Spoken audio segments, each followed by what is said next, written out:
So hey guys, how are you all? Welcome to Phoenix What If. So we are back with a brand new movie on what if Naruto incarnated in New World and fell in love with Retsu Unohana. But before we start, be sure to subscribe to our channel and like this video. Now let's begin the story. The captains stood still in their usually formation at Squad 1 barracks. After Eisen's betrayal, they had been informed that a member of the Royal Guard was to come to the Seirei. The Sotaichu had been the one to inform the rest of the captains of this message. He had informed them to all be present. Everyone was present. He was not accepting any absence from his captains for this meeting.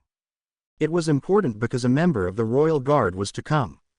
It was not every day that the member of a Royal Guard came into the Seirei. The Royal Guard protected the Soul King, thus they never got involved in the Soul Society's matters. They stayed away because it was not their jobs. But their jobs was to protect the Soul King. The Gote 13 was charged with protecting and making sure that Soul Society was a safe place for the souls within the Spirit Word. Amongst the captains, was former captain of the 2nd Division and commander-in-chief of the Covert Corps, and head of the Shiwan clan, Yoruichi. Yamamoto had called her to come after seeing her at the execution grounds. She was the one who had communication with Urahara Kazuki. The man was a creator of the very same thing Eisen had stolen from Rukia's soul. Her presence was required as she would relay whatever happened to Urahara. He would have to help them out because he was the creator of the Hogyuku. They had no knowledge of it, so it was necessary that he be involved. Yoruichi had been involved herself because she too had been fighting against Eisen. She could be counted as an ally as she was not an enemy. He was taking advantage of the fact that Central 46 was not operational as of now. Had they been operating, he would never have done something like this. They would have surely gone against the idea, or perhaps even call for her execution because of her involvement with Urahara. But this was not that time. Urahara would certainly be of use. Eisen was proving to be a bigger threat to Soul Society. But to him, he was but a mere child that needed to be punished for misbehaving. He could count that the former captain was a threat though. His alliance with their mortal enemies, Hollows, did not good. Yamamoto sighed. He was having a bad feeling about this.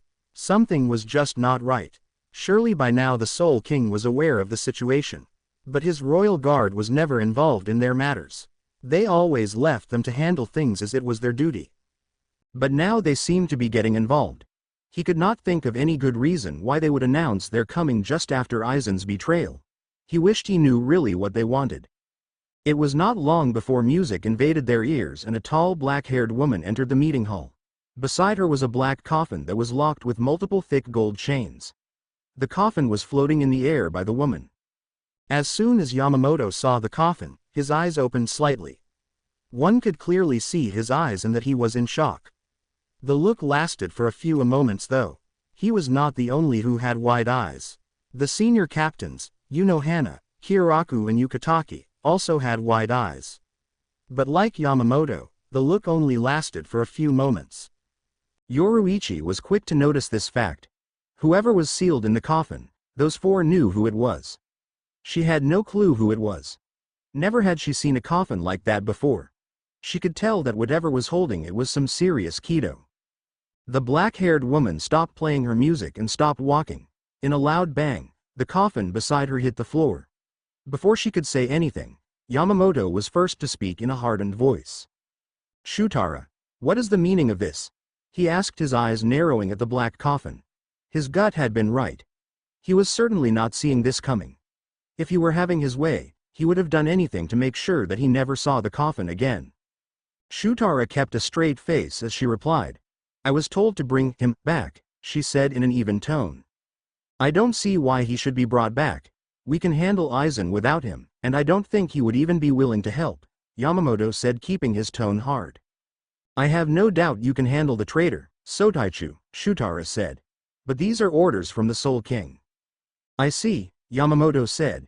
It was final. If it was orders from the Soul King, then he could do nothing about it. His orders were absolute. He could not go against them. Still, I would have wished he was kept there, he said, voicing out his thoughts. Come on Yama-jiji, Kiraku stated with a small smile. It will be back to see him again. It has been long since we last saw him. Yukitaki nodded. Yes, it has been long. I wonder though, how things will pan out. Unohana decided to keep quiet despite knowing him. That was inside the black coffin. There was certainly no need for her to say anything. If the Soul King has deemed it worthy that he be released, then she would be content with it. Have you two forgotten how he ended up in that coffin? Yamamoto asked seriously at his two students. We have not forgotten, Kiraku said, but I think he would have forgotten about it. Kuretsuchi, 12th Division Captain's eyes twitched. They were saying stuff about him and this, but they were not saying who he was. It was annoying to hear them speak like that. Who is he asked, voicing out his thoughts. I am also interested in who he is, Captain Hitsugaya said with a nod. He had already recovered from his fatal wound, but he was not fully recovered. So far you four, the oldest here, seem to know who is inside that coffin, but you have not said name or who he is. The other captains nodded in agreement. They were also curious as to who he was. They had never heard anything about the black coffin. But considering that it came with the royal guard, it had to mean that it was residing in the Soul King's dimension. Yamamoto sighed and closed his eyes. He opened one and looked at Unohana. She was quiet. He did not think she would be quiet seeing his coffin. They had been friends before he was sealed. He looked back at Shutara. He wondered what was going inside her head with him about to be released. All info about him had been closely guarded. He was not commonly known. Only a few knew of him. Every record about him in public hold was erased after he was sealed. He never thought he would be standing here trying to explain who he was. You will be told who he is after Shutara does what she has to do, Yamamoto said finally. For the first time, Shutara smiled. Will you be able to break the seal on your own? Yamamoto asked. Shutara nodded. It was been broken by the Soul King before I came here. There is only one layer holding it. The reason he has not broken out yet is because he is currently in deep sleep and won't awaken until the seal is fully broken. She explained what she had been told. The Soul King had broken the seal himself given that it was his seal. Be on guard. I don't know what he might try to do after he awakens. The Sotaicho stated firmly. He certainly did not know how he would react after being released. It had been a long time since he was sealed. He was not going to take any chances with him. Shutara turned to face the coffin before performing a small ritual in breaking the last layer of the seal. It required much of her Ryatsu to do so. But it did not take long for her to finish her ritual. As soon as the coffin was opened, a massive wave of Ryatsu hit around the atmosphere. The spiritual pressure was dark and potent. Anyone less than a captain would have surely been knocked down by it. Some few less experienced captains were having trouble standing up from the pressure. It was dark and potent, unlike anything they had ever felt before. Zaraki Kenpachi only grinned in excitement. Such Ryatsu only reminded his love for a battle. Someone of this spiritual pressure would certainly give him a good and enjoyable fight. He had been craving for one recently. But there seemed to be no one there to offer him the good fight. The Ryatsu was also foreign. It did not feel like it belonged to a hollow or a Shinigami. It was unlike anything some had ever felt before. Judging from the Ryatsu, they could not tell what sort of creature was being released. Just as it had appeared, the Ryatsu disappeared like it was never there. They could no longer feel it, not even a trace of it was left. Because the explosion of Ryatsu died down, it cleared the view for them to see what was sealed inside the black coffin. There was a man. He was fair-skinned and had sun-kissed blonde hair reaching down his waist. It was odd given that some had never seen hair of that bright. They had seen blonde before, but just not so bright and long. The man was wearing black pants and a long red coat with high collars. The coat had black flames pattern at the hemline and at the collars. Under the coat he wore a black long-sleeved t-shirt. That t-shirt clearly framed his chest and left some of his chest just below his neck partly visible. There was no sword on him, but he had a red sash on his waist. Shutara was still standing in front of the coffin in anticipation. She had a small smile on her face as she waited for him to awaken. She thought he was taking time to do so. She could not wait to look into his eyes once more. Suddenly, the man's eyes snapped open. They were the oddest thing the younger captains had ever seen. His eyes were blood red with 6 blades in each. The blades seemed to be spinning in opposite directions per eye. They stopped suddenly and the man's body moved out of the coffin. The captains were on guard because they did not know how we would react. They had their hands on their swords, except for Shutara, Unohana, Kyoraku and Yukitaki. They were on guard but did not seem to be ready to draw out their weapons anytime soon. They were all sporting smiles, friendly smiles. Still, no Ryatsu could be sensed from the man. There was just nothing from him. If one could not see him, one could believe that he was not there. It was quite frankly scary as one could not sense anything from him. The blonde man stopped just inches away from Shutara. She was about an inch taller than him. He stared into her eyes in an expressionless face. The woman wore a smile the whole time, but began to become nervous as the man simply stared at her for about a minute without a word or his expression changing. It was just blank just as his eyes were. The rest of the captains simply stayed quite waiting for the man to say his first words. Although it did not seem like he would be saying anything soon, they would wait for him. The blonde-haired man's hand moved slowly towards Shutara's face. It seemed as if he was not going to do anything. Then he suddenly grabbed her neck and began to choke the life out of her. Shutara tried to get out of his hold but she was failing miserably at her attempts. Her eyes were wide as she started to panic in fear, thinking that she was going to be killed. His expression had not changed as he strangled her. "You will kill her if you continue to do that," Unohana stated with her kind smile. She was merely stating the obvious. If he continued to cut off her air supply then she would die because of lack of oxygen. That was no way for a Shinigami to die, especially a member of the Royal Guard. The sound of her voice seemed to get the man's attention as his eyes turned to her. He let go of Shutara, allowing her to catch her breath. His eyes were still on Unohana as he did so. Despite the woman giving him a kind smile, he did not return her the smile. His face stayed as it was, expressionless. He looked around before speaking. "Seirei," he said quietly, his eyes still at the ceiling. He brought them back and looked at Shutara, who was now up from her knees but one of her hands was still on her neck.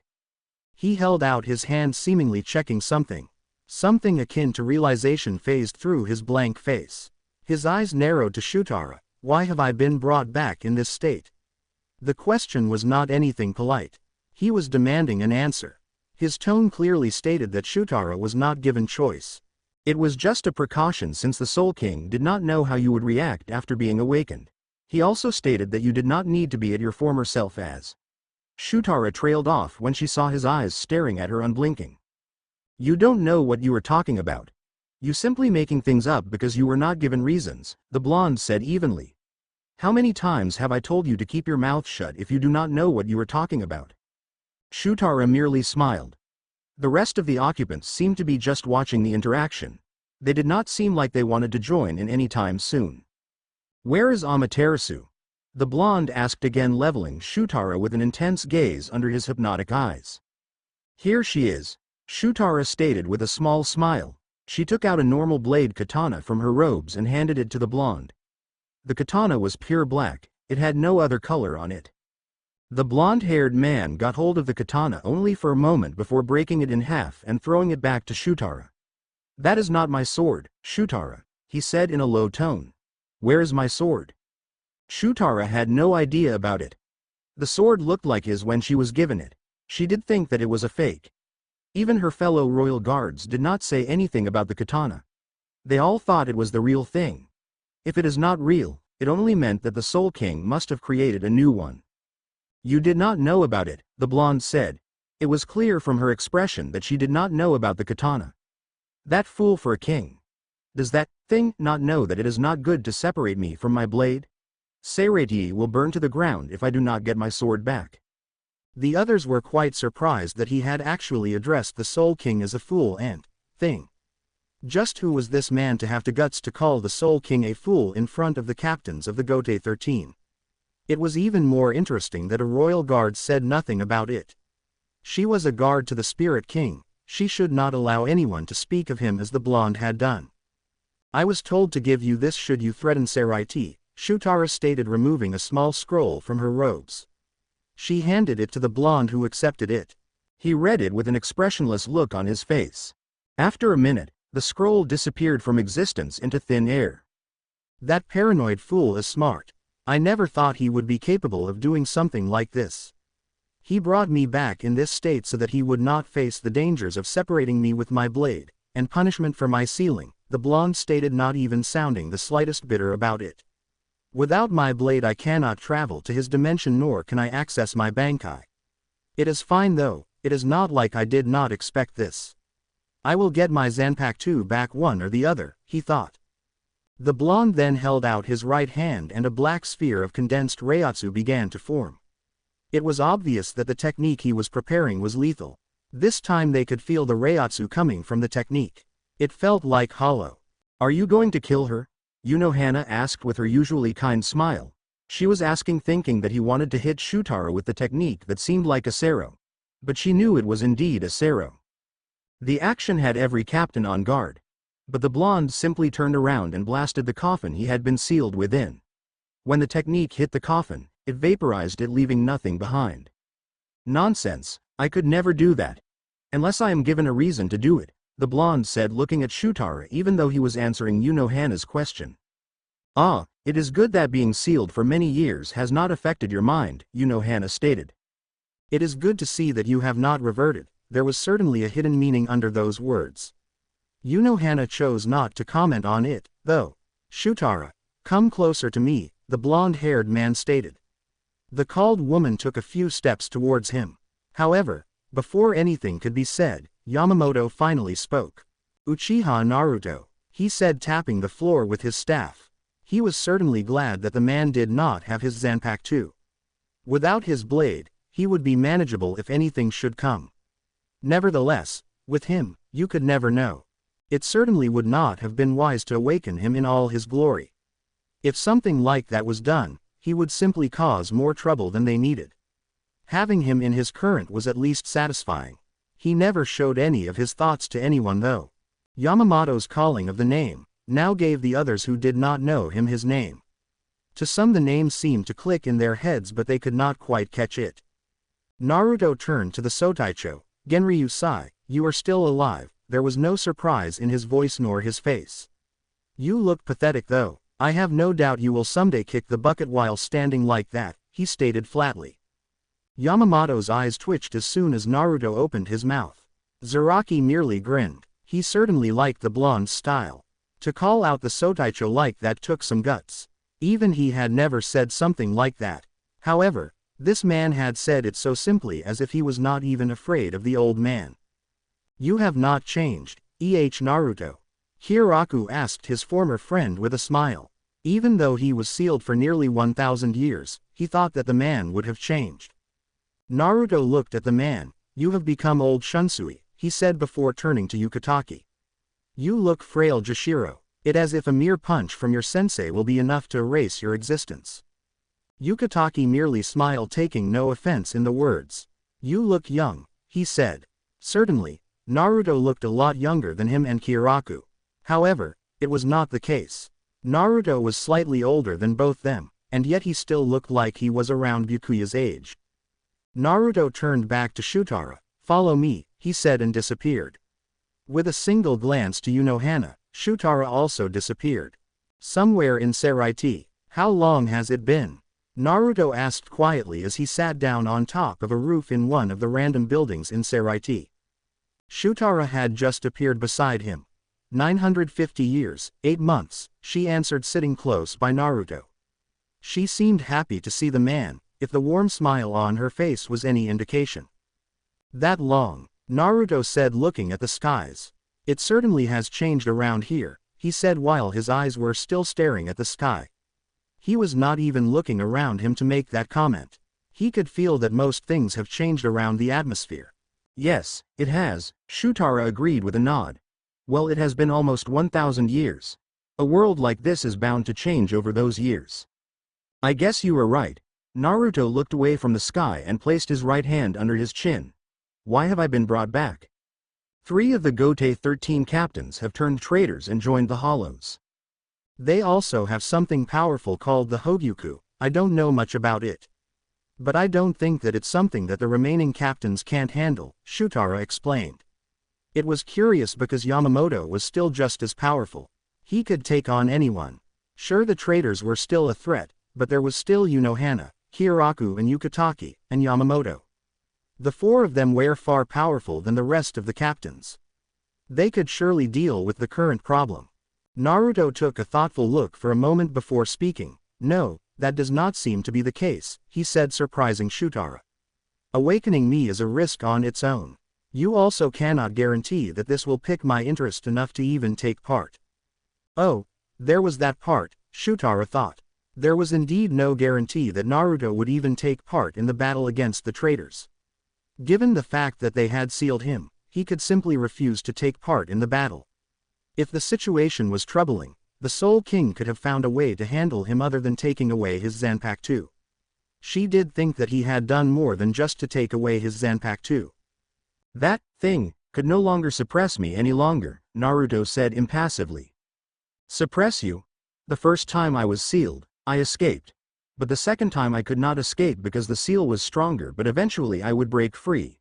When you moved me into the other dimension, that thing used its power to suppress me and force me to sleep. How did you escape the first seal anyway? And what do you mean that the Soul King forced you to sleep? Isn't that anyone who is sealed automatically put in a suspended death sentence? Shutara questioned, looking at Naruto inventively. Naruto narrowed his eyes at her for a second before looking away. I was not weak for being sealed by such a pathetic seal. My Reiatsu is also potent, which made it impossible for me to sleep. It kept fluctuating inside the coffin, trying to find a way out. When that thing used its power to suppress my Reiatsu, I was able to sleep. He also ensured that I could not escape. Shutara nodded. So you were awakened because the Soul King could no longer suppress you. Naruto nodded. This was also the best way to manage me, he said. Are you going back to that thing? Shutara looked down, unable to face him, as she answered, yes. As much as she wanted to stay, she had a job to do, a job she had sworn with her life that she would do until her body could no longer allow her to do so. I was thinking we could catch up before I go away, she said again to face Naruto, realizing that he was now on his feet. When she did, she smiled sadly, looking at him. You are not going to allow me, she said. Naruto kept his expression impassive and bent towards her. He kissed her on her forehead before disappearing without a word. Meanwhile, what the hell was that? Yoruichi asked after Naruto had disappeared with Shutara. He had insulted the Soul King, Yamamoto, and then walked away. None of the senior captains seemed to be too bothered by it. It was as if they were used to hearing him say something like it. Genryu Saidono, why did you allow that man to be so disrespectful towards you and the Soul King?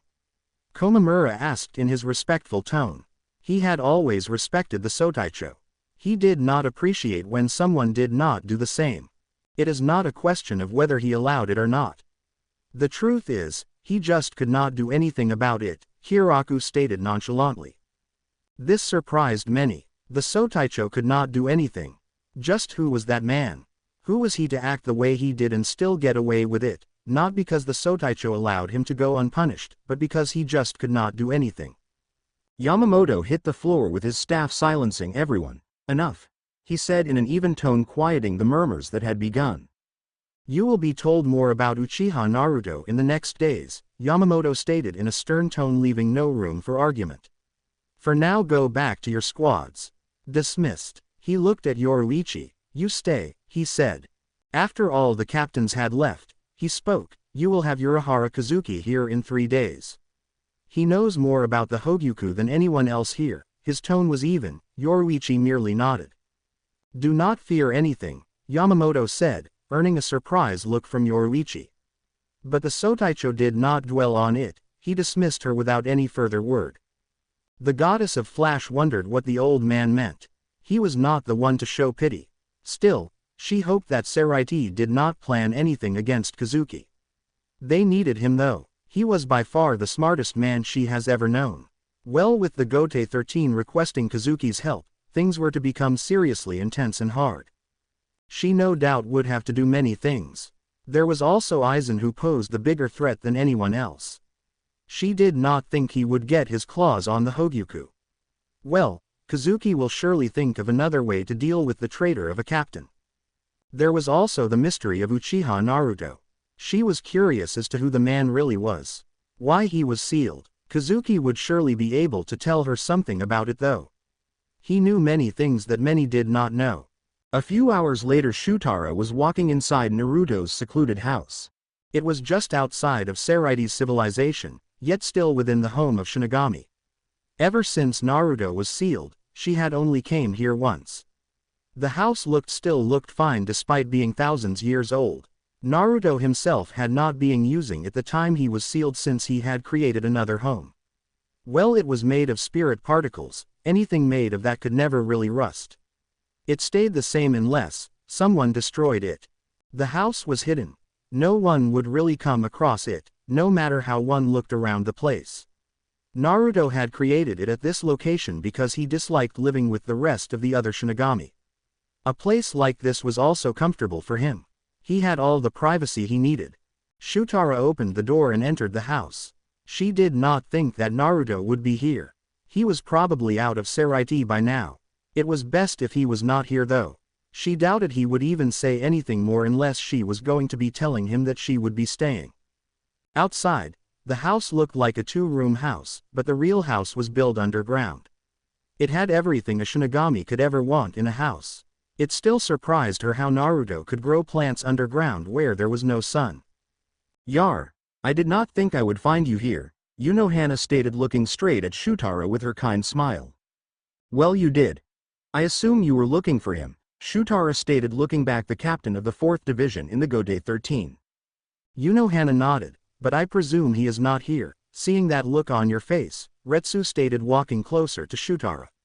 She could only guess that something that she did not like had occurred between her and Naruto.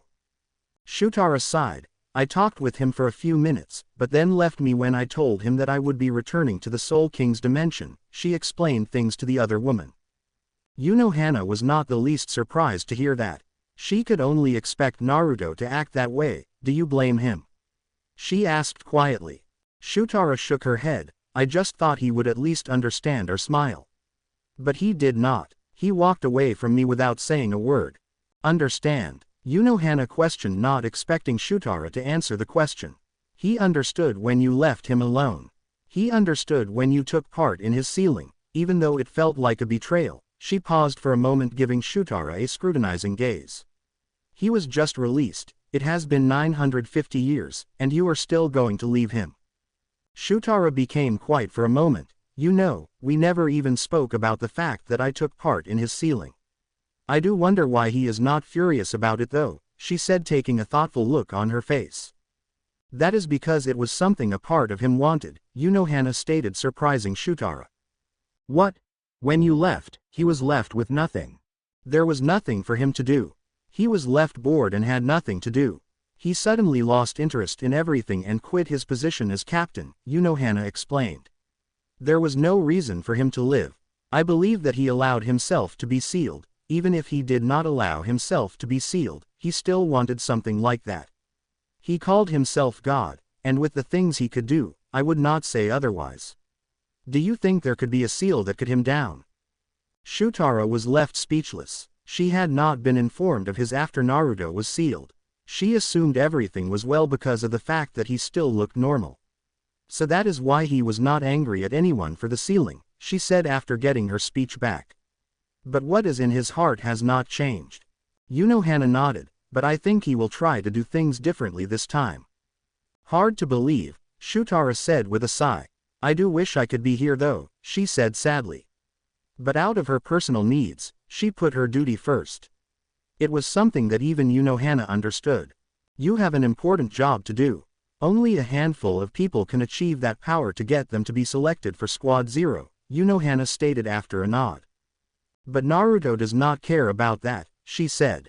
Really, the blonde did not care about any duty that had to be done in Seraiti or in the Soul King's dimension. He had no respect for the Soul King to begin with. He had made it clear that the Spirit King was useless and did not know how to do his job as king. "Aside from me, you are the only one else who understands him. Do you think he hates me for this?" Shutara questioned. She did not think so, but she was not sure.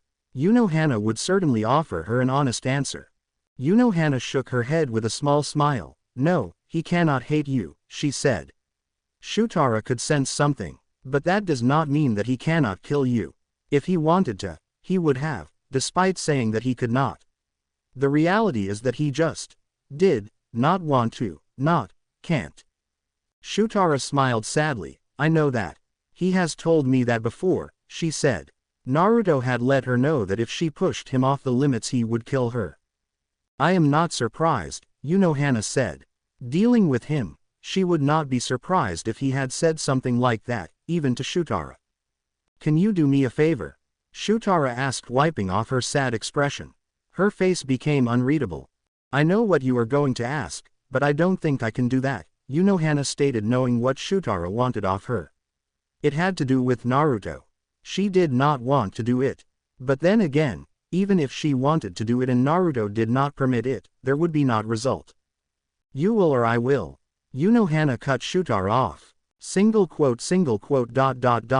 Or you will what? She asked with that kind smile that has anyone frightened of her. The following day, human world.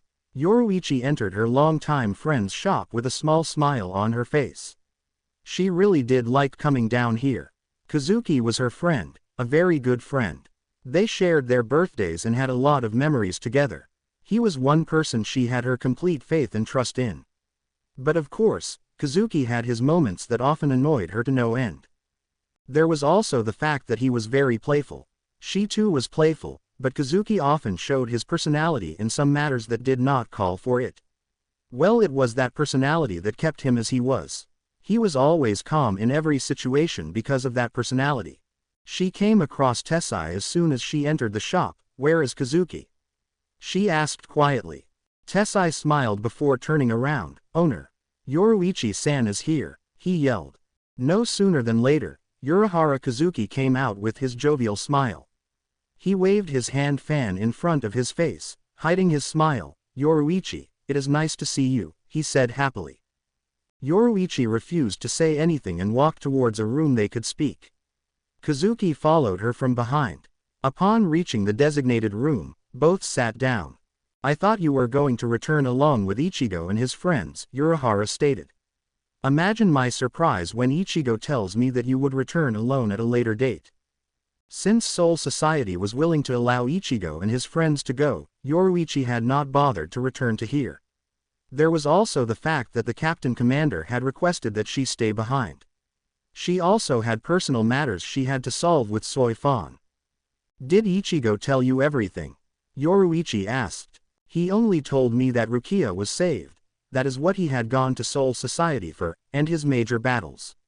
I did not question him about anything else because he would not explain things the way you would, Urahara answered in a rare slight serious tone. But he did fill me on the fact that Eisen got my Hogyuku and was scary strong, he finished looking at his friend calmly. Yoruichi nodded. Yes, he did get it. He also slaughtered Central 46 and had been the one to make decisions for some time now, even the one concerning Rukia. He ordered her execution just so he could get his hands on the Hogyuku. She then went to tell Kazuki everything she had witnessed. She told him of the fact that Eisen had not been working alone, but with Ichimaru-jin and Konami Tusen. Urahara was not surprised to hear that Eisen had not been working alone. He had known about it already. He knew before he even left Soul Society. He was surprised though, when he was told that the man had joined the Hollows. If he had joined the Hollows, it meant that he would be having some strong Hollows under his control. Even weak Hollows could become a great threat if they are under the control of a man with a mind like Eisen. There was no doubt about that given the kind of man Eisen was. So that is what happened, Yoruichi said after concluding what she had witnessed. I did not think that he would get it, Urahara stated. Charging by his voice and look on his face, he did not seem to be too bothered by it. Neither did I, but he did. Well, I will have to begin work on how to deal with this, Kazuki said, becoming happy of all the sudden. Before I forget, the Sotaicho requested that you be in Soul Society in 2 days. I see, Urahara breathed out, not even seeming alarmed by the call. Well, I guess this is expected, he said. There is something else, this picked up Urahara's interests. There was a man named Uchiha Naruto that was brought by Shutara, a member of Squad Zero. He had been sealed for many years, I don't know how many. Uchiha Naruto, you say, Urahara said, his face adopting a serious look for a second. Certainly, there was no one else with those names, it had to be him. Yes, do you know him? He called the Sotaicho pathetic and insulted his age, he called the Soul King a thing, and a fool. He did so in front of the captains without fear, the goddess of Flash explained. I see, so you must be asking yourself questions, who is he to insult the Sotaicho? Who is he to call the Soul King a fool? Why didn't the Sotaicho do anything when he did so? Why was he sealed in the first place? Yoruichi nodded. Urahara smiled. I can only tell you that Uchiha Naruto is the one who inspired both Eisen and I to create the Hogyuku. And that he was the captain of the 5th squad for some time, he stated. You are going to tell me more than that, Kazuki. Don't worry, the captain commander will tell everything. So far, anything about him has been heavily hidden and restricted. Meeting day. Yamamoto looked at his subordinates, they were all present. He had thought that Yukitake would not come because of his health issues. Mostly, his illness made it impossible to come at the meetings. During these days, his illness had become more troubling. It stood in the way of most of his activities. He wished that his student would live long enough before he died. But the sickness was getting to him. It even acted up while he was fighting. At least Yukitake was not weak. If he was, it would have caused his premature death. His guest was also present at the meeting. He had thought that the man may perhaps refuse to come because of his history with the Soul Society. But he was glad that he had decided to come. The info he would offer them would certainly become useful for them when dealing the Eisen. They had to know as much as they could about the Hogyuku. So far, he knew nothing about it. But Urahara, being the creator, had much information about it. He also was taking a chance with the man because Urahara had been banished from Soul Society by Central 46. They would certainly not be pleased to know that the man they once banished was walking around in Soul Society with a huge smile on his face. It was good that they were not there since Eisen had slaughtered them. But he was sure in the few days more members would be selected and they would return to ruling. He had been unable to find Naruto. He had sent some of his subordinates to search for the man, but all the searches had been unfruitful. It was hard when the man's Reiatsu could not be sensed by anyone else. Even he could not sense the man's Reiatsu no matter how hard he tried. It was not always like that, he once could sense, as everybody could. However, when he became even more powerful, no one was able to sense his Reiatsu. He had stopped searching, though. He figured that when that man had stopped doing whatever that he was doing, he would show himself. He hated dealing with Naruto because of it. He could never tell where he was or what he was doing unless Naruto himself bothered to inform him. Dealing with that man, he knew that not everything was under his control. There was a good thing about his unsealing though, he was not as powerful as he was. He did not even have his precious Zanpakuto. This meant that he would not be able to use his Bankai and never reach his full power. He would only be able to use a temporary sword, then again, most times he never used his real sword when fighting unless the opponent was worthy of it.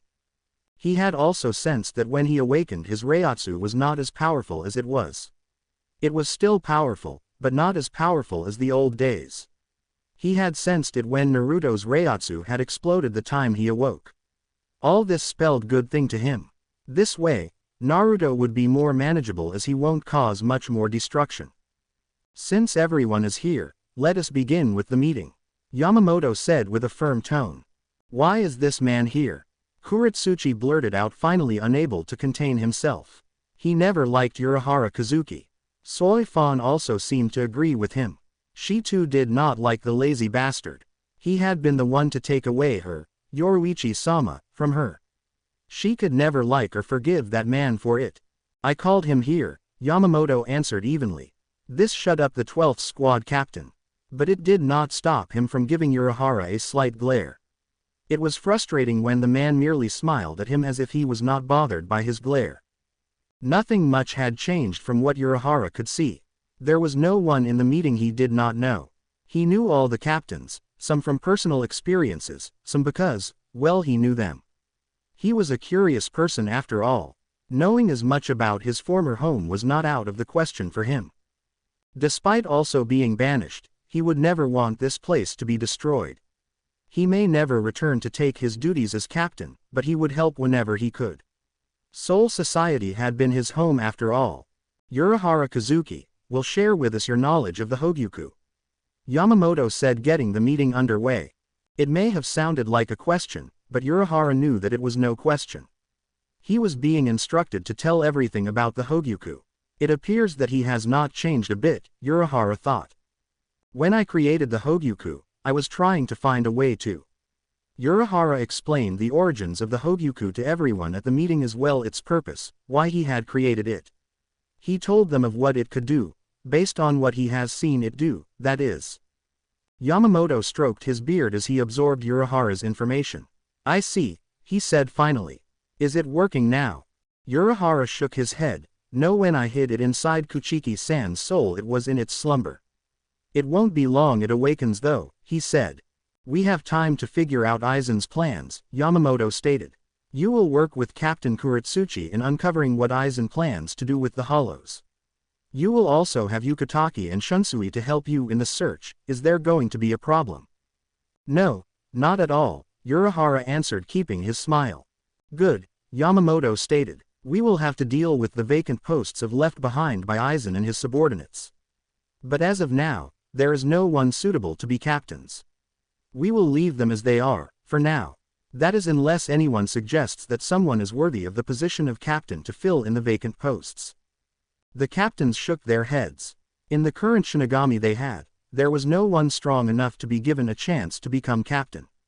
This meant that the lieutenants will be charged with taking care of some duties their captains normally did. The other duties will be filled in by volunteers. Komamura volunteered to carry Tusen's squad until a captain was found. Captain Hitsugaya took Jin's squad. The only squad that was left without a caretaker was the 5th squad, Eisen's division. No one seemed to be willing to take care of it until a replacement is found. I have someone in mind to take care of the 5th squad, Yamamoto said. But he was not about to elaborate anything further on that matter. I believe it is time we are informed of just who Uchiha Naruto is, a stoic Kuchiki Byakuya stated, earning nods from some of the captains who were in the dark like him. Yamamoto sighed inwardly. He really did not like talking about that man. Uchiha Naruto appeared around 2,600 years ago. Nobody knew where he came from, he never told anyone. He was just about 165 years old when I came across him. He was by no means a normal child.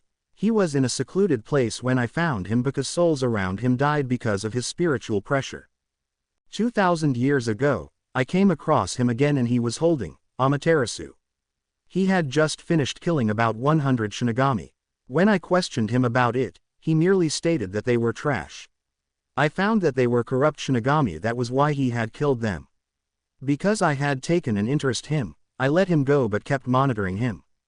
So he is at around the same age as Kiraku and Yukatake, Urahara thought. He had not seen him, but by the surprised looks on some captains, he could confirm Yoruichi's words when she said he looked young, even younger than him. I recruited him and trained him along with Yukatake and Shunsui around 1800 years ago. He was willing to do so because of his loneliness. He had grown up lonely because of his power. He became lively and good friends with my other 2 students. He was by far the better students than those 2. After some years, he changed as his had grown to levels I could not have imagined. However, he changed after that. His growth was not stopping. He never used his Zanpakuto when fighting hollows or other Shinigami. He only drew out his blade when he was fighting a captain-class opponent. After 100 years, he disappeared for 600 years. When he came back 1200 years ago, that was around the time I had founded the Gote 13. As I have said, he became before Shunsui and Yukatake. He was one of the original captains of the Gote 13. He became cold and distant, and always had a bored expression on his face. He quit the Gote 13 because he no longer cared for anything and was against Soul Society's laws. That was after 60 years of service. Shunsui and Yukatake had not even come close to becoming captains at that time. It was around that time that we discovered something special about him, his eyes. He never explained what they did, but said that they held greater power. When he told me that he was stronger than me, I refused to believe it. To show it to me, he released his true Bankai. I had never seen it before. It was the first time I thought that I would not win a battle. I also realized that he also had Quincy powers. He refused to tell me how he got them. 1100 years ago, he disappeared and could no longer be seen. Unohana found him 100 years later. But he was different. He had gone through an evolution. He could use hollow powers as well as Shinigami. He had no mask like your friends, Urahara. The said man nodded. He already knew that Naruto could use hollow powers. He was just never able to find out how he came to use those powers. It was written that the key lied on his eyes. However, no one was able to find anything about his eyes. He never told a single soul about them. Yamamoto continued while the others listened. Ever since he was captain, Central 46 had always been wary of him because of his power and the fact that he was always against their laws. However, because no one was fully able to tell how powerful he was, they did not do anything. When I fought him under the orders of Central 46, he absorbed Ryuken Jaka's flames that could turn Seraiti into ruins. His own Zanpakuto was an element type. Its flames were powerful enough to stop mine.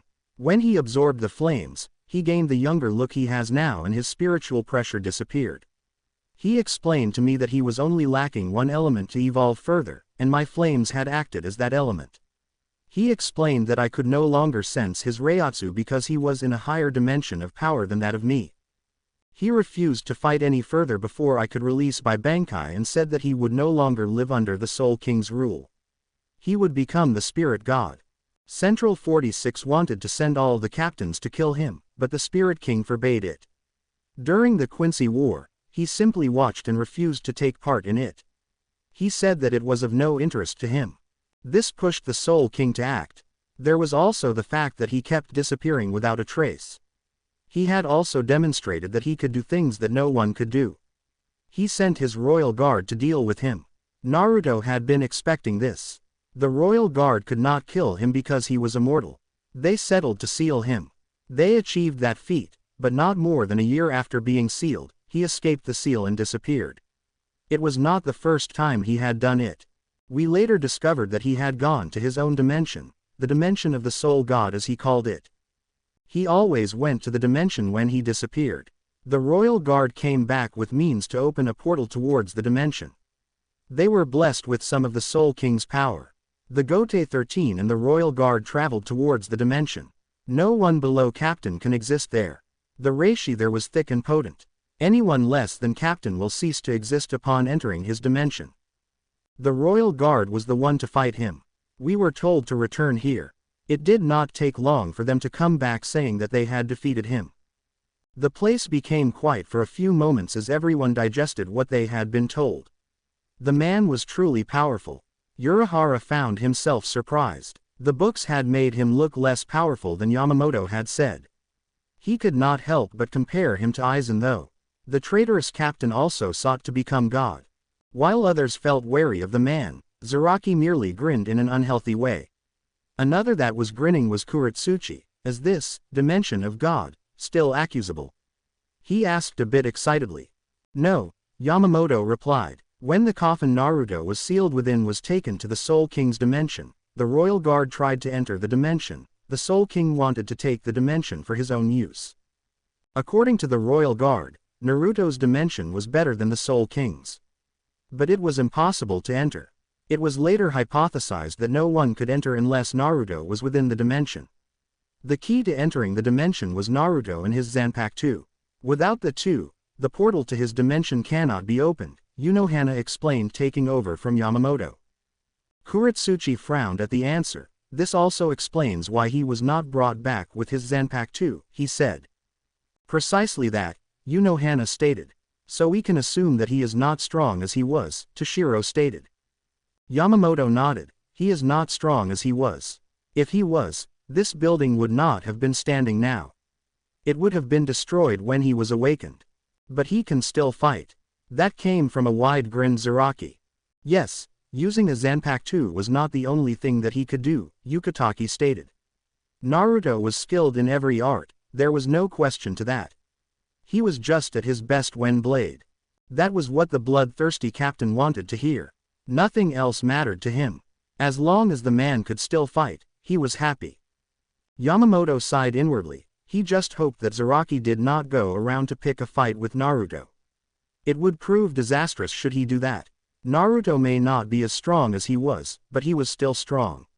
Any fight involving him had to have collateral damages. That included with Zaraki. The damage would be great. But knowing Naruto, he would refuse to fight the 11th Division captain. Not that the man would take no for an answer. I believe we have discussed. Yamamoto trailed off when he heard a buzz of static inside the room. Naruto appeared in the room. This is just great, Yamamoto groaned. This was unexpected. He was not expecting the man to appear in this meeting. He would just make things worse with his appearance and he did not want to have a headache anytime soon.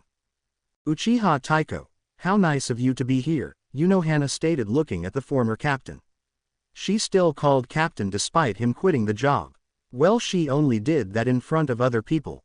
It's always lovely to crash a meeting and see Yamamoto annoyed, Naruto stated as he walked towards the other captains. He stood in the middle of the captains and stared at Yamamoto.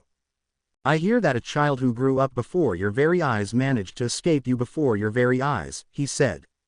Have you grown weak, Yamamoto? Ma Naruto, he had the Mainos pull him out of here to escape from us, Shunsui said. They were unable to do anything because of it. Had not be for the Mainos, they would have surely captured Eisen. What were you doing while he was parading at the Sokoyu Hill? Have you lost your purpose, Shunsui? Naruto questioned, now turning his attention to Shunsui, who had the audacity to defend the situation. He had been told that the man had his time around the execution grounds to play with the Ryoka and take the Hogyuku. Had they been there, it would never have happened. What has happened, Yamamoto stated firmly. Next time I will not allow him to escape. Yamamoto, those fools in Central 46 were killed under your nose. That child made decisions that Central 46 ought to have been making. And you failed to see that. Because they were orders, you chose to blindly follow them even though you could question them. Naruto shook his head.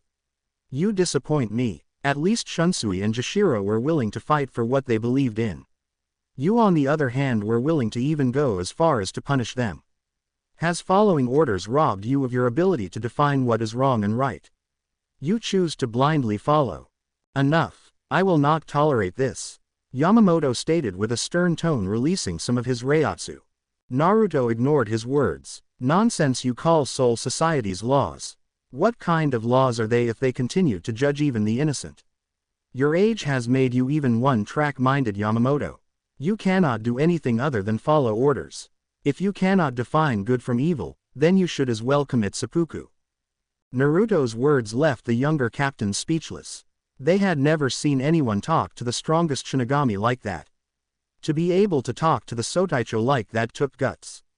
There was also the fact that there was some truth in his words. Not all of them agreed with Rukia's execution. It was obvious to everyone that the Sotaicho followed Soul Society's laws to the core. Naruto walked towards the Sotaicho and stood beside him. He could tell that Yamamoto was holding himself from releasing his blade. The man did not appreciate being insulted. But he had to say it. It was one of the reasons he quit the Gote 13 in the first place. I would appreciate it if you did not say such nonsense again, Yamamoto stated in a very dangerous tone with a single eye open, narrowing at Naruto. Naruto said nothing though. The seat of the 5th division is open, will you take it? No, Naruto answered, again shocking everyone. I have no interest in becoming captain of this useless organization. You serve no purpose. You once created this to protect the souls that wander in Soul Society, but now you have become obsessed with fighting hollows and maintaining your superiority. I have no interest in this nonsense, he said, walking away. Yamamoto was silently seething, but he knew that picking a fight with this man was just provoking destruction. As soon as Central 46 was reformed, he would request that the Soul King reconsider in allowing Naruto to roam free. Even without his Zanpakuto, he was still corrupting the other captains who were not used to seeing this kind of thing.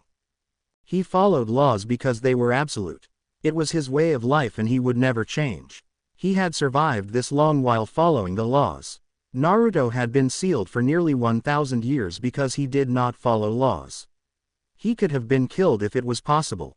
Between both of them, he was better. Soi Fon stood in Naruto's way, glaring daggers at him. Naruto merely stared at her impassively before speaking. "You are in the way, child," he said. "Who do you think you are? You can't just budge in here and disrespect the Sotaicho, insult the way we do things and call the Gote 13 nonsense." It was unacceptable before her eyes for anyone to do that. She did not care what she had heard about him. She just could not stand his lack of respect. "Uchiha Naruto, that is who I am," Naruto stated flatly. "Now get out of my way, child." Soi Fon scoffed. "I am not a child. I am the captain of the 2nd Division and chief in commander of the covert Orps," she said rather loudly. How dare he call her a child? She was not some brat. Now she no longer cared if he was of the same age as Shunsui and Kyoraku. He was way beyond line. She felt anger consume her thoughts to her very core. Her very skin began to boil like lava in anger as her ears released illusionary steam. Naruto opened his right palm facing Soi Fon. Yamamoto knew Naruto was going to do something that may harm Soi Fon. He was not going to have one of his subordinates harmed needlessly. He released a burst of his Reiatsu. "Naruto. That is enough." His tone was on edge. It was clear he was reaching his limit and should he be pushed further he would explode. Naruto narrowed his eye at Yamamoto before looking back at Soi Fon. He disappeared from her front and appeared behind her. The 2nd Division stood frozen. It all happened in the blink of an eye. She did not sense nor see anything. How was that possible? She was really fast. Her unit specialized in speed.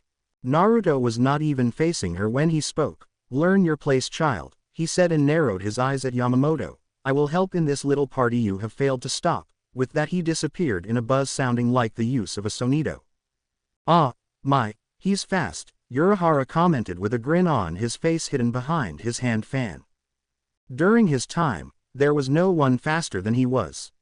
Not even the goddess of Flash can compete with him in speed, Unohana stated, surprising Soi Fon. "Soi Fon Taiko, I would suggest you don't do something like that again before him. You can if you want to be punished," Yamamoto stated in a defeated tone. "This is why I felt happy when they sealed him," he mumbled just loud enough for everyone to hear him. "You are all dismissed." The captains and former captain all left the room in silence with much to speak about. There once was a man who was as strong as the Sotaicho, possibly stronger.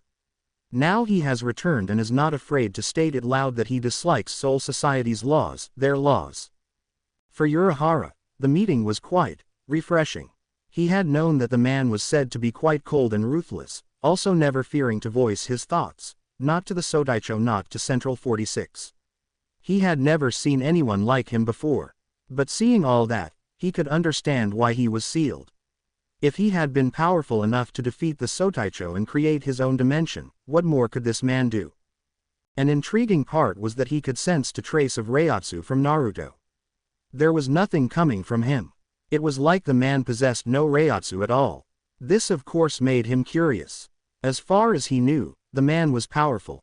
If so, he should have been able to sense his power. Could it have something to do with him absorbing Yamamoto's flames? Possibly. Perhaps it was an evolution. Anything was seemingly possible with that man. Another interesting factor is that the Sotaicho said nothing about the man's choice of words. No one still with the will to live would have said something like that in front of the captains. Moreover, the captain commander would never allow anyone to say something like that without punishment. But yet Naruto said all things, and called the Gote 13 nonsense. Was it that the Sotaicho was not offended by this? A loud no. If the Soul King knew this man would act like this, why unseal him? As Yamamoto had said, the man had no interest in Soul Society matters. Or perhaps he had interest but simply hated the way things were run. He had made that clear. But still, unsealing this man was a major risk.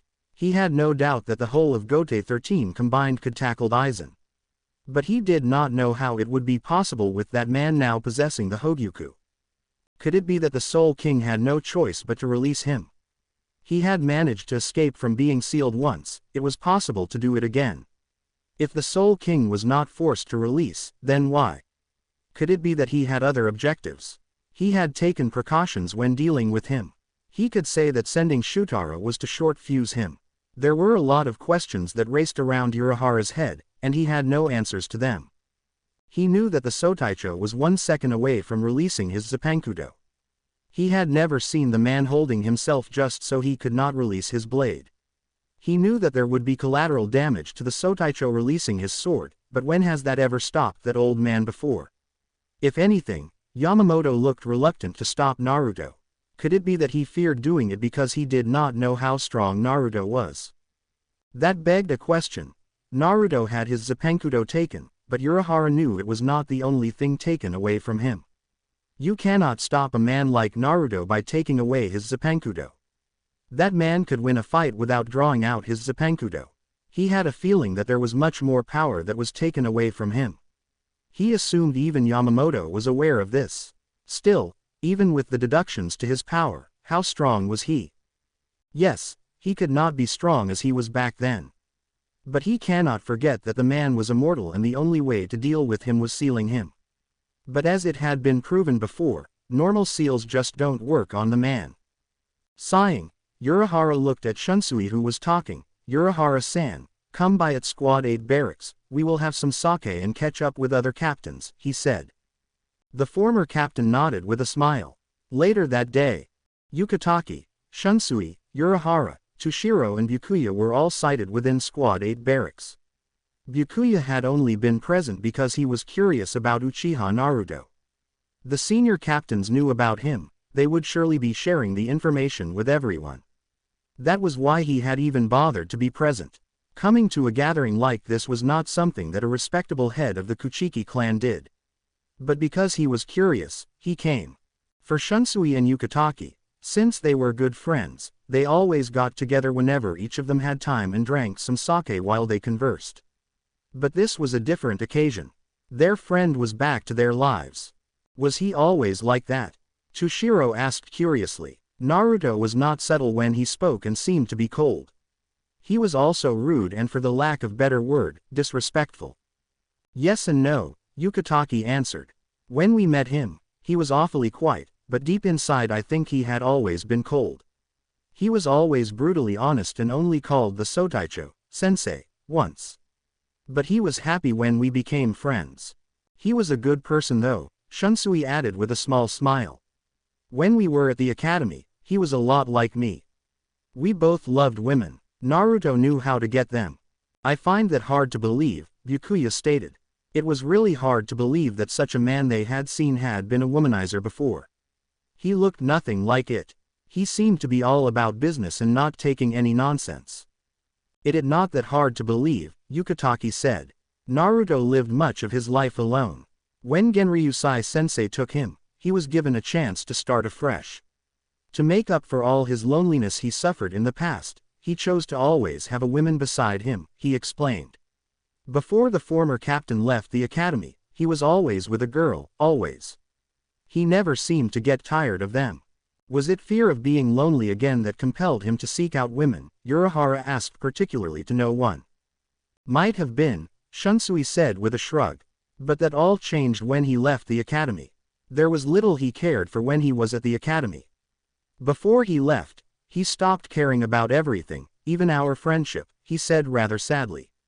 But smiled nonetheless as something came into his head. Do you know that he once had an affair with Unohana Taiko?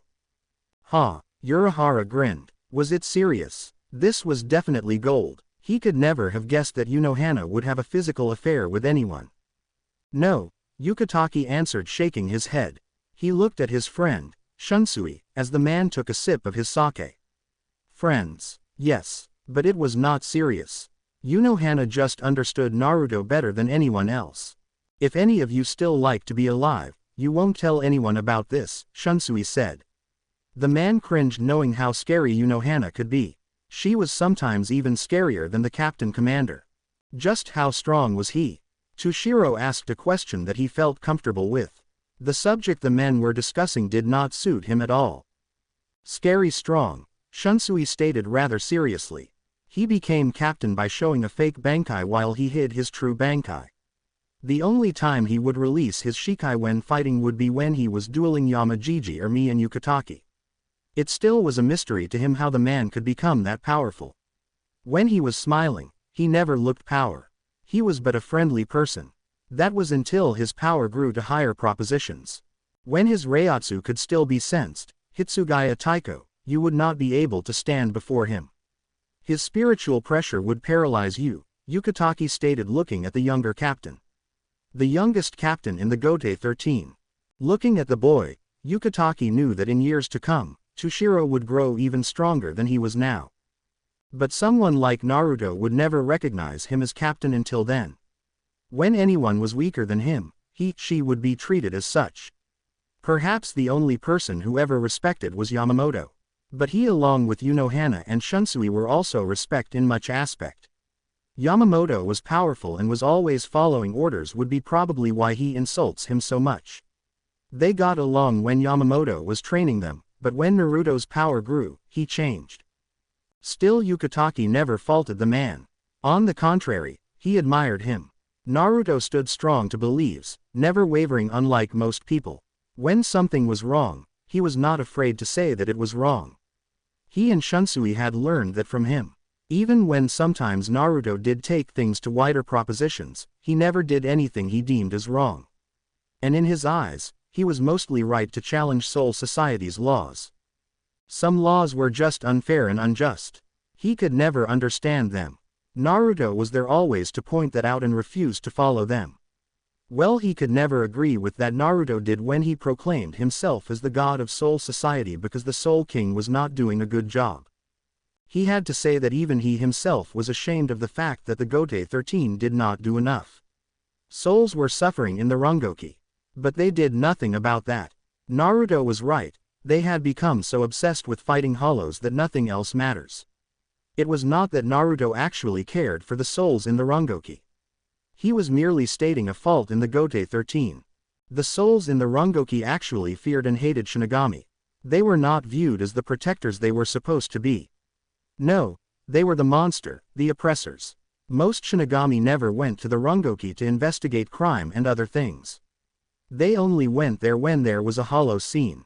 They had become so one-track minded that anything other than a hollow or a Shinigami was not a threat or just did not matter. That's strong, huh? Tushiro asked, not knowing what to believe. He did not actually think that anyone would be able to defeat the Sotaicho. But the man himself had stated it that he could be defeated by Naruto. If he could not even stand the man's spiritual pressure, how could he fight the man? The Sotaicho said his Zepenkudo was an element type, fire. How strong were they? Byakuya asked curiously. This was turning out to be better than he had thought. He was getting much more information than first thought. Very strong if they could stand Yamajiji's flames. Naruto himself did say that the flames were not in the true form, or power when his sword was in its Shikai form, Shunsui said. Then again, no one had ever seen his flame's true power since he always hid what he could actually do. They spent hundreds of years with the man, and he never told them anything about his eyes. At first, he had merely stated that he was born like that and that there was nothing special about them. For 100 years they believed that. No one even suspected anything about his eyes. He was indeed good at keeping secrets. Not even Yamamoto knew that the Bankai he had used to gain entrance to the Gote 13 was not actually his Bankai but just another ability of his eyes. This of course, never made it easy to deal with him because you never knew what to expect with the man. You always had to be cautious, on guard because if you did not, you would be dead in the blink on an eye. He always ended fights easy so not to show much of his abilities. The ability he never hid was that he was faster than anyone. But Yamamoto could actually go toe-on-toe with him in speed, that is unless he pulls another card to increase his speed. What color were they? Black, pure black, Shunsui replied as he took another sip of his sake. He sighed as his sip consumed everything. Well, at least there was still another bottle. It would have been a horror of a night had there been no more sake. Was there anything more special about him? Urahara asked curiously. In all honesty, he was curious. The books he was able to get his hands on never did show much, just a few important facts. But he himself had to go and see the man himself. He wanted to confirm something. His Renkyuku was special. He never elaborated how and he could manipulate Reishi like Quincy. But his manipulation was far superior. This ability is what led Yamajiji to believe that he had Quincy powers, Shunsui answered with a shrug. Like everything about his power, he never told anyone how that came to be. But everything else went back to his eyes. The problem was that he never confirmed nor denied anything. Urahara nodded. It was quite interesting, intriguing for someone like him who was a scientist. He always wanted to solve mysteries. This was one he would solve one way or the other. Back then he never bothered because the man was sealed, but right now, he was back to the living. This made it easy for him to do a research. He could just go and ask the man about his eyes, but there was a 0% chance that he would get an answer. So he had Quincy, Shinigami and hollow powers, plus his special eyes, Urahara stated with a thoughtful look on his face. If you could have all three powers, there was no way you could not be strong. No wonder the man called himself God. Yes, but for some reason he never used his Quincy powers like the Quincies used to do. Yamamoto theorized that it was just that he could not even though he could manipulate reishi. He used his manipulation of spirit particles for other purposes, no one was fully able to tell what. He sure had secrets, Toshiro said. It makes you wonder why he would hide it. I mean most strong beings never actually hide their power. Some show it off in sheer arrogance, some because they believe that no one could really do anything even if they were aware. It is indeed curious, Byakuya stated with a nod agreeing to Captain Hitsugaya's words. The only person in Soul Society who knows more about him than anyone is Unohana Taiko.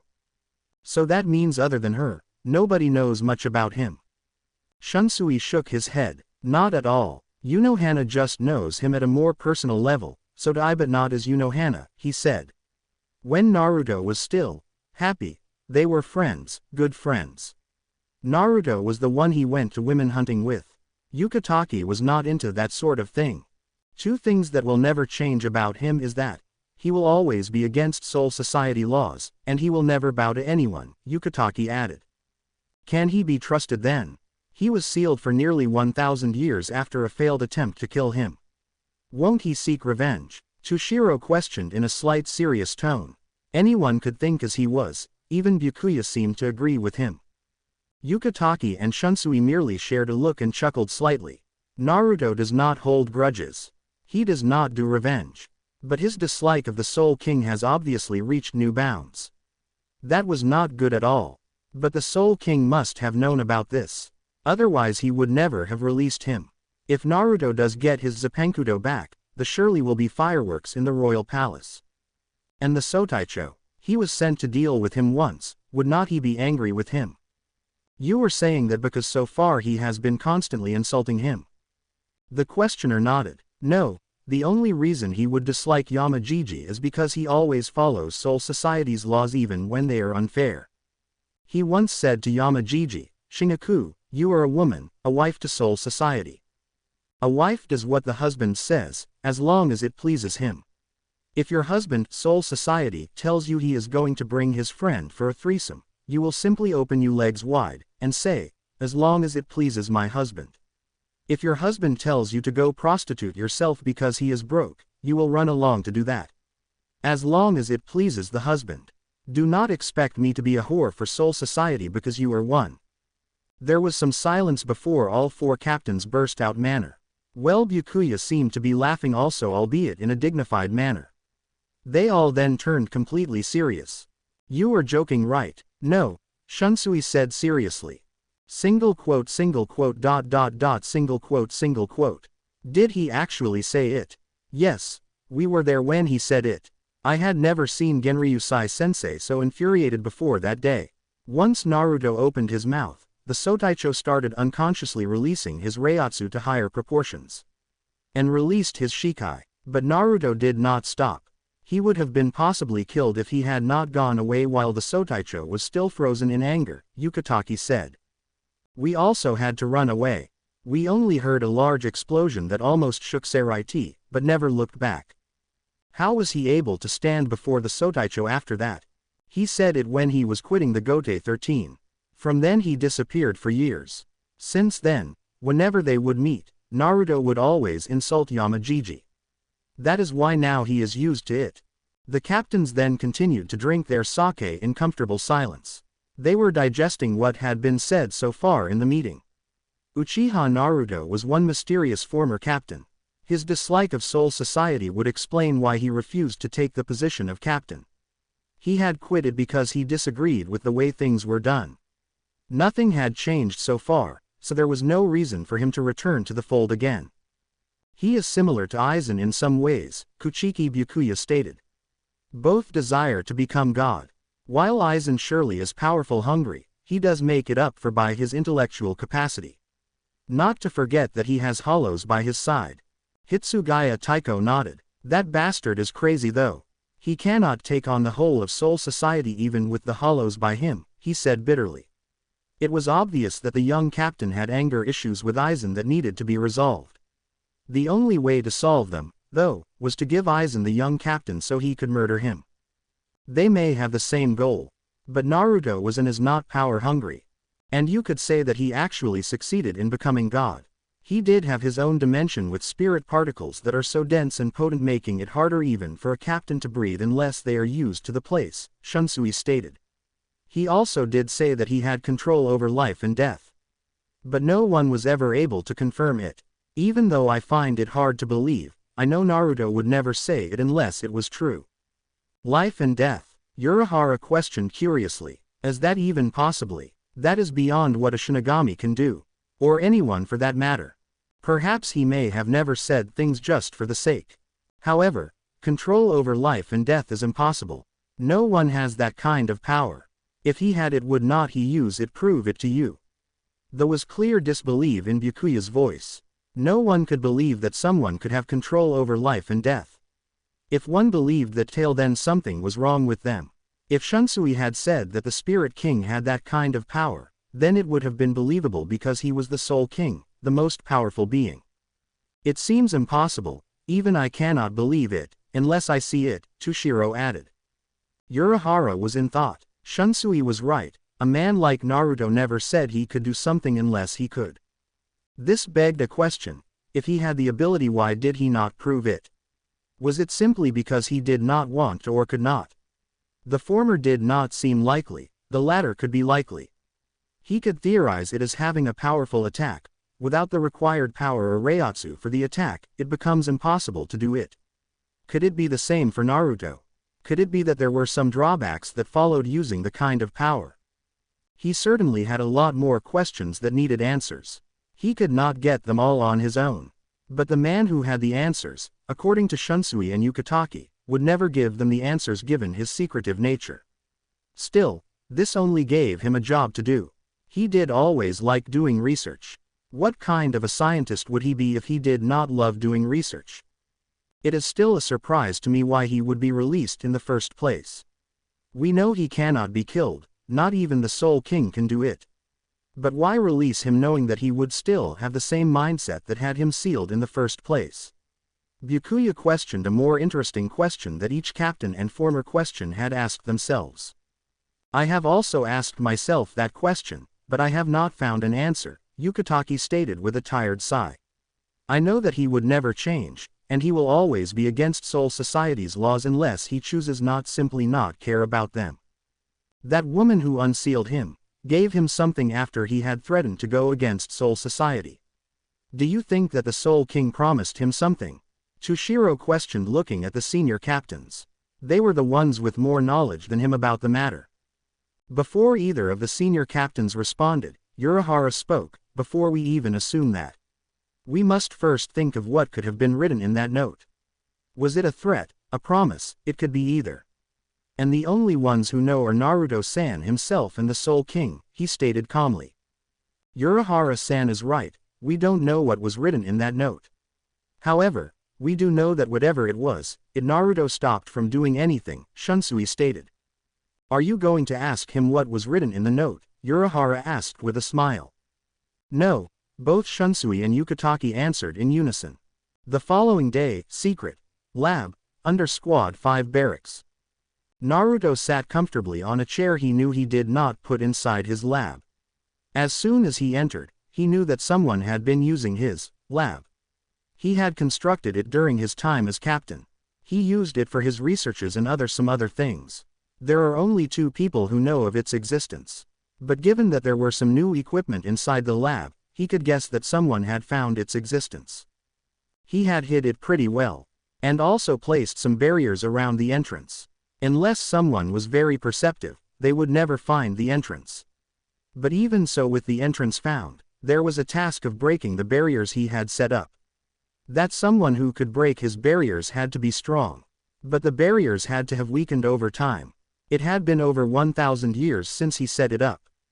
The new equipment that were inside the lab were cameras for monitoring Seraiti. He of course had set up the surveillance cameras under the 12 division nose. He had done it when he was bored. Life had become quite boring after some time.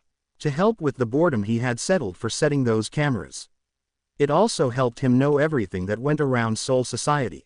The fact that the cameras had been replaced with new ones meant that the person was able to locate each camera he had set up. Well, it did not matter anyway. He just hated it when someone used his property though. If he wanted someone to use it, he would never have bothered setting up the security to hide and protect it from someone else. But then again, if someone had managed to break his barriers, then that person was at least worthy of using his lab. He never did keep anything important in the lab. It was mainly used for observing Soul Society and some research. But the results would be taken back to his house for storage. He had done well to ensure that only he could open the safe he could all his research data. That was before he had his own dimension. Most things were in the place. He only left things he would need to use. He was no scientist, but he could collect data and do some research. The previous age did not have brilliant minds. But this age ought to have someone.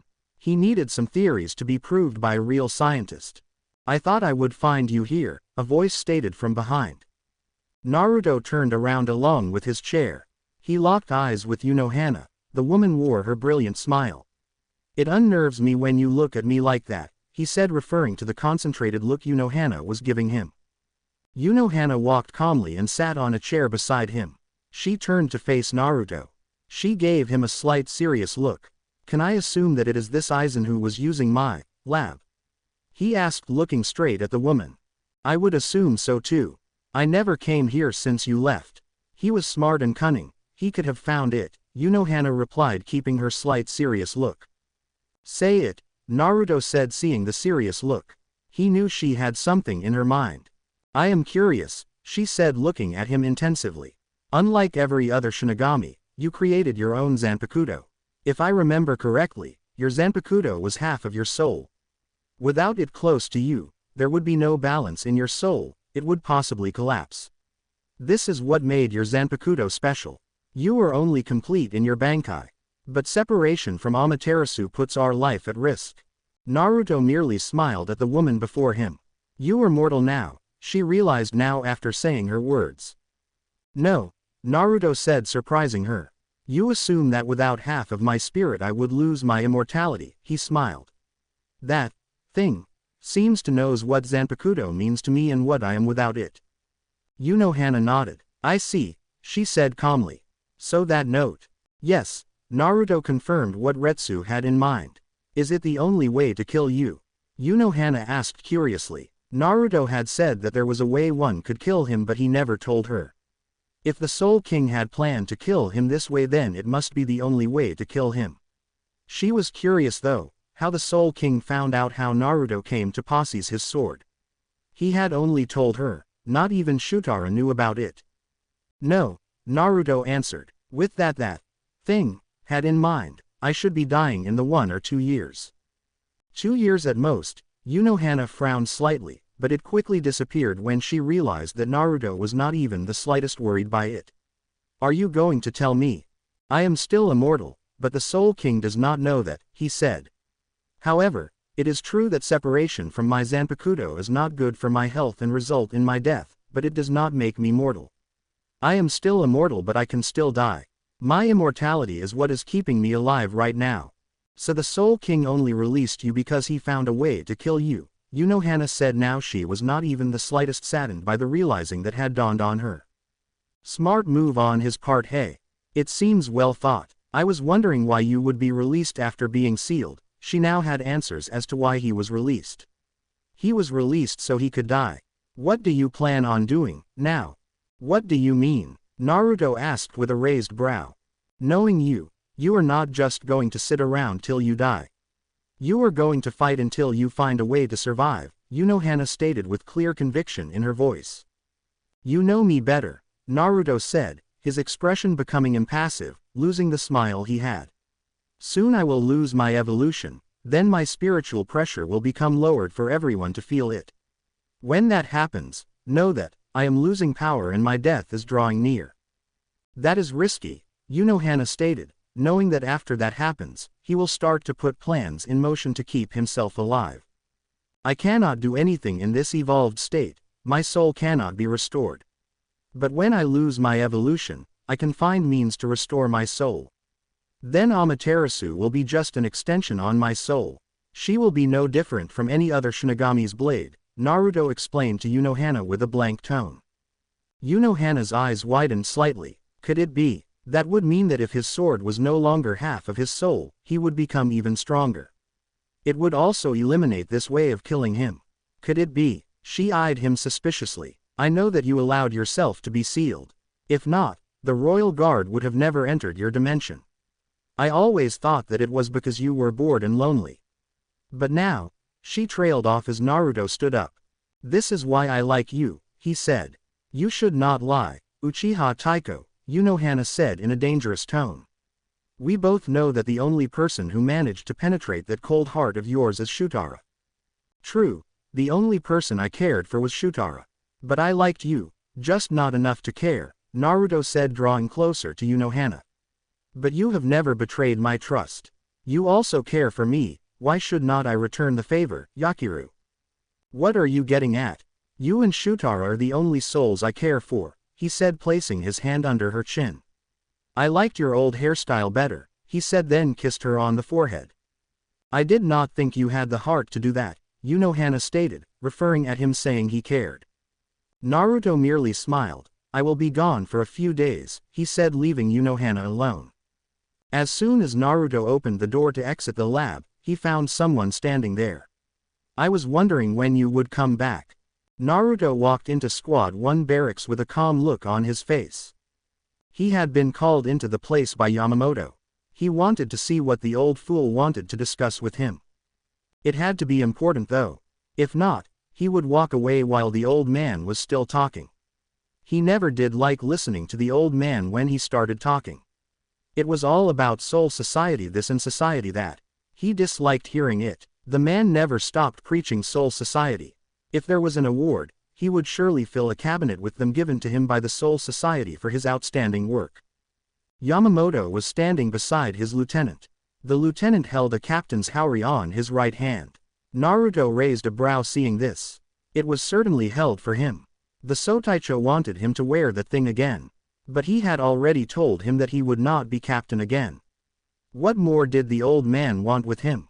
I have already told you Yamamoto. I have no interest in wearing the useless thing again, Naruto stated as he drew closer to the Sotaicho. Yes you have, Yamamoto said with a firm tone, and a nod to emphasize that Naruto had indeed said he was not becoming a captain again. By the look the man had on his face, Naruto knew that there was something going on. He was not going to wait for it to happen. What is? He never got to finish as Yamamoto drew out his Zanpakuto without even calling out its name. In a second, he was already in front of Naruto swinging Ryuken Jaka across his torso. Naruto was quick to react. He quickly blurred away from the captain commanders. Ryuken appeared a few distance away. He was not cut by the blade nor did it even touch him. If Yamamoto wanted to cut him, he would have had to do better than that. But he was sure that the man was aware of the fact that something like that would not cut him nor even touch him. Yamamoto did not look like he was going to attack again. He sealed his blade and went back to stand beside his second-in-command. He eyed Naruto dangerously. You are weak, he said in clear belief in his words. It was apparent with the look of his face and the tone of his voice. Do you really believe so? Naruto asked with narrowed eyes and a blank look on his face. This was most interesting. He had not calculated Yamamoto to play a dangerous game like this. But he should have expected it. The man always did try all his best to get him under his thumb.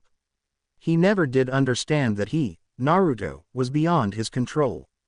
Long ago, you would not have dodged that attack. You would have simply caught my blade or blocked it. This time you ran away from my blade, the Sotaicho stated without a shred of doubt in his words. Are you saying that I dodged because an attack like that could have cut me? An interesting theory there by the man. But that attack could not have cut him.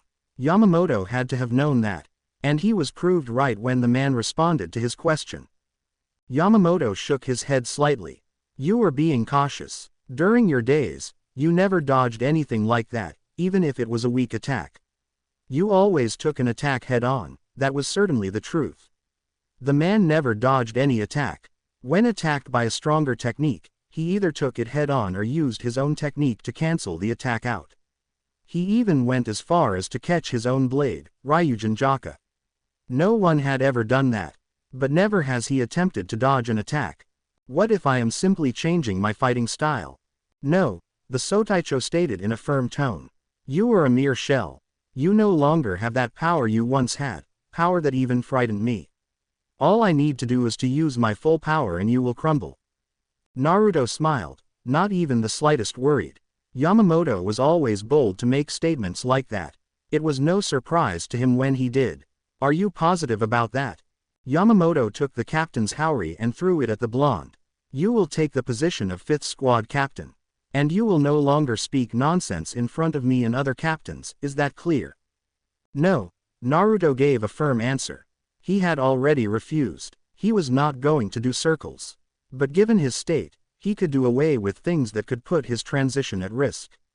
So he responded, if you want me to wear this thing again, you will have to make me. Yamamoto narrowed his eyes at Naruto. The blonde was not backing down.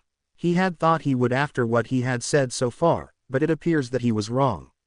It was of no bother though. He was interested in seeing how strong Naruto had become now. He had lost much of his power. That much was obvious. Fine then, the Sotaicho said as he drew his Zanpakuto. If a beating is what it takes to install some sense in that stubborn head of yours, then I will give you a beating. Naruto merely smiled. It was by no means a happy smile. Without another word to Yamamoto, he disappeared. He knew Yamamoto would follow his steps. Drawing a fight at a place like this with the old man would also cause much commotion. He was not going to have to deal with that sort of thing. Watchers would certainly come around to see who was foolish enough to provoke the anger of the man hailed as the strongest Shinigami in the Soul Society. It surely had to be a rare sight to see Yamamoto fight. You still have your speed, Yamamoto commented as he appeared before Naruto.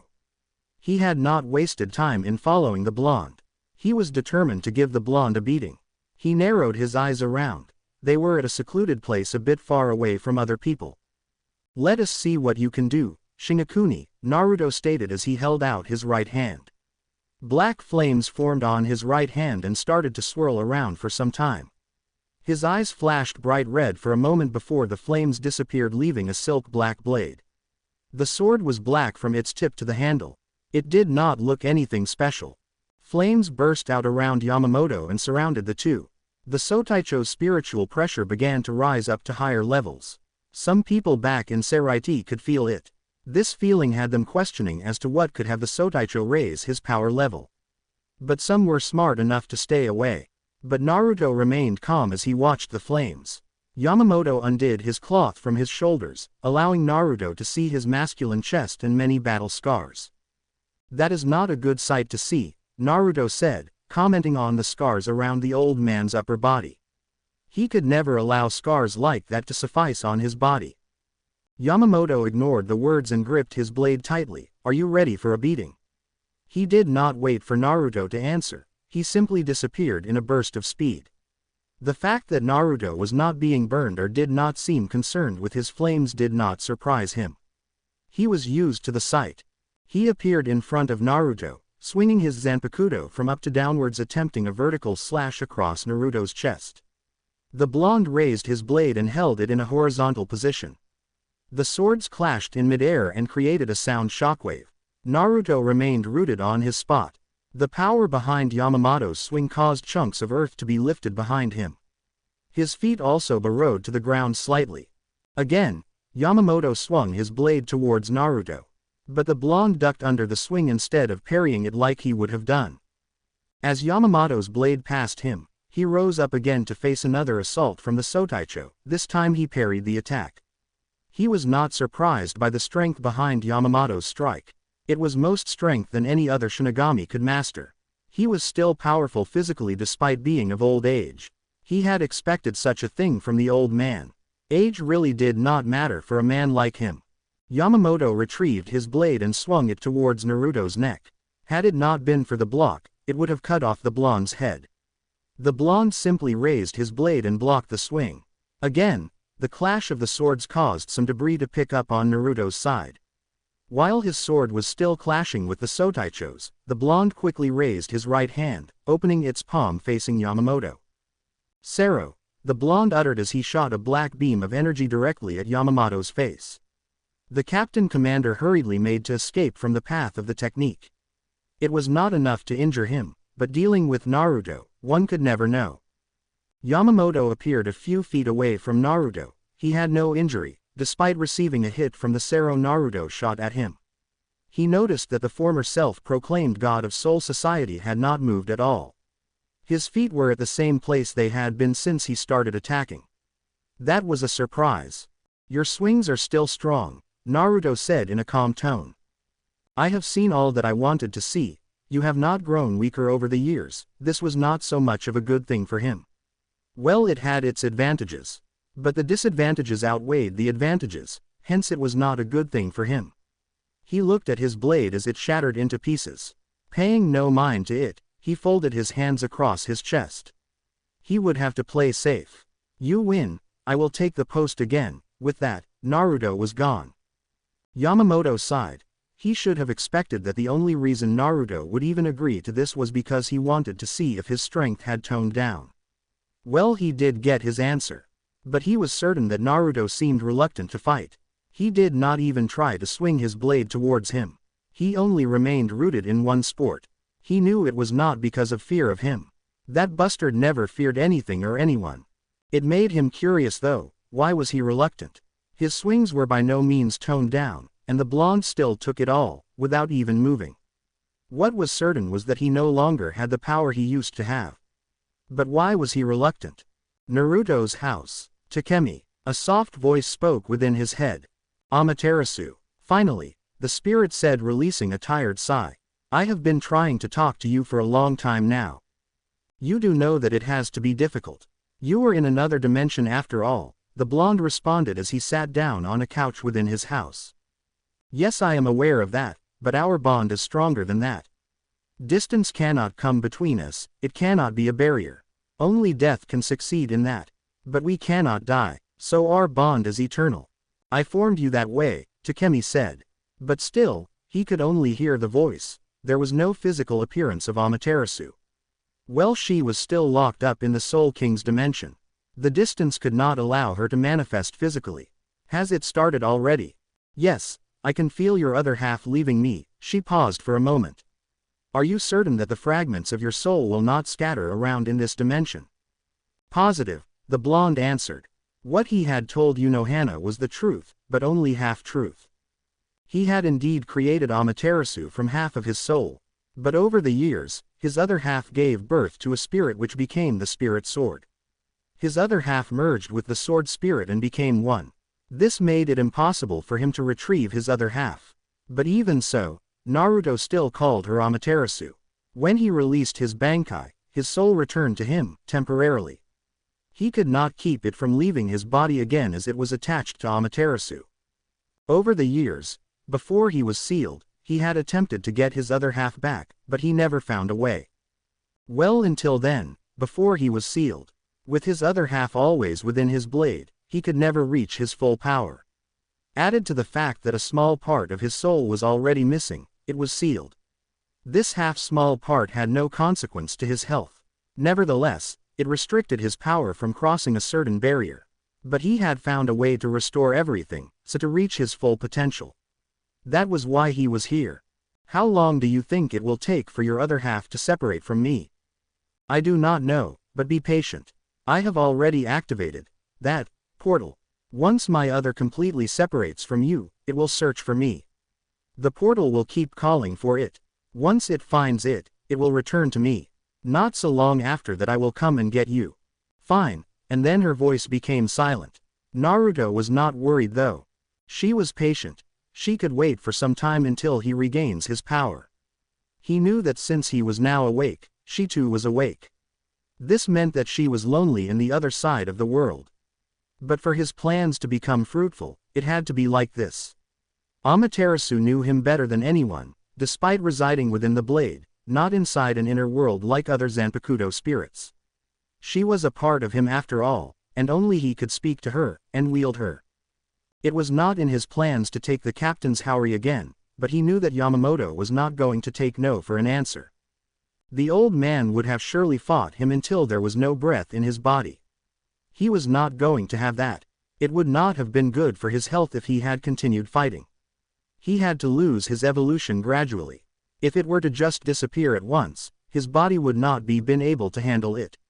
This would be a hazard for his health. At this stage, unnecessary risks had to be removed. The situation was delicate and needed to be handled with care. Things were progressing well for him though. No matter what he finds himself doing, he will always have time to further his plans. He just had to make sure that nothing else slowed him down. Being captain will not slow anything down. It would only give Yamamoto the illusion that he was in charge of everything. Amaterasu would bother him much if anything slowed down her retrieval. The woman could be noisy sometimes. But it was nothing he could not handle. You are back already, Shutara said as she walked towards the blonde. She took a seat close to him and stared straight at his eyes. What is it? Yesterday, you said you had been expecting me to return, but never explained, she said. She was curious as to how he would know that she would return to him. He had not said anything more to her. You, Shutara, are the only person who keeps me from doing anything dangerous, for that thing's belief. But that is not the truth. And he was just being generous because of the plans he has for me, Naruto explained calmly. Certainly, since the Soul King planned for him to die, he had decided to give him a dying wish. The woman had been the only person he ever loved wholeheartedly. The thing called a king was aware of it. Shutara would also keep him busy, push him away from any form of evil thoughts, again as per the Soul King's belief. But things were not as that thing believed. It was true that she was the only woman he ever loved, but she had no control over him. Sometimes she could be forceful in a scary way, but when situations were serious, he always emerged on top. She was his woman and did not have a final say in his actions. He has never even for once asked for her opinion when he wanted to do certain things. He had never argued with her when she wanted to leave him for the new job she was offered. He wanted her to be happy and make her own decisions, but now, he would not allow her to leave again. Generous. You see, Shutara, as it is now, I am dying, Naruto revealed, earning a wide-eyed look from Shutara. She stared at him for some time, seemingly frozen. A life without Naruto. She could not imagine it. The last years had not been easy for her without him, but that was soothed by the fact that he had been still alive. He was only sealed, and she could always speak to him. She had always known that someday he would be released. The thought kept her sane and able to continue with her life. But the idea of him dying, no, never crossed her mind, and she never thought it would be possible. She had always thought he would live for all eternity. She never thought he would someday die. Perhaps he was just joking. No, Naruto would never joke about something like that. By the look on his face, it was indeed true. You are dying. How? Why? She seemed to have gotten over her shocked stupor. Her eyes still bore straight into Naruto's as she questioned. She wanted to know and understand the situation. Last time they had been told they were going to seal him, not kill me. One might not be able to see the difference in having him sealed and killed. But she could see the difference. With him being sealed, she knew that he could always be released and walk amongst them, or he could escape, since nothing ever seemed to tie him down. Death was another story. If he died, he could not return back to life, and she would be responsible for that. That is another story for another time, Naruto said calmly. He was not going to explain it to her. It was best she was kept in the dark about this for the time being. He could not have following him everywhere to ensure that he was fine. And this matter was best kept away from her. But have no fears. only that fool of a king believes that I will die. But he should know better. Shutara nodded and released a sigh of relief. I thought I had lost you there for a second, she said. She was very relieved. Although she got the feeling that Naruto was not going to answer her question, she was still pleased that he was with her. She was not worried about being given false hope. Naruto would never do that to her. If he was dying, he would tell her that he was going to die and there was nothing he or she could do about it. That was how he handled their relationship. But she was also aware that he does not tell her everything. What did Yamamoto want with you? He was offering me that captain's Haori by force. I refused and we clashed swords a few times before I chose to agree, Naruto replied. He had left the damn thing. He would have to return to the Sotaicho to take it. Amusing that he who stood above all beings was going to be wearing something he deserted long ago. Being a captain of the Gote 13 was below the god of soul society. But for the time being, he would endure all. Still, he had never thought he would wear the captain's Haori again, but the situation forced him to do it. For greater glory ahead, he would endure. So you are taking your old division again, Shutara said as she crawled towards Naruto's chest. She rested her back on his chest. It was cold and gave her no comfort. It was never like that before. Every time she rested like this, he always released warmth that was only reserved for her. But it was now not there. She could not feel it. It was just cold, giving away nothing. Still, she refused to dwell on it. As long as he was here, things should be interesting from now on. Certainly, Naruto agreed. You know, when you walked out on me, I thought you were mad at me. I thought you no longer wished for me to be by your side. Woman, that was not good, Shutara thought. Whenever Naruto called her like that, he was going to tell her how much disappointed he was. How can you say things like that? You thought I no longer wanted you by my side. You were the one who left me so that you could babysit the sleep-obsessed fool. I did not tell you to go, you left. I made no complaints. Even if I no longer wanted you by my side, you should not make complaints since I also did not make any complaints. The cold and hollow feeling she felt from his chest was transferred into his tone. Yes, things have changed. He never used a tone like that to her. Even though she had done something unpleasant, he always talked to her with love and care. He never gave off a hollow feeling towards her. Perhaps other people, but not her. I get that I was wrong to leave you. But I wanted the job and you were also offered the same position. I thought you would take it too.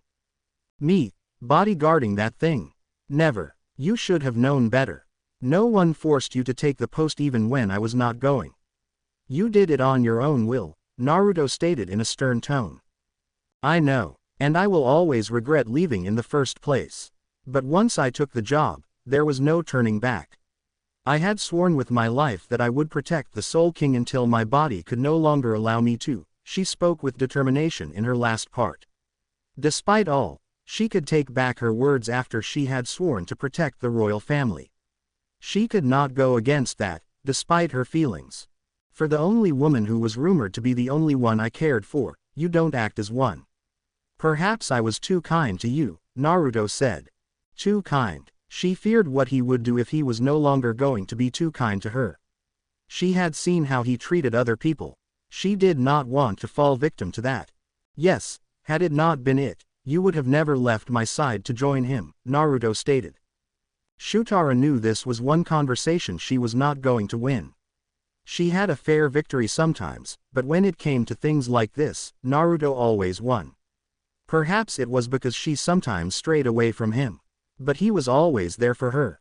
But even so, now she believed it, things were different. Naruto was not the same as he was back then, perhaps towards her only. I am sore. Naruto cut her off. Shutara, if you ever do something like that again, I will kill you. I love and care for you, but should you decide to betray me, I will kill you. Really, she dared him. He had never been able to lay a finger on her even when she left him to join the Soul King. The very being he despised with all his being. All the time she has known him, he has never spoken anything good about the Soul King. His dislike of the Spirit King was somewhat legendary. He never hid the fact to anyone, not even Central 46. At the beginning of their relationship, she got used to Naruto's cold ways. And at those days, she was still young and quite a playful woman. She was not used to a cold person waking up next to her. At the begging he offered her little comfort. Yes, she knew he loved her and he tried to give her comfort. It was little comfort, but she knew that no one had ever received even a piece of the comfort her gave her. But it was not enough for her. She had ended up leaving him without saying a word. When he found her, a man was flirting with her. He was a bit overdoing it. Naruto never freaked or seemed angry at what he had seen. But the thing was that he murdered the man and left her alone. When she went back home, he told her he would kill her if she did something like that again. He had always threatened to kill her. But never had he shouted or hit her. Whenever he was furious with her, he never allowed his anger to direct his actions when it concerned her. He had made it clear to her that she was his and he would not share her with anyone. Anyone who attempted to drink where he drank would be killed, that was the law. But after the incident, he showed her more love than he previously. He held her with warm hands. He cared for her more than he had been. That was the turning point of their relationship. From there, he was never cold towards her. He was always kind and loving. Perhaps it was because he had been afraid that she would leave him. If she had done that, someone would have surely been killed brutally. It would surely hurt me to kill you, but I can erase the pain from my heart, Naruto explained. People don't turn emotions on and off like that, Shutara said, shaking her head. But then again, this was Naruto. Maybe he could do it. You have also not been fair to me. Explain. You trust Unohana more than you trust me, your love. That was the truth. She would be surprised if he even denied that. What makes you say that? Naruto asked with a blank look across his face. He was not worried by her question, not even the slightest. But he had not made it obvious that he trusted Unohana more than he trusted her, did he? She knows more about you than I do and I know that you share things with her. It did not please her at all. She was his lover. He was supposed to share things with her, not Unohana. He only used her for casual. True, Naruto knew Unohana before her met her. But she was his woman, not Unohana. What more do you want, woman? You have my love, and I trust you. Perhaps not in the same level as Unohana, but you have what is most important. If you are not satisfied with that, show me that I can depend on you. The following day, Karankora town. A garganta opened within the skies of the town as Naruto came out of it. His rebirth had left him one-sided. He could not utilize most of Shinigami powers and the power of his eyes. The only useful thing that was left in his arsenal was Flash Step. His hollow powers had been left untouched. This meant that for now he was stuck using hollow powers. It was not that bad. But given his current state, he could not use his most powerful techniques. He did love throwing them around like they were nothing. It would be disappointing that he could not light up some fireworks. It was only temporary though. It has been long since I came into this place, Naruto thought, looking around at the town. Since no one could sense him, his appearance would not cause any commotion. He was also not going to lower his power for someone to feel it. He had been supplied with the location of whom he wanted. There was not for him to attract whom he wanted that way. Soul Society had banned you from coming into this place, Amaterasu stated within Naruto's head. It has been over 1,000 years since they did that. Your spiritual pleasure was not good for the humans. It was hard to sense a seal placed on you to limit your power would break within seconds. That was before Naruto left the Gote 13. But after he left them, he never did bother coming here as there was nothing useful. You are here, Naruto asked, surprised to hear his blade. I told you, there is nowhere you can go where my voice cannot reach you. I might not be able to manifest physically, but because originally I was a part of you, my voice will always reach you. I am aware of that, Naruto said. He was the one who created her in the first place. It is not like you to speak to me this often. You spoke to me yesterday, this morning and now. Takemi, you have not been able to hear my voice for nearly 1,000 years, and when I try to make up for lost time you say something like that. Naruto raised an eyebrow at the words. You are bitter about our separation. Of course I am. It feels like you have abandoned me. It is not as if I will have any good fights without you. And besides, it won't take years for me to come and get you. It better not. I sense a threat, Amaterasu. You should not have thoughts like that. Perhaps the fact that my soul is separating from you is making you think that like that. My personality will no longer affect you. Perhaps. Naruto sighed and looked down at the humans going about their business completely unaware of his presence. Soon, they would be able to feel his presence. His condition was deteriorating faster than first thought. He had not thought that it would worsen at this rate. But it was no bother, all worked out better for him. Nay, Takemi, Amaterasu started. You have been down twice now. First it was from grace 1,000 years ago, now it is from your glory. My fall from grace, it was ages ago, mere memories now. But because of it, you understand why I must do this. Yes, they must pay for what they did. Your actual rebirth should awaken the sleeping power that has been sealed shortly before your fall from grace. Be patient, wait for me. I will reclaim that which has been lost and we will sit with the stars as we watch over the world. Heaven was made for us to rule. It is only a matter of time now. I will wait, just don't take too long. Heaven is waiting for us, and the stars are already bored without their master. She paused for a moment. Well, that is what you told me anyway. What is that supposed to mean? You are a liar, Takemi. You have lied to everyone. This may be your true self to some extent, but you said things in the past to manipulate future events. Those Shinigami think you always told the truth. But you always had a reason for saying what said to those people. No one knows where you come from or your true age, except for him. Naruto smiled as Amaterasu's voice disappeared. I guess I better go find the scientist, he thought before disappearing from sight. Urahara's shop. Naruto appeared in front of the shop he had been told to visit. The location of whom he wanted was this place. Outside it looked like a normal shop. Who could have guessed that a former captain of the hollow-obsessed Gote 13 lived here? He saw a boy and a girl sweeping. That was at first, but the boy then seemed to be bullying the girl. He walked towards the two children who had not noticed his presence. Children, he called, where is Urahara? The young girl seemed timid. The boy gave him a stare. That was after they had been startled by his sudden appearance. Who are you? The boy asked. No, rather demanded. Anyo. I think he is a captain, the girl said, pointing at the haori Naruto was wearing. It was like any other captain's haori, but his was added a few customs. He had removed the sleeves and added high collars. There were black stars dazzling along the hemline. Naruto whizzed past the children in a blur and entered the shop. They were left blinking as he disappeared. As soon as he entered the shop, a large man was greeting him. You are not the one I am looking for, Naruto stated. Where is Urahara? Tessai sized up Naruto for a moment. Certainly, it was him. The owner is currently busy right now. I can go and inform him of your presence. Take me to him, Naruto stated. It was not a request and Tessai was smart enough to realize that. Please follow me, he said, turning around.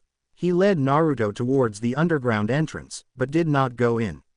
He told the blonde to go down and he would find Urahara Kazuki. As soon as he arrived, Naruto realized that he was in a secret training ground. Whoever created this place was quite crafty.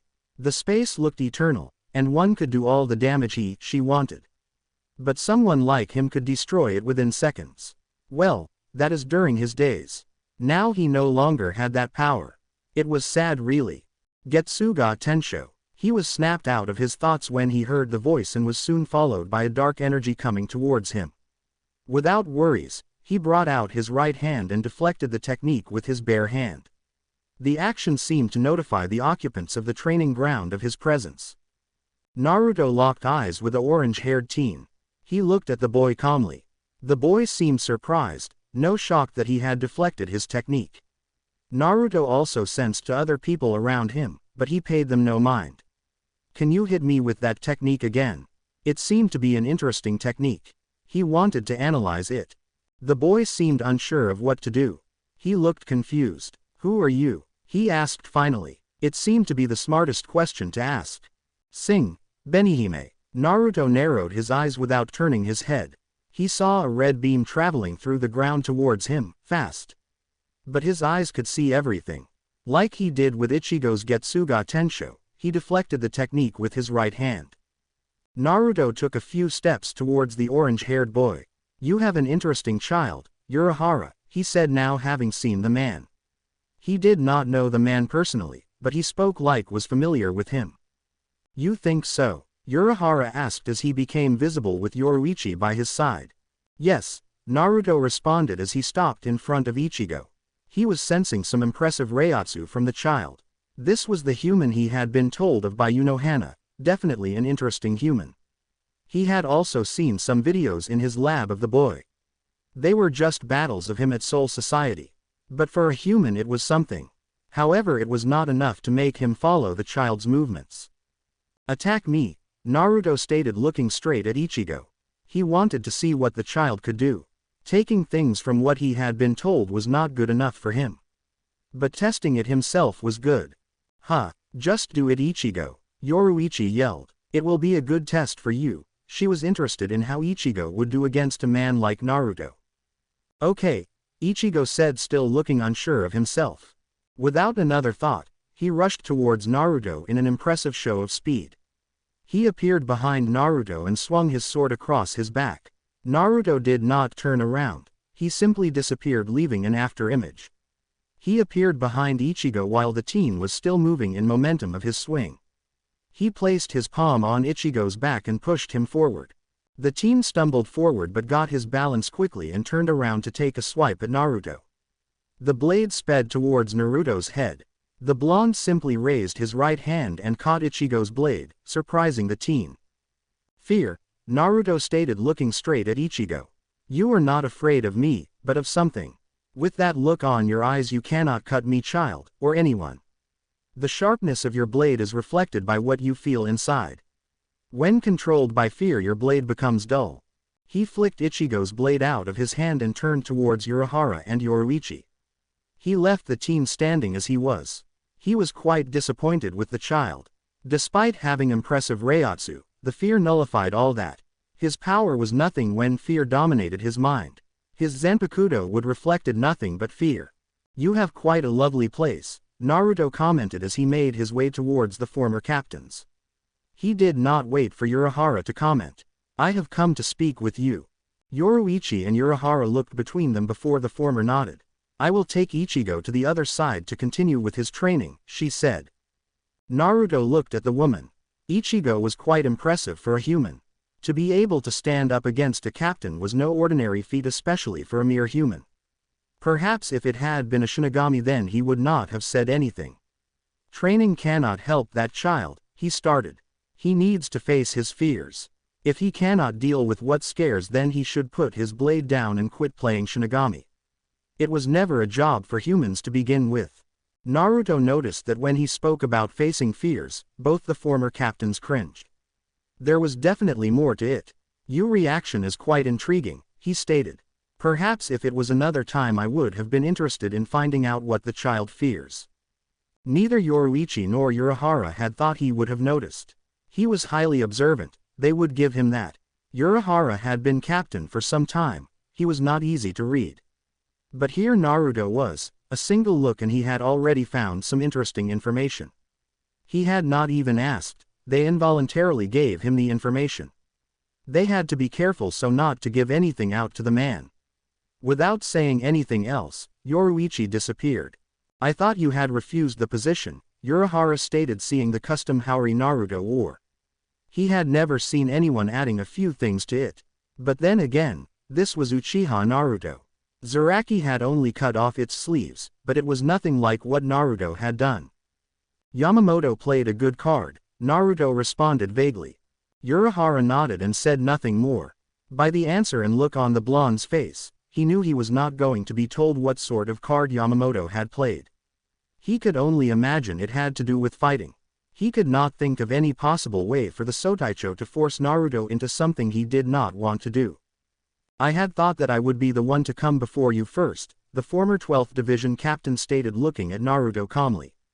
Certainly, he had thought that he would be the one to visit the blonde because of his need for answers. Naruto raised a curious eyebrow. You have spent time with Shunsui and Jashiro. They told you of some things about me that left you with many questions. He had yet to even speak with those two. He should make some time to see his former friends. They were not as bad as Yamamoto was. Urahara nodded. The man was accurate. He did not think he would be like this. Anyone would have questions after hearing all about you, he stated with a small smile. Everyone always has questions, Naruto said, slipping his hand inside his cloth. He retrieved a folded scroll and threw it at Urahara. I want you to decipher that scroll. Retsu tells me you are a genius of some sort. Urahara was certainly interested in what was in the scroll. He opened and saw words in an ancient language. He looked carefully at the words, and then realized it was some sort of a formula. He looked at Naruto again. This was ancient language, and he did not think such writing would exist. What is it? Like that, it looks like a formula. What is written in there is a key. It is set like a puzzle that I cannot solve. It was the last 100th key to unlocking a seal that was placed within him. He had already deciphered 99 of them already. But the last one had proved nearly impossible to solve. He had tried all his wits to put it together into a key. As it was now, it was just pieces of the key. Without putting it together, it was useless. Being the last key, it held two functions, all of which were important. A key? Urahara asked with a thoughtful look on his face. He wondered what the key could unlock. How Naruto came into possession of such scroll with ancient language. He was sure even the Sotaicho would have no luck in understanding the language. Naruto threw another scroll at Urahara. This second scroll has the seal in today's language. I made it so that you could understand what is written. But do not attempt to solve the puzzle using the second scroll. As you will notice, that second scroll only has word explanations. Can you read this language? Naruto nodded. What do I get for this? First, I don't even know what this key unlocks. Naruto smiled slightly. He snapped his fingers and a garganta opened. Urahara would surely try to figure out what the key unlocks. But he would not figure it. Kazuki of course raised a curious brow seeing Naruto open the portal. You said that you wanted answers. Solve that puzzle and I will give you answers. A little brain teaser is something that a scientist would miss. With that, the blonde stepped into the garganta and disappeared. Liar, a voice said within Naruto's head as he disappeared. It did not take long for Yoruichi and Ichigo to appear before Urahara. What did he want? Help, Urahara responded with a slight smile on his face. Although Naruto had not said anything, it was obvious that this key was a secret, and the fact that he would be busy putting it together ought to be kept a secret. Ichigo looked frustrated. He had been asking Yoruichi who the man was, but she had not answered his question. She had told him to focus on his training. But he could tell that the man was a captain by the emblem on his haori. But still, he had not seen the man during his short stay at Soul Society. Will you tell me who he is already? Urahara looked at Ichigo with a look that seemed foreign. Ichigo, go upstairs and rest a little. Yoruichi and I will be there after we have discussed a few things. The only response Urahara got was a deep scowl and a visibly frustrated Ichigo walking away from him and his childhood friend. The former captain sighed and pocketed the scrolls he had been given. He looked back at Yoruichi. It was clear she was waiting for him to explain some things. Like I said, Yoruichi, he wanted me to help him with something. I will keep it to myself for now, the former captain stated. Yoruichi glared at him. How long have we known each other, Kazuki? The man sighed. Yoruichi, I will explain once I have the answers. For now, I don't have any answers. He just gave me a puzzle that I need to solve. Until I do that, I cannot explain what it is, he explained truthfully. Yoruichi nodded, getting the feeling that he was being honest with her. I was surprised that he could deflect your attack like that, she said, changing the subject. I was not surprised, Urahara stated. Still, he did notice that to do so, he used his stronger hand. Everything was done with his right hand. He also seemed not to be surprised by Ichigo's speed, even though the teen was in his Bankai state. Well, it was obvious that Ichigo was not going as fast as his Bankai could allow him to because of his fears. I guess that is to be expected, Yoruichi resigned tiredly. That was the second time I saw someone catch Ichigo's sword. First it was Eisen with a mere finger, now him. Both were not even trying. There are some strong beings that exist. The Sotaicho is not the only one who installs fear into his opponents by his power. Yoruichi nodded. He is quite perceptive though, she stated. I cannot disagree with you on that one. So what were you able to get from him? She could count on her friend to have found something on the man. He did not give anyway anything, Urahara responded. The man was just unreadable. Staring into his eyes did no good either. They were kind of hypnotic. But from what I have heard and seen, I think I have found something. I am not sure of it yet. What is it? When he was released, the technique he used was Sero. We know that he does not have his real Zanpakuto. He has not displayed any Shinigami powers as of yet. When he left now, instead using the same gate as any captain or Shinigami, he used a Garganta, a hollow technique, Urahara explained with a thoughtful look on his face. Are you saying that he cannot use any Shinigami powers? It is only a theory. And it is still early days. We will see as the days go by. Many years ago, flashback. Takemi. Yes, Amaterasu. How long are we going to be alone in this part of this world? I don't know, Naruto answered truthfully. The other souls are quite pathetic. No matter how much I try to restrain my power, they just can't stand it. We are going to become bored soon enough. Perhaps we should go to the hollow world. There should be some hollows there that would entertain us, Amaterasu suggested. You know my teleportation technique is limited with a part of me inside of you. And I need to have seen the place before to be able to teleport, Naruto responded as he looked at the forlorn skies. He was alone with no one by him. Souls that spent much time near him did not end well. He was forced to live in a secluded area. How his life was boring. Nothing had ever been normal ever since he woke up in the Rungoki. That day he awoke, he only had vague memories, a part of him was missing. But that was some time ago before he even created Amaterasu. He held power that Shinigami craved. He did not wish for the power to leave him, it was his to command. He had been blessed with it, and he would use it to get what he wanted. Can't you generate enough power to bypass that? No, Naruto responded, but if I could find a hollow and get inside its mind I can be able to get a picture of that. Naruto trailed off as his senses picked up some activities not far from him. He had thought he was alone at this part of Soul Society. What is it? It appears there is a group of Shinigami close by, Naruto answered. Those pathetic black fools. They abused their power, using it to subject the weaker to their wills. It disgusted him to no end. Amaterasu's voice disappeared from Naruto's head as the blonde took the directions of the souls he had sensed. He was using some low-level speed to get to the group. He was in no hurry to get there. He was going to end the fight quickly, after all. Upon reaching the group, he found them making loud noises. They were seated in a circle with two nearly naked young women dancing in the middle. The expressions of the women were that of a fearful one. His presence was quickly noticed due to his high level of Reiatsu. All the Shinigami then turned towards him with narrowed looks. They knew him by their looks. They had been trash that he had allowed to live before. Today he would allow the trash to disappear. I would imagine that this is what weak-minded fools do. You disgust me. It's that kid again, one said standing up. Go away kid. Let us just kill him. It will be payback for what he did last time. Naruto cut off any resuming arguments. He really hated using his sword for weak fools. Perhaps he should create a secondary blade for this cause. He released large amounts of Reiatsu that froze all the men. He disappeared in a burst of electrifying speed and appeared in the middle of the group. The women were already down due to the effects of his Reiatsu. He only looked at them while the Shinigami remained frozen under the pressure of his Reiatsu.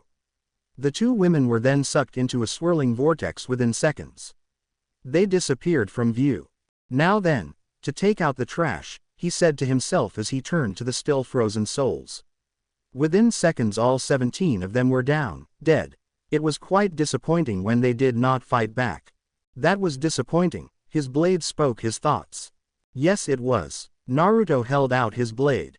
Perhaps I should free those women, he thought. Where are you going to take them when you do that? Nowhere. They can find home on their own, Naruto responded with a shrug. Besides, I do know. Again, he trailed off as his senses picked up something. A strong man, very strong, was coming towards him, fast. He had not felt anyone this strong ever since he awoke. A few seconds later, someone appeared before him. He was still holding Amaterasu by his hand. He narrowed his eyes at the man with nothing one could read on his face. Inwardly, Naruto smiled. Finally, he thought, like in Peace Seeker, my AN will be on top. This is only temporary though. The chapter may have some mistakes, I hope it is nothing irritating. I did not have the right equipment to edit it. I will probably update it later when the guy editing this chapter gets back to me. I just thought since it has been long I updated, I should make this one available. Now, things may appear to be going well for Naruto, but you will find out soon enough that he can be outsmarted. And it won't be pretty when he gets outsmarted. I am having some problems writing this story, so I doubt it will reach 20 chapters. I won't leave it before I complete it though. Naruto appears invincible and will be so until the end of chapter 9 where he will brought down to nothing. I won't spoil anything, so I'm gonna stop right there. But I just wanted to know that since everything will going according to plan until the unexpected happens. The fall from grace will be revealed soon. But just to give you something, it happened a long time ago, and only the Soul King knows about it. Naruto and the Spirit King have a history together, it will be revealed soon. I know this chapter also has some questions, but I do believe that it does answer the question of what exactly is the power that is sealed within Naruto. I will explain a few more things in the next chapters. Well, anyway, thanks for the reviews. And I have been searching for a beta to edit my material, but I have not found any luck. The person who is willing to help has been busy. Anyone willing to help PM me. The help will be much appreciated. On another matter, I have removed my story, The Rejected Hero. I will explain much more about it in my profile once I update it. Chapter 4. Naruto stood at the Sokyuku Hill watching all of Seraiti. It was such a quiet place now and it seems that the laws have become relaxed unlike the old days. The only thing that was out of the Soul Society's control was him. No one could control him. Even if they gathered all the strongest man in the spiritual world, no one could control him. Being controlled by someone was beyond anyone. Not even the Soul King could come close to achieving that goal. It was the same as trying to manipulate him. He refused to be manipulated. The reality might be that he was still forced to act as a captain for the Gote 13, but that did not mean that he was under anyone's control. He was merely playing a part that he would abandon soon. Nothing was permanent. Genryusai could enjoy his false victory for now. But Uchiha Naruto is never down. The only way to bring him down is to kill him, but there was a problem with that. He could not be killed by any living Shinigami or Hollow. The old Gote 13 was very strict and powerful. Yamamoto did anything to win. The old man was truly cold and heartless during those days. He had no trouble in sacrificing his subordinates as long as he could win. Perhaps he was still the same, but he could feel that the Sotaicho was no longer the same as he was back then. He had now become old and soft. But his power still remained. It was still no power that would give him nightmares. There was no one with power that would give him fear. Only his own power he could make him afraid. It was beyond what anyone could imagine. They had not yet seen anything. All they have been seeing were mere illusions.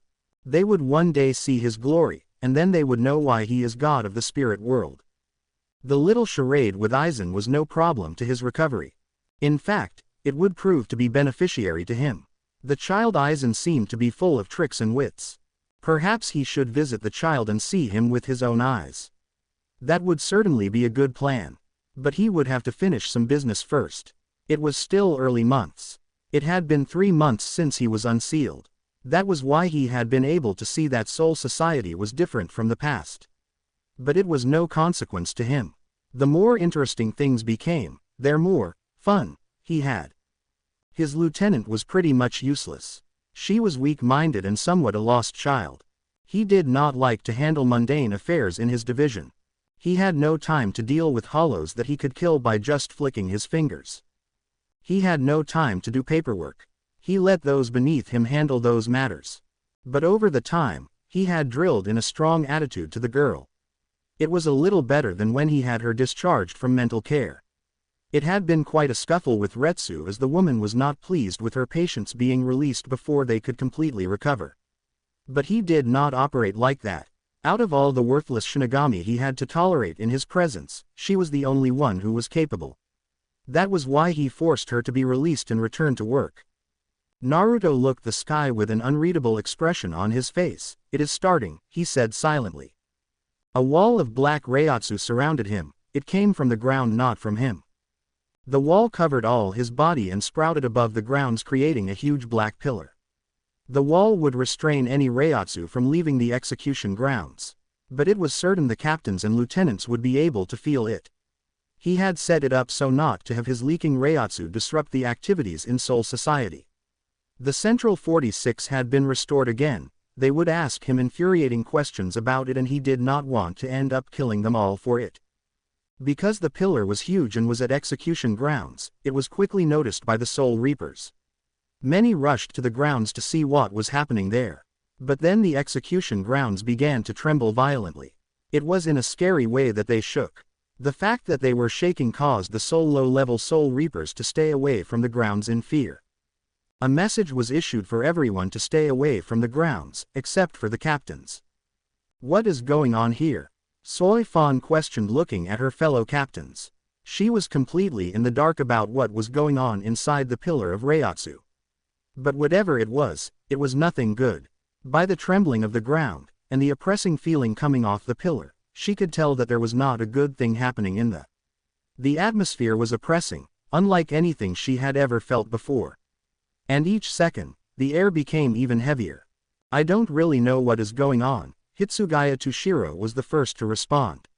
He looked at the elder captains. Perhaps you might have some insight on this, he stated, seeing the focused look on the oldest of the captains. Yamajiji, Hiraku said without looking at the captain commander, who had not said a word since arriving. Given that he is not with us here and that he is the only one who has given off this feeling even to captains, we can say that he is inside there, he stated. Yamamoto nodded. It is him. There is no doubt about that. I can never forget the scent of his Reiatsu. Even if I can barely feel it, I can never mistake it. He paused for a moment. But that leaves a question. What is going inside there? Where is Shutara, by the way? Jashiro questioned. Should not she have been here to witness this, knowing that it is him? Naruto might have told her not to come here, Unohana stated, bringing some insight. If this was pre-planned, he would have told Shutara-san to stay at the house and ignore the whole mess. That still does not answer what is going on, Soi Fon stated as she released her own Reiatsu to battle with the oppressing atmosphere around her. I have noticed that our 5th squad captain had been leaking Reiatsu over the past weeks with my equipment, Mayuri stated, smiling. He was the only one who seemed to have an idea as to what was going on here. It always pleased him when things like this happened. It also brought him joy when everyone was clueless except for him. Can you explain? I thought his Reiatsu could not be sensed, Byakuya stated, looking at the grinning 12th Division captain. I doubt your simple mind will be able to understand it even if I explain it to you, Mayuri responded coolly. Perhaps it is not that case. You yourself might be unable to explain the phenomena, Unohana stated with a kind smile that did nothing but to infuriate the 12th Division captain. But before he could retort, a loud thunderous roar escaped from the pillar. They roar had them shut their ears because of its loudness. The roar was glass-shattering. Everyone in Seraiti heard it. But because of the orders to stay away from the execution grounds, they all stayed put. This was followed by large cracks on the execution grounds. The cracks stemmed from the pillar and outstretched a few feet away. Within those cracks a dark black smoke began to arise slowly. This was followed by what seemed to be black flames in all the cracks that had appeared from the ground. The ground had stopped trembling by now. The oppressing atmosphere only continued to become even heavier, forcing all the captains to release their own Reiatsu to counter it. It was then that a piercing scream followed. It was definitely the voice of Uchiha Naruto. It was certain that whatever he was going through was painful. If one did not certainly know him, they would pity the man. Unohana realized that he might have been losing his power. Naruto had confirmed to her that his Retsu had started to leak out of his body. But it was faint, so no one could feel it. Mayuri had just confirmed it with his equipment. But still, this atmosphere was not of a person who was losing power but of one who was gaining power. Had Naruto lied to her? No, he would not have. She had never heard him scream like that. He never even raised his voice loudly. The painful scream continued for several minutes, before finally dying down. Then the oppressing atmosphere disappeared into thin air. The flames that had been acting up in the cracks disappeared. This caused the captains to sigh in relief and stop releasing their own Ryatsu. Cracks began to appear on the pillar, one by one. The sound of glass shattering invaded the ears of the captains. After a few minutes had passed, the unthinkable occurred. Boom! A heavy Ryatsu exploded along with the pillar and crushed the younger captains, forcing them down their knees. The older ones remained standing. All of Seireii came to a standstill. Yamamoto had his eyes now fully opened.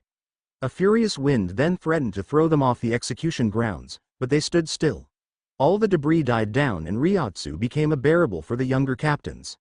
The debris died down, and within a few moments, they could now see a swirl of pure black flames. The flames swirled around in midair for a few moments before in an instant they disappeared, revealing a figure. They then appeared above him and seemed to compress before forming a black, thin blade. The blade seemed to descend down beside figure, until it stopped in air at his side. The figure had blonde hair reaching down his waist. His face was looking up the sky. Uchiha Naruto. He was dressed in a simple white cloak and had nothing on his feet.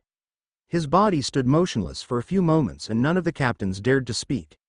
His body then seemed to twitch and he held out his right hand. The blade fell on it and he grabbed it by its handle. Slowly his head then moved to face the captains. When they saw his face, they noticed a notable change. He looked younger, perhaps like a 19-year-old in human years. His eyes were also closed. Naruto held out his right hand and looked at it. His eyes were still closed as he did this. "I have regressed to my youth, look," he said to himself. His tone was just dead, devoid of any life or emotion. It actually made a few of the captains uncomfortable. He walked towards the captains without his feet touching the ground and his eyes still closed. He stopped in front of them and his closed eyes looked at the younger captains. "How weak. A power of this level frightens you. A moment ago, you could not even stand. Shingekuni, you have not trained these children well," Naruto stated in the same deathly tone. Yamamoto did not say anything and Soi Fon only settled for a glare at the blonde. "Are you blind?" Kiraku asked suddenly, seeing the blonde not having opened his eyes. "No," Naruto responded without even looking at the man. "But I have temporarily lost my eyes. The eyes I have now only see black and white. It makes using them useless. But it is only temporarily." "Can I see them?" Mayuri asked with interest. Naruto looked at the man and opened his left eye slightly. The reaction was instantaneous. The captain backed away from the blonde with cold sweat running over his face. Fear gripped his heart like the claws of a vasto lord had found its way towards his heart. It felt like his heart was being pulled out of his body. He felt as though his life was being crushed. The cold grip of fear had plowed through his chest. The full weight of the blonde's Ryatsu was on him. Just by looking at his eyes, he could see the pools of power the man had, and there was this roar inside his head that felt like each time it roared, it was coming close to him. And when Naruto closed his eyes, everything he felt disappeared. Naruto's eyes were pure black. They were just like an endless void of darkness. There was something else behind the darkness. Mayuri could not quite place it. "What did you do to him?" Soi Fon almost yelled at him, seeing the proud and prideful Mayuri wimping out in front of other captains. "How loud," Naruto said. He did not even bother to look at the captain. He looked at the Ryatsu of Unohana. "Looking into my eyes makes one see and experience the measure of my power to some extent. You must know what happens when Yamamoto releases his Shikai in front of anyone other than a captain." That was a lie. Well, not the Yamamoto part. What Mayuri had experienced was but a mere illusion. It was a trick played by his mind because of the potency and density of his Ryatsu. And it only happened because his Ryatsu was still moving about the atmosphere. Should the man look into his eyes again, nothing would happen. He would only see the endless darkness. "You said the eyes you have now. Does this mean you don't have the eyes you had before?" A curious Byakuya questioned the blonde. He was not the only one to have picked up on that. But he had been the first to question. "No," the blonde responded. "I have not lost my eyes. As I said, it is only temporary." He was not going to explain what had happened or anything else about his eyes. It was a bothersome task and it would do him no good to tell them. It was best to keep it to himself. The captains already knew him enough to know that he was not going to give any more answers to that question. Yamamoto closed his eyes before opening them again. His stuff hit the ground to silence everyone so he could speak. He did not want anyone interrupting him while he spoke. He had given them enough time to speak. You cannot actually see, can you? Naruto's expression remained impassive as his face moved to the figure of Yamamoto. What makes you say that? The blonde asked, not even sounding the least curious to find the answer from the Sotecho. It is just a conclusion I came up with since I have observed you so far, the oldest-looking captain stated, looking straight at Naruto. It was a bit unnerving to have the blonde look at him with his eyes closed. The eyes of a person spoke always communicated. But with them being closed, he could never get any message. Naruto seemed to think of a response. I can see, as I said, my current vision with my eyes is black and white. These eyes can only see only that which is spirit. Anything that is not spirit can be felt by my other senses. So you can say, I can see more than you can of the world around you, the blonde explained calmly. So even if he could not see, his senses took over and made him see everything. Yamamoto was silent for a few moments before looking at Naruto sternly. Are you going to explain what had just happened now? He said in a flat tone. Naruto flicked his blade. The blade had 5 small holes on its black hilt. One of Naruto's finger found its way into the middle hole before the sword was spun around the finger like a fan. When it stopped spinning, the blonde flicked it again and held it rightly. It then became engulfed in black flames. When the flames disappeared, the sword was just a normal katana. But its hilt was dark red. The blonde then snapped his left fingers, but nothing happened. He did this while the captains waited patiently for him to answer Yamamoto's question. The unexpected, finally Naruto responded to the question. It was not a response that neither of the captains had been expecting. What do you mean? Unohana was the first to question. You recognize this appearance, don't you, Yamamoto? The captain commander nodded. It is the appearance I had when you recruited me into the Shinigami Academy. You told me that I was a shell of my former self. In truth, I was, literally. So what had just happened now, was the shell shattering, and this resulted in what you see now. The fact that this happened while you were here means that you knew it was going to happen. But when you say, unexpected, are you saying that you were not expecting it to end this way? Yamamoto questioned curiously. If you have regressed to this appearance, does this mean that your power has also regressed to that state? Still sharp as ever, Naruto commented shortly after Genryusai had spoken. What? Soi Fon questioned. Are you saying that all that power he released was the power before he evolved? Naruto had evolved after he had left the Gotei 13, as to what they were told. By the time Yamamoto recruited him, he had yet to evolve, which means not as powerful. But the power he had released was more than anything she had ever experienced before. He said he was a shell, literally, Mayuri intervened. It could mean that he was a shell that was containing his former power. And when the Ryutsu exploded, it broke through the shell. The power that was released in his shell state. It was not in this form. So it could mean that he does not have that power we felt a few moments ago, Toshiro stated, adding to Mayuri's theory. All the captains looked at the blonde to see what he would say about their theories.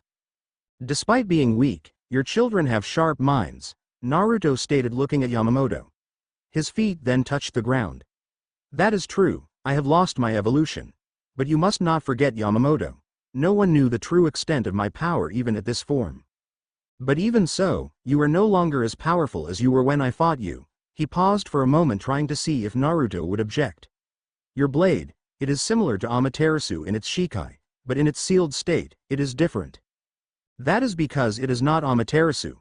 But you knew that already, did you not? The flames that engulfed it were not in fact flames. You saw that. What you don't understand is what it was. Let me enlighten you then, it was pure Ryutsu. Naruto paused for a moment. Well, that is enough questions, I will take my leave. With that he was gone without a trace of him left. That man infuriates me. I don't even know why he is even allowed to leave. He caused all this commotion and he has the decency to leave us when he wills. Central 46 won't be happy about this, Soi Fon stated. I will handle Central 46, Yamamoto stated. You just make sure that you keep everyone calm and that there is no trouble. With that the captain commander disappeared off to Central 46 before they could summon Naruto without informing him. Naruto might not be as strong as he was, but he was still the same. Given how stubborn Central 46 tended to be, Naruto would certainly do something. He did not want another massacre. That man is just trouble, again. Soi Fon was first to speak. She clearly held no love for the man, it was certain. He should be apologizing for making this ruckus.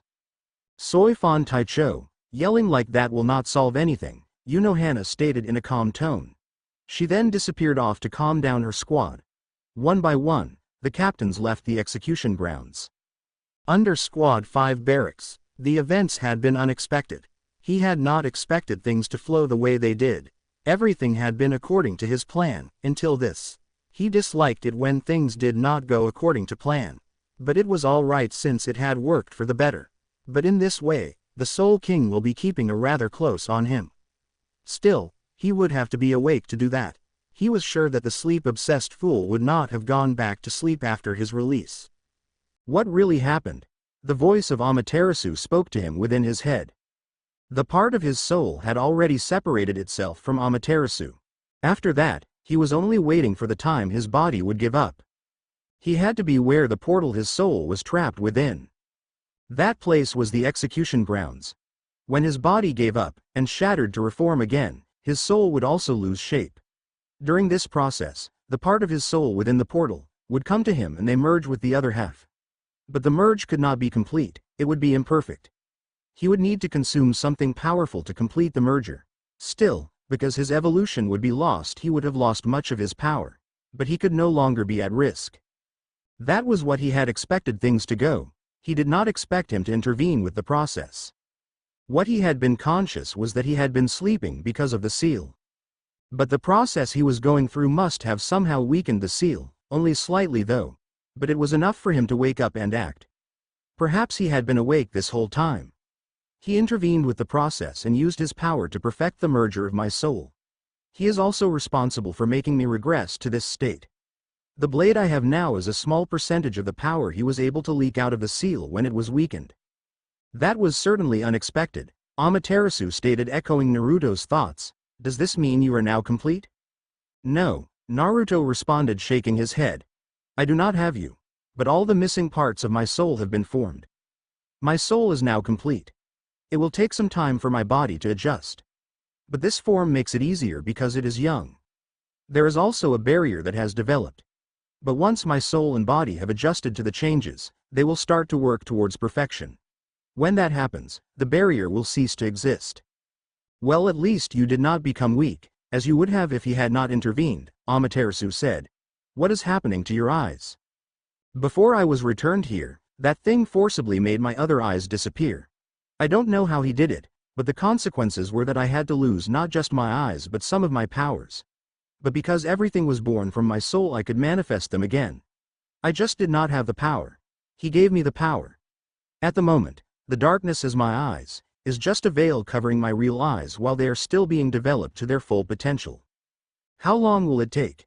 A short time, possibly less than a week, Naruto responded. He did not really have an accurate answer as to when his eyes would be ready to function again. Do you think he did it out of generosity? No, I do not possess such a thing. It would be a disgrace to see me weak. He and I agree on that one. But he still refused to speak to me before the seal strengthened. What really goes on between you two? He and I were one. We were a single being, I was him and he was me. I was God before he was separated from me. Years ago when I was young, and still had many emotions, I fell in love with this woman. She was a lot older than me but I did not care. I loved her, and so I showed her my true power. She was the first person to witness it, not even my grandfather saw it, but he was suspicious.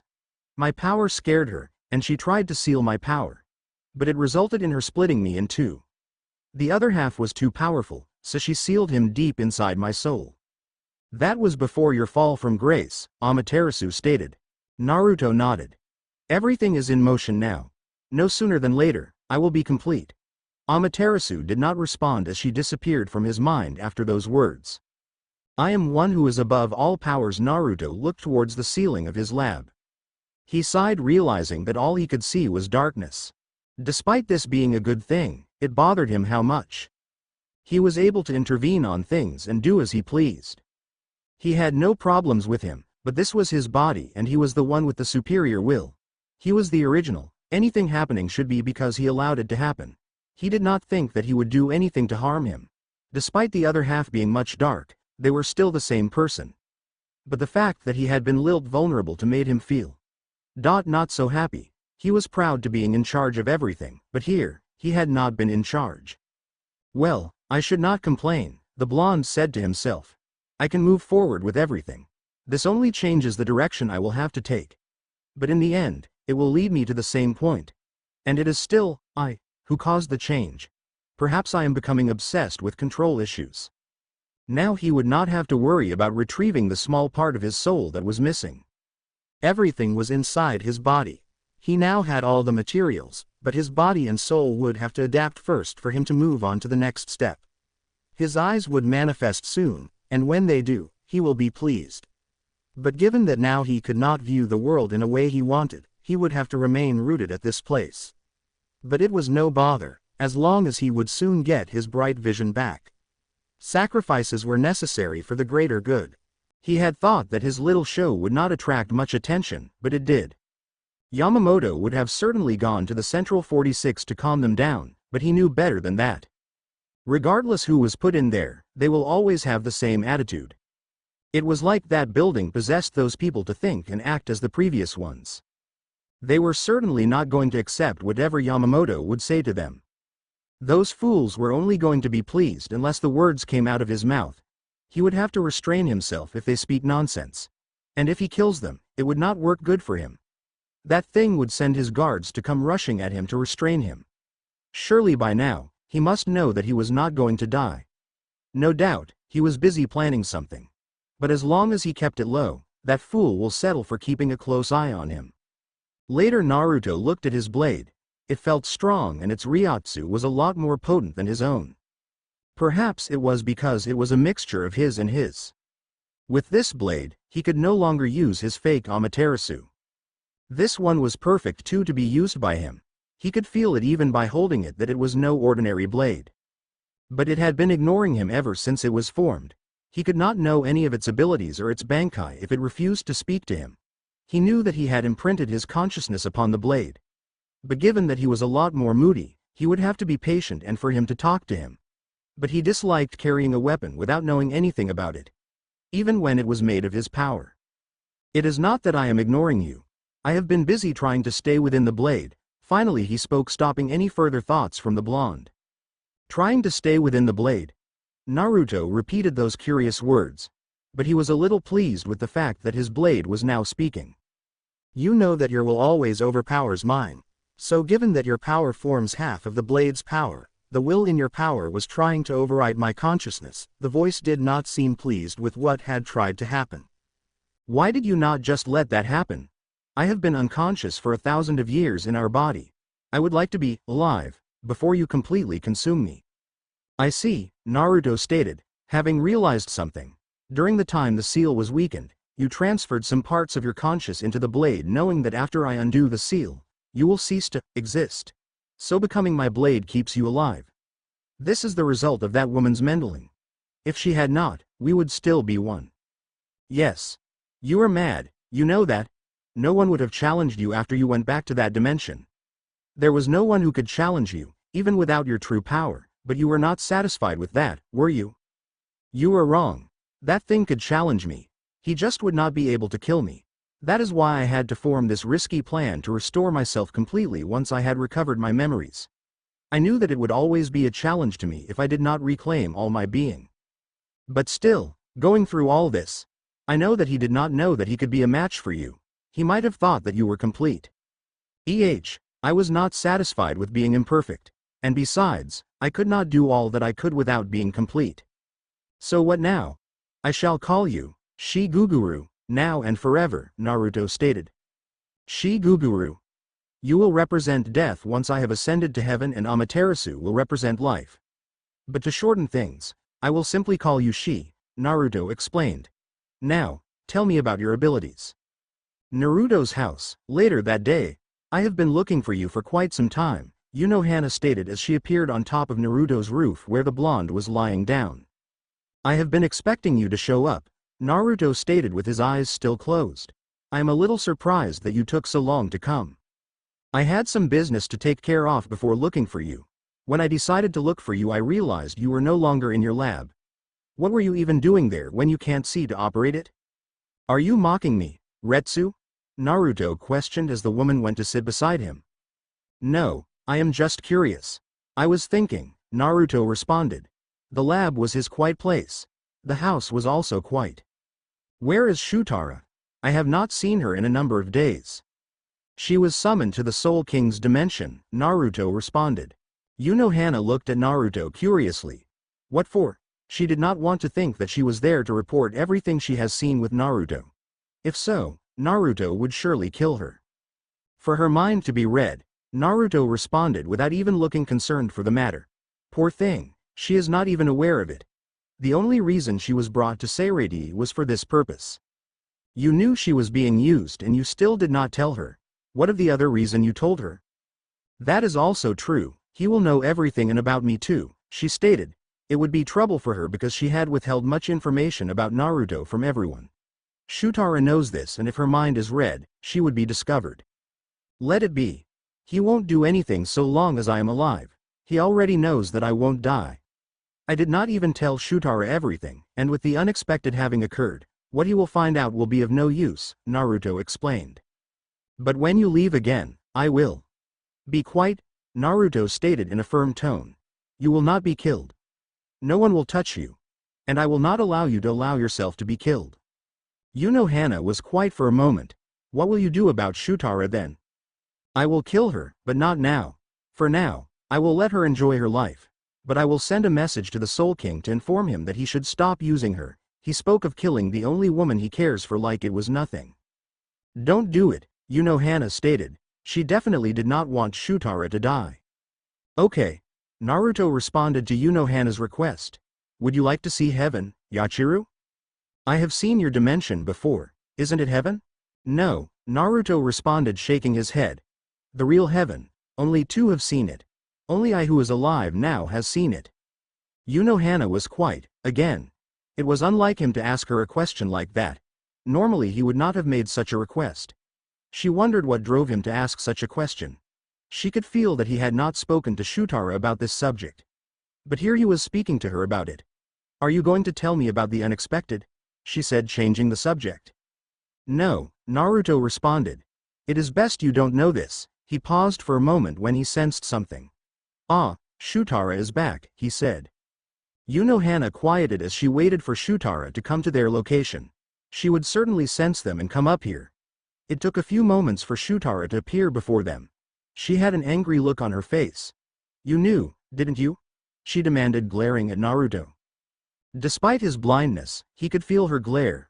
Oh, so you discovered the reason you were summoned, the blonde stated, knowing why she would glare at him like that. Unohana remained quiet, choosing not to get involved with this matter. Unbelievable. You knew about this and you said nothing? How could you? She looked at Unohana. Did you also know about this? Before Unohana could answer, Naruto spoke. So you will no longer be summoned? Yes, Shutara responded. Good, this settles things, Naruto stated as he got up. You will no longer feel some sense of loyalty to that thing.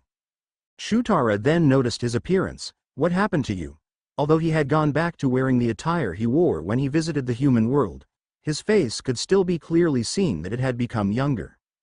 The unexpected, Naruto responded as he walked past Unohana. I am going to rest my body. After what I went through today, I have to sleep for some time. Don't wake me up. With that he was gone. Do you know? Shutara questioned Retsu to see if she was aware of the unexpected. There was a possibility that Naruto had told her. But even if he had told her, she would not tell her. That was not important though. What she wanted to confirm was if she was told or not. No, Unohana said, shaking her head. He did not tell me anything. He only said it was best I did not know. I think that also extends to you. Cold bastard, Shutara muttered. He refuses to tell me everything, and he threatens to kill me. I don't think I can handle this anymore, she said, sitting down tiredly. Unohana offered no words of comfort. She thought this was better than being killed. But it was certain that if she thought of leaving Naruto, he would kill her for that. Naruto did not accept rejection. But she was not going to say anything. Shutara was aware of this fact. And it was not her place to say anything. The following day Naruto walked out of his slumber room with an impassive look on his face. Shutara was close by him. It was very much annoying that he had to be awaked from his sleep. His body was torn apart and then reformed again. His body had been torn up to pieces and put together, literally. The process was painful, hence he needed his rest. But these fools had the audacity to force themselves to his house. Finally, the captain of the 2nd Division said, releasing a sigh, "Central 46 won't be happy with you after all the efforts it took to get you to leave your room." She smirked at the thought though. With this, Naruto would get in trouble for this. She would gladly see him get punished. Naruto walked towards the woman, his eyes still closed. The Ryatsu he was releasing was deathly. It caused the members of the covert corps to step away from the blonde. Naruto stopped in front of Soi Fon. He opened his eyes, forcing her to go through the same experience as Mayuri. While she was still going through the ordeal, Naruto grabbed her neck. He left her unable to breathe properly with his grip. His left hand pierced through her left shoulder like it was made of steel. Arg! Soi Fon shrieked out in pain. The pain she felt broke her out of her illusionary state. Her group was quick to try to attack Naruto, but the blonde quickly took out his blade. "Naruto, you will end up destroying the house," Shutara stated with a calm look on her face. She had told Soi Fon that Naruto had told her that he should not be awakened. She knew he would react like this. She did not care though. And there was the fact that she was still angry at being used. Naruto disappeared from the house and went a distance away. He looked towards the covert corps as they appeared before the blonde. He drew out his sword. "Bastarded. You will pay for this." "Pay?" Naruto questioned in a hollow tone. Soi Fon charged towards him in a bleeding state. Naruto sighed as he opened his left eye. She was a little bit fast for a child, but she was still a child nonetheless. A half-formed Sharingan appeared on his left eye. As soon as the women reached him, he released his Ryatsu, freezing her enough for him to move towards her and gripped her by her neck, for the second time. "I have no time to play for with children," he stated. "But you have annoyed me." His left eye was forced to fully develop. It turned into the eternal Mangekyo. "Now then, experience hell." Nothing came out of Soi Fon's mouth as within the next second, she fell down the ground. The rest of the covert corps tried to attack him, but Naruto raised his right hand. A black ball of energy began to form at an insanely fast speed on his right palm. But before Naruto could release it, another wave of heavy Reiatsu hit the area. The blonde's technique disappeared from his hand and he turned around to look at Yamamoto with his one opened eye. He closed it because it was painful, as he had forced its development by pushing much of his power to make it happen. "What is the meaning of this?" Yamamoto questioned, looking straight at Naruto. His other eye was looking at the fallen Soi Fon. She was still alive. Naruto did not respond. He took a few steps before going towards Central 46. Yamamoto did not attempt to stop him. He had put the other captains at the entrance of the place to stop Naruto from getting in. He knew that those fools had called him, but in this state, it was best he not go there because he would kill them. "Shutara, what happened?" Yamamoto questioned the woman who was merely watching everything. "Naruto's body and soul were torn apart yesterday before they were put back together. You must imagine how painful the process might have been. And how stressed his body must have been after the process. He had decided to sleep for a few days to allow his body to rest, and he gave me one instruction: don't wake me up. Whether Soul Society had been invaded by hollows, don't wake me up. Whether someone close to me is about to be killed, don't wake me up. Whether the end of the world has come, if I am sleeping, don't wake me up." Don't wake me up meant don't wake me up to Naruto. Yamamoto knew this. He shook his head silently. He had warned Soi Fon to stay away from the blonde, but she never listens. "Will you take her to the 4th Division's barracks?" "Central 46. Why did you do that?" She questioned, not sounding the least amused by what Naruto had done. "Do what?" Naruto asked. He had done a lot of things. She had to be precise on what he was questioning. "Force one of your eyes to develop fully like that. Do you know the consequences of doing something like that? What are the after effects?" Naruto questioned as he made his way towards Central 46. He could feel the strong Ryatsu of the captains waiting for him there. Yamamoto should also come here. Given his state, he could not afford to fight Unohana, Jashiro, Kiraku, and the Sotecho at once. He would not win such a battle. His current power was enough to handle Yamamoto, not without the others. I told that the seal had weakened when you regressed to this state. Given that, I was able to allow a part of my consciousness into your inner world. The seal had yet to regain its full strength after that process, but when you slept, giving rest to your body, it regained its full power. And because of your mood, and forcing that power to be active when it's not ready, I am going to disappear in a matter of seconds. So it's true, nothing of you can exist outside of the seal while it is still active and at full power, Naruto stated, not sounding concerned with the development. But the blade can exist because it is no longer you, but something new made of you and I. She never replied to those words. His consciousness was already forced back into the seal.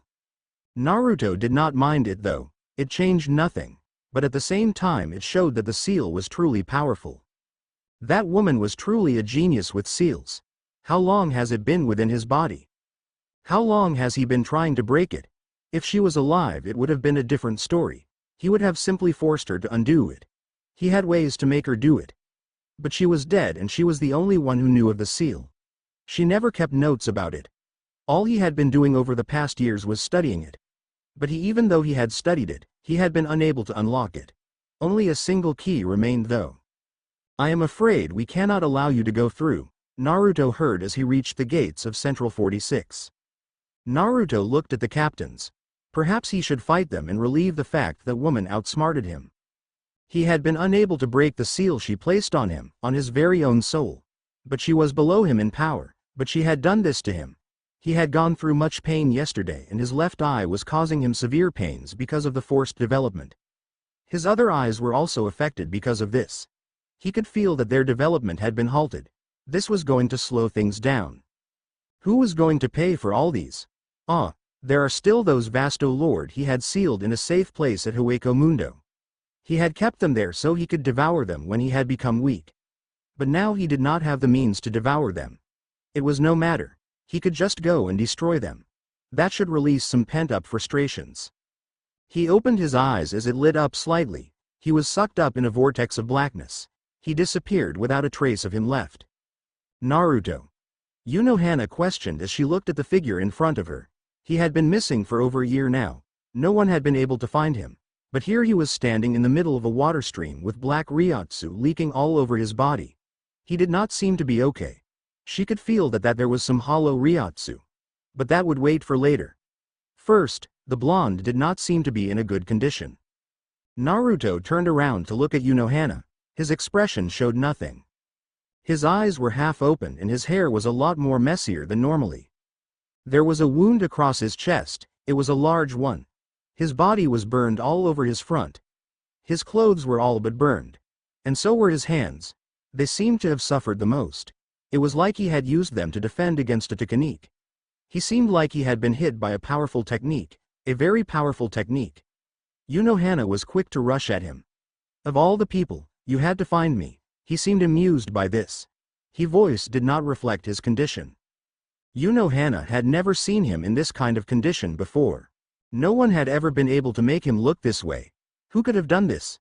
The wound on his chest was healing. It was impressive ability, she knew about it. But it seemed that whatever had hit him had done much damage to his body that he had been failing to heal as quick as he would heal normally. She did not know how fast his regenerative abilities were, she only knew that he had them. Could this be why he had been missing? What happened to you? I was in Hueco Mundo, Naruto answered as he looked at himself. His condition was pitiful. I had some business to deal with some Vasto lords I had been gathering over the years, he said, surprising her. Nobody knew of his visits to the Hollow World, but that was it. Still she was surprised that he had been gathering hollows. For what purpose? He could not have been gathering them for settling his dislike for the Soul King. He has made it known that he needs no army to fight. She could only guess that he had fought them, but even if it were Vasto lords, they could not have done this to him. How many were they? About 50, Naruto responded. It had taken him well over 750 years to find these rare species in Hueco Mundo, but he had gathered them. Did you fight them all at once? Fighting over 50 Vasto lords as well over the abilities of even a captain, Unohana said. Perhaps they could take about 10. But 50 was just too many of them. Especially given the fact that they were the most powerful of the hollows. Their speed was pretty superior too. But Naruto was Naruto. He was unique. She could not figure out how much power he had since she was never been able to measure it all.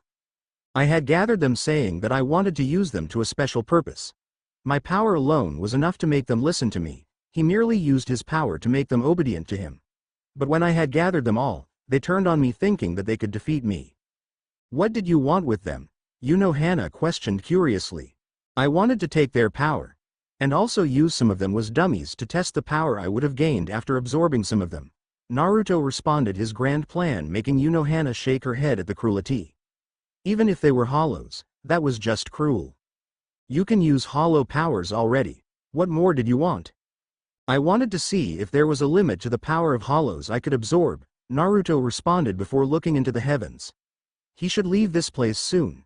He was not going to allow himself to be seen by other people in this condition. It would be damning to his pride. What happened when the Vasto Lords ganged up on you? I fought them and managed to absorb about 5. But the others kept getting in the way of my 6th. It became irritating that I decided to wipe them all out. He paused for a moment. You know that my normal Sero is strong enough to deflect a Grand Ray Sero from a Vasto Lord. Unohana nodded. I used a Sero more powerful than a Grand Ray Sero. It was very powerful, it could destroy half of Seirei in a flash. But one of the Vasto Lords had a certain ability. He paused as some expression akin to slight anger passed through his face. When I used my majestic Sero, I had used much power because I was really irritated and just wanted the hollows to disappear. This hollow took on my Sero and used his special ability to reflect my attack. Normally nothing like that would have worked. But the hollow all its power in ensuring that my attack was deflected. So at the cost of its life, it deflected my technique. It was the first time I had been surprised and caught off guard. So you got hit by your own attack. It seems that you are not immune to your own power. It is rather embarrassing, especially for you, that the first time you get wounded like this, it is because of your own technique, Unohana stated, smiling. She found it amusing given how proud the blonde was. She then noticed something. The right leg of his pants was missing. Could it be that his leg had been torn off too? It seemed unlikely. But his wounds only reflected that Naruto's techniques were his own weakness. They did more damage to him than any other technique. It appears so, Naruto responded. He would have to fix that soon. But he was not going to allow anyone to pull that trick again. It was a pity that the hollow had erased its existence after that. Otherwise, he would have made it suffer for a long 1,000 years without rest. What happened to the other hollows? Naruto shrugged in response. What are you doing here anyway? He questioned, looking at the woman. You are still a captain, Naruto. Shutara might have left, but you can't just disappear like this without telling anyone, Unohana stated in a lecturing tone. My disappearance has nothing to do with Shutara, Naruto responded, shaking his head. The woman left. It was better that way. She would have stood in the way of his next movements. I have always done what I wanted. Central 46 is growing even more on edge with you. It is only out of fear that they do nothing. And there was been a word that the Soul King has forbidden them from doing anything. Noisy fools, who think they can control everything. He looked straight into Unohana's eyes. Yachiru, would you like to see hell? A few days later, Naruto was standing in the middle of a court, inside Central 46 building. The men and women who ran the place were all staring at him with enough intent to kill. This was the second time he has been here. No, it was the third. And each time things had not gone well. His last time here had been bloody. Neither of the souls had been questioning were in this place. Perhaps a few were there. They were useless and unimportant. He could not be blamed for not remembering them. He had recovered and returned to work. But upon doing that, another squad of Shinigami that operated in the shadows and under the direct control of Central 46 was on him. He could have refused. But since they had requested his presence nicely, it would be rude of him to refuse. Their stares only did nothing but to amuse him. They were little flies who could not touch him. He could squash them anytime he wanted, without breaking a sweat. But he would allow the children to play. What are you laughing at? One had the boldness to question him loudly. It felt like a demand, but it made no difference, not to Naruto. How loud? Naruto responded enough for them to hear. You don't have to be so loud. I can hear you perfectly even if you whisper. He paused just to listen to the music of their loud curses. This is what amuses me. He answered the question he had been asked. Their curses and threats did nothing but amuse him. It was amusing to see them try to enforce their authority over him. They just could never understand that he was of higher authority that was beyond their reach. They had no real power. They just had voices to sprout out idle threats. Bastard. Children are so emotional and easily riled up. They can't control their emotions. How annoying. The amusing part of his statement was that he looked a lot younger than any of the souls within the chambers. The souls in the chambers looked old enough to be his parents. And yet, he was calling them children. Well, he was a lot older than he looked. But they did not know that. Watch what you say, boy, another yelled. If you continue to test our patience, you will regret it. You may be strong, boy, but we have authority here. If this had not been sad, he would have been laughing as hard as he could. How pitiful. He paused for a moment as all hell broke loose in the chambers. Can you really make me regret anything? Yes, we can. They all chorused. Naruto brought his right hand and tapped it under his chin, looking thoughtful. How you can manage that, I wonder, he then shrugged. This is no longer amusing. Tell me what you want. There was some pregnant silence for a few moments. Where have you been? It was a demand. Why do you want to know? Naruto questioned with an even tone. You were away from Soul Society for a year. You did not even inform anyone of this leave. It was also not permitted. Since when have you given me permission to do something? They increased their glares because it was the hard truth. In fact, he had been playing captain and doing some mundane tasks just to give them an illusion that they had some degree of control over him. It does no matter. Let us know or they will be dire consequences. You are a captain of the Gode 13, thus under our control. We demand you answer us. Naruto looked surprised about something. I wonder what gave you the illusion that being a captain makes me under your control. Well, it does not matter anyway. He paused and folded his hands across his chest. I refuse to answer. Bastard. Saying what you want because you have the protection of the Soul King. We may not be allowed to harm you physically, but we. Naruto interrupted. Don't illusion your sleeves. You cannot harm me even if you wanted. He paused for a moment. Go on with your little speech. Surely the Soul King was enjoying the show. There were some loud curses again. We can banish you from Soul Society and strip you of your rank as captain. The Soul King has not forbidden us to do that. Naruto was silent for a few moments. It seemed like he was thinking about something. The silence made the Central 46 members think that he was coming to his senses. But it was not anything like that. That won't do.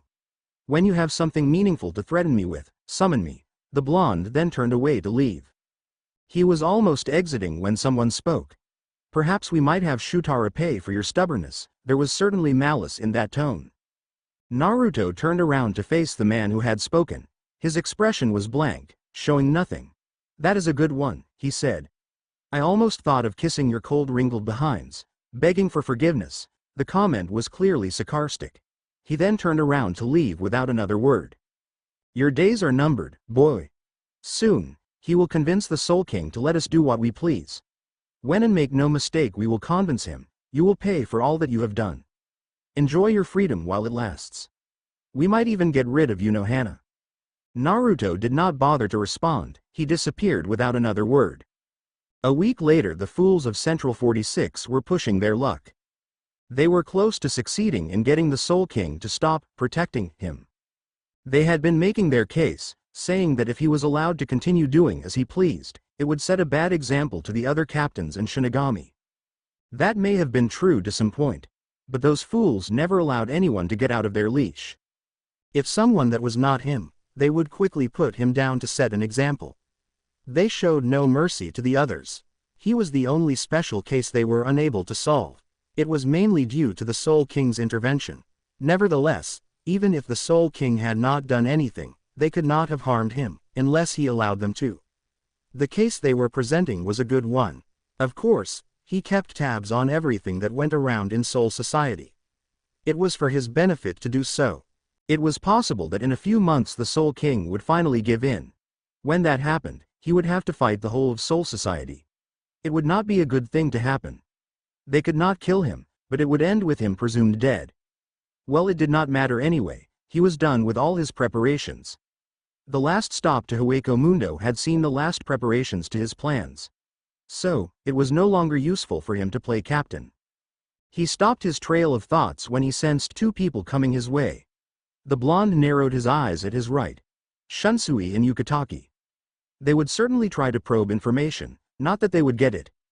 You have certainly caused a stir in Central 46 after your last visit, Shunsui said in his ever flamboyant tone. No one has ever been allowed to get in or out, not even Yamajiji. Even the atmosphere was become tense around here, Yukitaki added. I feel that something is going to happen soon, he stated.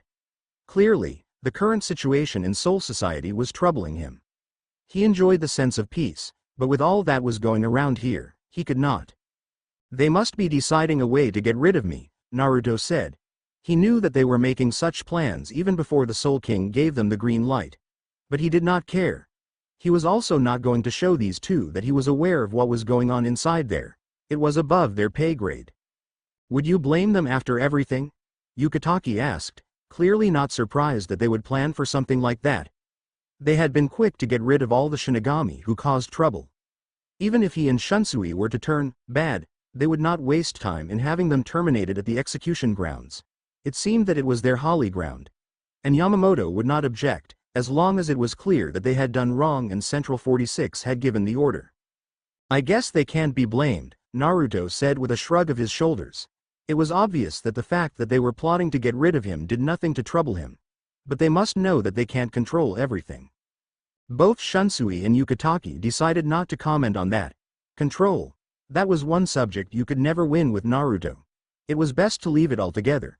With everything going around, I thought they might have sent the black orbs to shadow you everywhere you go. Yes, those would do better in keeping an eye on you. Central 46 seems to trust them explicitly, Shunsui added after Yukitaki. They had sent them, Naruto started calmly. But I killed them after an hour because it was irritating having been watched. I assured them I would kill the next if they sent them again, he explained with no sense of guilt or remorse over his actions. You could have just knocked them out instead of killing them, Yukitaki stated. To him that would have been the better cause of action. It was needless to kill souls who were merely doing their job. But Naruto seemed not to mind about it. Shunsui whistled. Oh, so that is why Yamajiji has been in a bad mood over the past days. He must have been informed about it. Central 46 also puts a lot of pressure of him to get you under control.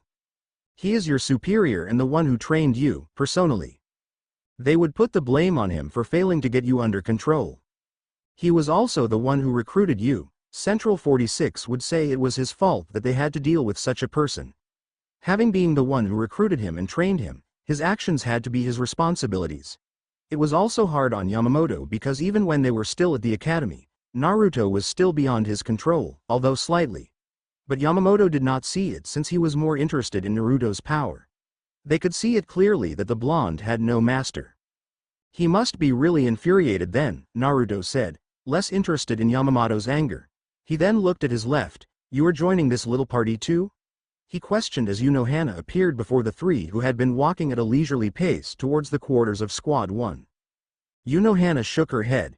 She smiled at the other two, Yukitaki, Kiraku. She greeted the two with a small smile. The two smiled back at her before she spoke again. Can I speak with Uchiha Taicho alone? It was certainly not a request despite the format of the words being a question asked politely. Shunsui and Yukitaki were quick to get that and so they nodded. Naruto, we will see at Yamajiji's. It was obvious that he had been going there. So they would go ahead of him as he would be busy with Unohana. After they two had disappeared, Naruto looked at Unohana. What is it? Can we speak in private? That did not sound like a request either. Naruto merely raised a curious eyebrow at this. She really did scare much people with this sort of thing. But he was everyone. I told you. Naruto Taicho, can we speak in private? Unohana repeated her words again, still giving Naruto the same kind smile. Fine, Naruto said with a sigh. That smile really annoys me, he stated as he and Unohana went away to a more private place. Squad 5 Barracks, underground lab. This was his secret place. If Unohana wanted something private, she could have all the privacy she needed here. The woman looked at him. How long have I known you? Quite some time. Before I even met Yamamoto. What brings this question? Ever since then, You have told me and shown me things that nobody else knows. I am the only person you trust completely, and the only person you know will never betray you. Naruto narrowed his left eye at the woman. Central 46 contacted you, he said. They had said they would get her. But they could not. Yamamoto would never allow it. He had even go as far as to try to hide her past from them. Unohana nodded. I have not been questioned yet, but they said they would question me soon. I think they did it on purpose, knowing that I would tell you this, she stated. They want to you how I will react. You are a faithful woman to Soul Society. They believe that you will tell them everything, Naruto said, sounding a bit amused by this. You don't think I will? Naruto shook his head as he smiled. You, Yachiru, belong to me. He paused for a moment. You are here because you know they won't allow you to leave without any valuable information about me. They won't even hesitate to torture you for that information. And if I found out that they tortured you, I would cause another massacre and then some. Wouldn't you do that? She was certain, without a shred of doubt, that he would do exactly just that. If something like that were to happen, many innocents would be caught in the crossfire and killed. Naruto would not even care about it.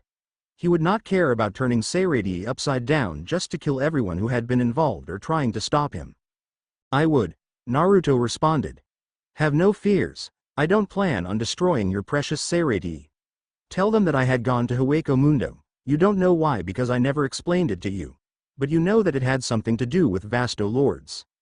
If I tell them something like that, they will surely think you are planning to attack Soul Society. Vasto Lords are the strongest beings in Hueco Mundo. Ordinary Shinigami cannot deal with them. This would not be hard to make up because of the fact that you can use hollow techniques. But I don't think they know this, Unohana explained. She looked at Naruto carefully.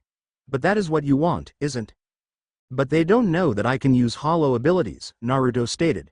But if they think that, they will panic and start to make hushed decisions. They will probably have Yamamoto deal with me. He paused for a moment as he smiled. It would be amusing to see them plot how to get rid of me. Unohana sighed. I cannot do that. Huh? Naruto was actually surprised by those words. He did not think that she would say anything like that. But then again, this concerned Soul Society, he had to have expected that. I will not say anything that will worsen the current situation. We already have some problems with the Quincies. We don't need more problems, Unohana stated with a slightly serious tone, yet keeping her usual smile. Quincies? Naruto seemed to think for a moment.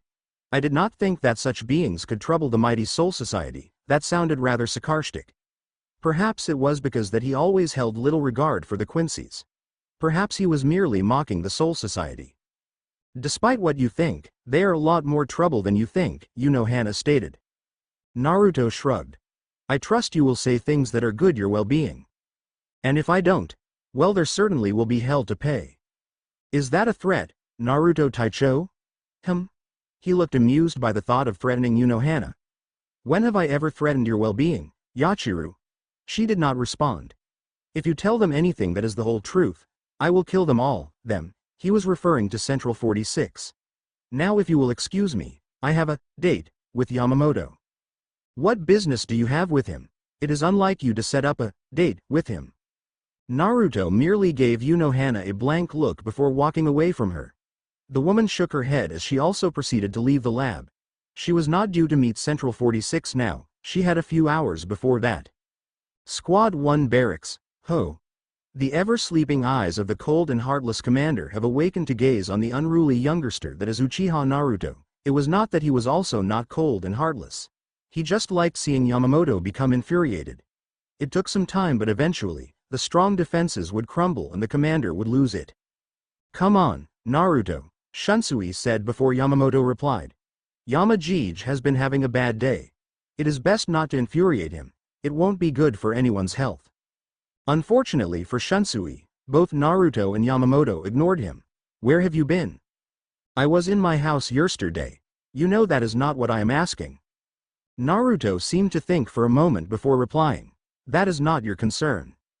Yamamoto narrowed his eyes dangerously at Naruto. I have allowed your insubordination to go unpunished for too long. I have allowed you to act as a spoiled child without a beating for too long. I thought I could manage you, but it seems that I will have to use force to beat some manners into that thick head of yours. Manners? Do you even understand the concept? But most importantly, can you even beat them into me? Naruto questioned, folding his hands across his chest. He did not look concerned with Yamamoto's words. I will admit that you are stronger than these two, Yamamoto responded, referring to Shunsui and Yukitake. But you must know that these two aren't the only ones who are strong teammates, and they have not even come close to becoming captains. Have you forgotten that some of your fellow captains are stronger than you?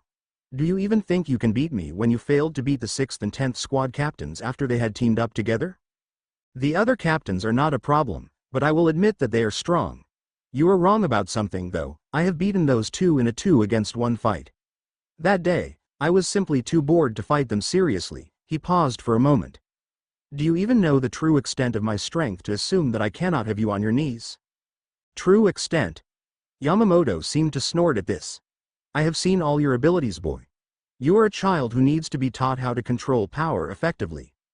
Over the past years, I have collected information on every Shinigami to see the extent of their powers, but there is no power that scares me, not even the powers of your hidden Bankai. He drew out his Haori and threw it towards Yamamoto. It is no longer useful to me. Are you quitting the Gote 13? Shunsui and Yukitake were very surprised to hear about this. They had not even come close to becoming captains. Naruto was their friend. He had to be there when they finally reached his level. The only reason they were even able to be here was because Yamamoto was their sensei and it was not an official meeting. Naruto did not deny it.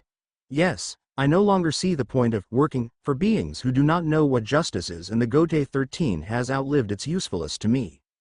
Foolish child, Yamamoto said in a slight loud tone. You are senile, Naruto responded, shaking his head. Do you think you can just walk away like that after all you have done? Do you think you can run away from defiling Soul Society's justice? Do you think you have the power to simply walk away when it pleases you? Genryusai's sensei is right, Naruto. You cannot run away because things have turned out bad for you. Yukitake spoke for the first time. You are wrong, Yukitake. I am not running away. I am simply leaving this play because it longer benefits me. The Gote 13 has no real purpose other than to pick up fights with hollows. There is no justice here. Genryusai, you have no sense of justice. What is justice to you is what Central 46 says is justice. Naruto paused, shaking his head in disappointment. A powerful being like you turned into nothing but a humble slave of Central of Soul Society. How sad. You don't know the meaning of justice. All you have ever done is cause trouble for us and be an unruly child with lack of respect to his elders. But I will not tolerate this any further. You will be punished for your misbehavior. After I have punished you, I will make sure you apologize to Central 46 and tell them everything they want to know. There was some silence after Yamamoto had spoke. Did I hear you correctly? The glare he received from the Sotecho gave him the answer he needed. Not that he had not heard the man correctly in the first place. Yamamoto, I can leave this nonsense called the Gote 13 anytime I want, and there would be nothing you or anyone can do about it.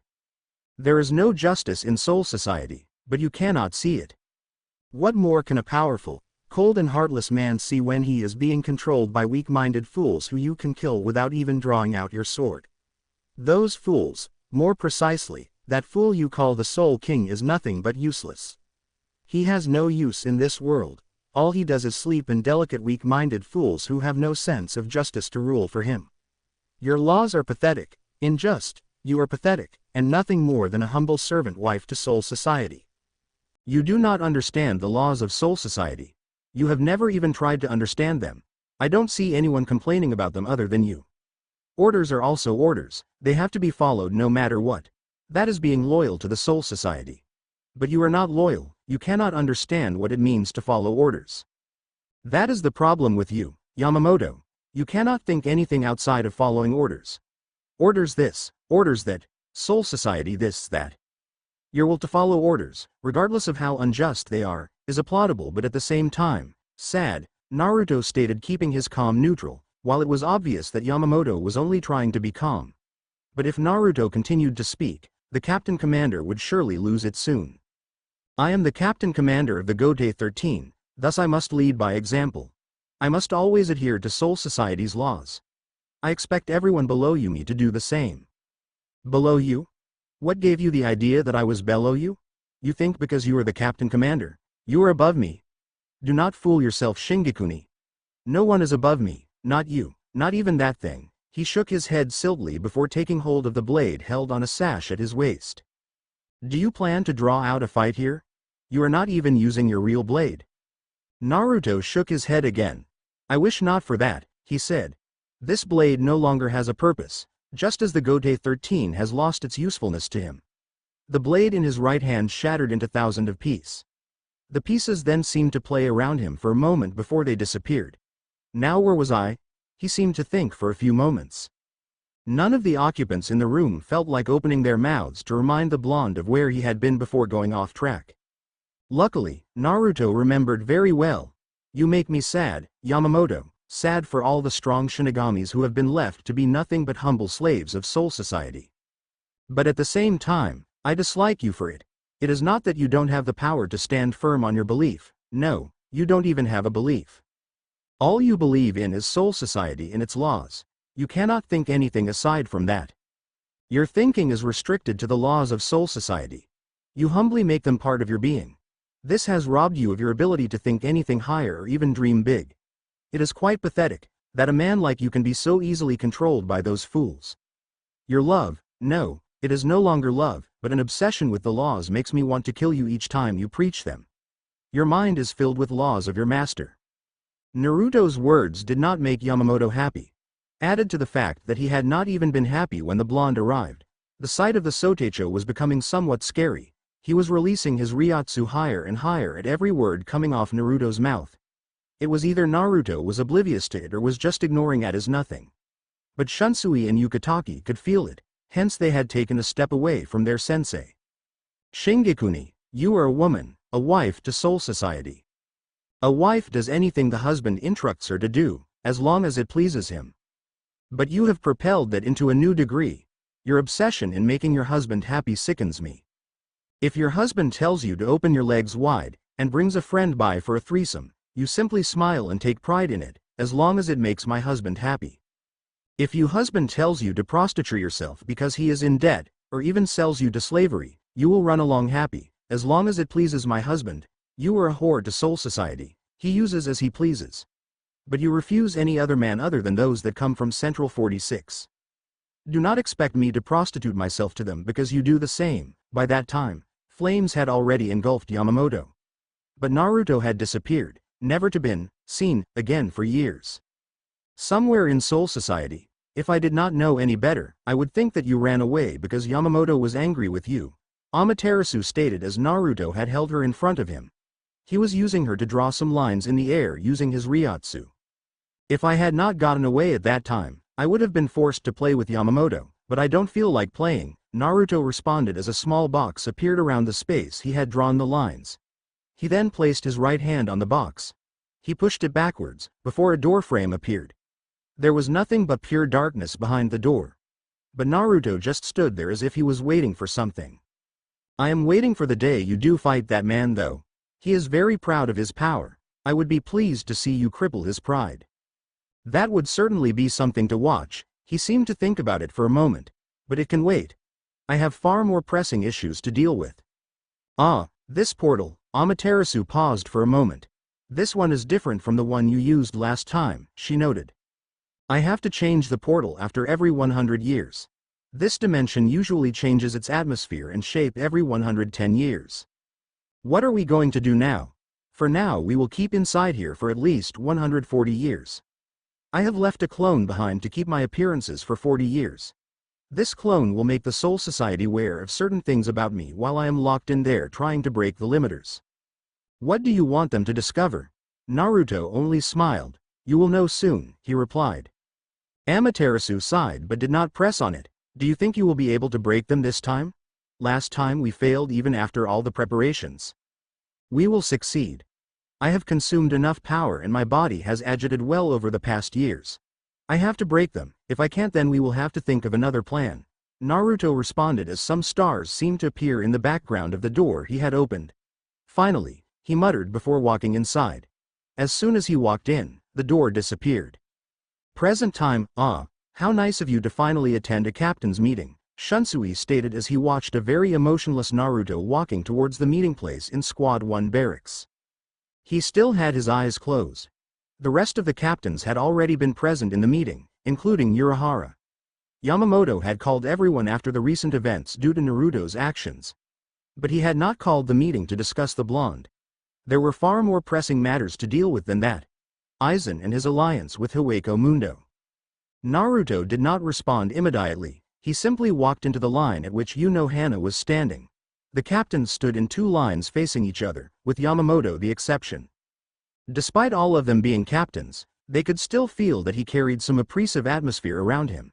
It did nothing to make anyone feel better, except for a few who knew Naruto was capable of releasing much more oppressive atmosphere. I had nothing better to do, he finally responded, not looking at anyone in particular.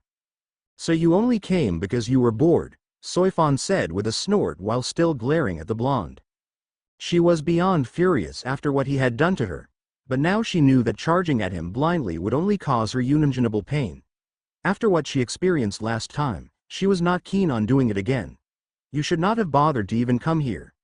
I don't even see the need of your presence since you do nothing but cause trouble, but it did not stop her from speaking her thoughts. Fortunately, Naruto gave no response. He felt it was pointless answering to a mere child. Of course the silent treatment did not dwell well with Soi Fon. Bastard, are you just going to ignore me? Naruto looked at her and opened his eyes, while carrying a slightly bored look on his face. All his eyes had fully developed to their mature form. He released some of his Ryutsu to shut her up. You are annoying. If you continue being this way, I will start counting the number of your days. Before Soi Fon could retort, an even heavier spiritual pressure hit around the room. Naruto stopped releasing his with a bored sigh. Yamamoto hit the ground with his staff. Enough. There was complete silence. Naruto, I will not have you threatening my subordinates, the captain commander warned seriously. Threaten a child? That was questioned in a slight bored tone while keeping its blank tone. You know I don't do such things. Yamamoto felt weak to respond to this, and so, he looked at everyone. We will begin this meeting, he stated. Urahara has some information to share with us. The said man smiled slightly as he stepped forward a little. Over the past month, there has been a few hollows who have entered the human world. These hollows are not normal by any means. They are stronger than others. They also carry Zapponkutos like we Shinigami. But so far with what I have seen, they are nothing much of a trouble. Despite him saying that they were weak, one could not just shake off the thought that hollows now wielded Zapponkutos. It was nothing has ever happened before. The Zapponkuto was a thing for Shinigami, not hollows. For hollows to possess them also was near impossible and unbelievable. It was not a good news to take. Hollows were entering their domain. This was unacceptable. While I do hate to agree with this man, Mayuri stated, sending a glare at Urahara who merely smiled in turn. He is right about this. Hollows seem to be evolving. It is not natural. We believe it is caused by the Hogyuku. Eisen must have already awakened it already. But the hollows so far have not been strong, but interesting species to experiment on. Nevertheless, he grinned as he said those words. But we are not actually positive if Eisen has awakened the Hogyoku fully. We just came up with a theory, but it might have been already awakened if he can use it, Urahara added after Mayuri had spoken. I thought it would take some time for the Hogyoku to be awakened, making it usable, Toshiro Hitsugaya stated with a bit of a worried look on his face. They had been told that the thing would take some more time to be more operational. But it was already working before that projected or thought time. The news was a bit unsettling. Considering that we are dealing with Eisen, we should have expected something like this, Byakuya stated looking stoic as always. But this is unexpected, Yukitaki stated. I had thought we would have some time to prepare things over. What we only know now is that Eisen plans to create a key to the Soul King's dimension. He has said that he wanted to sit in heaven, so that would mean he wants to kill the Soul King. He eyed Naruto as he spoke the last words. The blonde simply raised a brow at this. He never bothered to look into what Eisen had been doing. But he knew the man turned rogue and betrayed Soul Society. Even when he went to Hueco Mundo, he never did look into it. So the rogue captain was planning to kill the Soul King in order to take his seat. It seems that I have a challenger for heaven, don't you think, Amaterasu? He questioned, knowing that she would hear him. That you have, the woman acknowledged. It makes things a bit interesting, hey? Perhaps you should really decide to visit that man and see if he can actually succeed in killing that thing. Naruto shrugged. I highly doubt anyone can do that, but anything is possible. This is indeed troubling, Yamamoto stated in a tired tone. We also have to deal with the fact that these hollows are now using Zepenkudos. It does not really matter if the Hogyuku has been awakened or not, what matters is if it was usable. I had thought that we would deal with this before any of these. I don't see what the problem is if the hollows are weak, Zaraki said nonchalantly. He certainly saw no problem if the hollows could be dealt with in the human world without them even being called out to help. While the hollows are nowhere near Captain Class, we all have come to know that Eisen has the whole of Hueco Mundo under his control. This means that he has many hollows under his command. It is also within reason to say that these hollows are merely experiments, Urahara added to throw off the fact that the hollows were weak. It would not be good if they were to underestimate them. I have also made a discovery, Mayuri stated with a wide grin. The hollows we have seen so far were low-level hollows. In due time we believe that we will be able to see more powerful hollows as Eisen turns to use more powerful hollows. As this man has stated, it is possible that these hollows were merely experiments. After Eisen has finished with his experiments, he could move on to stronger hollows. This would mean that the hollows we will fight in the future will be far stronger. Urahara nodded. It would be reasonable to assume that what we have seen so far is not the real power of the Hogyoku. Is there anything more you would like to add? Yamamoto questioned looking at Mayuri and Urahara. The two shook their heads no. The Sotaicho sighed and stroked his beard. We will have to keep watch then. Do we have means to enter into Hueco Mundo? We are still working on it. Toshiro recalled something. Can he enter Hueco Mundo anytime he wants? Haven't we been told that he can use hollow techniques? He questioned looking at Naruto. Yamamoto nodded. That is true, he said. But I wanted our own device that we could operate anytime we want. The unspoken message was clear. It was not every time that Naruto would be available to open the Garageonta. It was not even given that he would even open it if it did not interest him.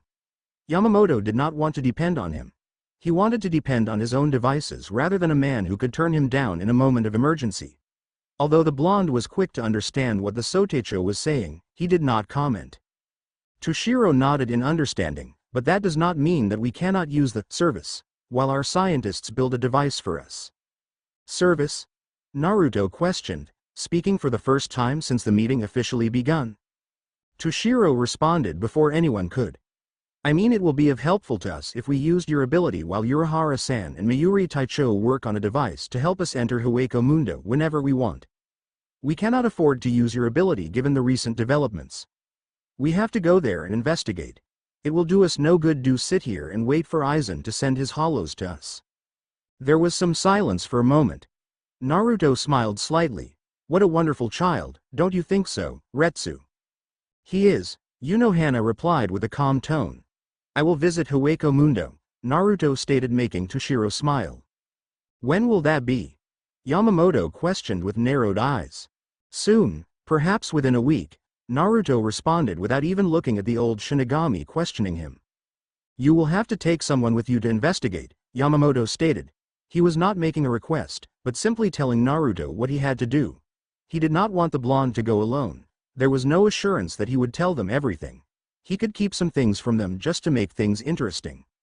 No, I will go alone, Naruto responded in an even tone. I had planned on going there soon to check Eisen anyway. And things might get a little playful. I have been itching to destroy something. Can I have your word that you will tell me everything I need to know? Yes, Naruto responded without missing a single heartbeat. Yamamoto pondered the words for some time before he finally nodded. Good, he said. Naruto disappeared after Yamamoto had responded. The meeting was not over, but his was. Are you sure it is a good thing to allow him to go Eisen alone? He might plan something with the traitor. Soi Fon questioned. She could never trust Naruto with something like this. No, she could not trust him with anything. Have you already forgotten what the Sotaicho told you about him, Soi Fon Taicho? Unohana questioned in her usual kind and calm tone. Shunsui nodded to something. Eisen and Naruto have the same objective. He had no doubt that Naruto wanted to still make his dream come true. Each of them wants heaven. Naruto tried it and succeeded. Do you think that he would simply allow himself to work under Eisen? He cannot work under anyone. Do you think that Eisen will want to share heaven with Naruto? Do you even think that both will want to share? Unohana then remembered when Naruto asked if she wanted to see the real heaven. She was positive that Eisen did not know of this heaven that Naruto spoke of. Then Blonde had said it himself that only two beings knew of it. The other was dead and the other being him. Shunsui was indeed correct. Naruto would not want anyone close to his throne. But it was most likely that he would watch Eisen play.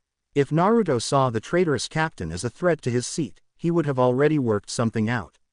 And she would have been told about it.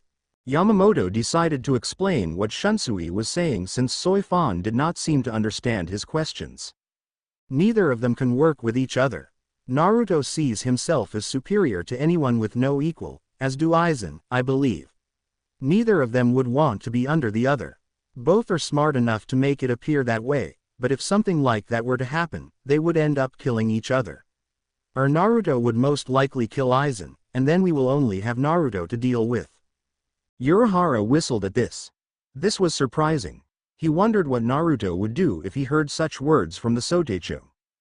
Yukatake spoke next. Don't worry about anything, he said to Urahara.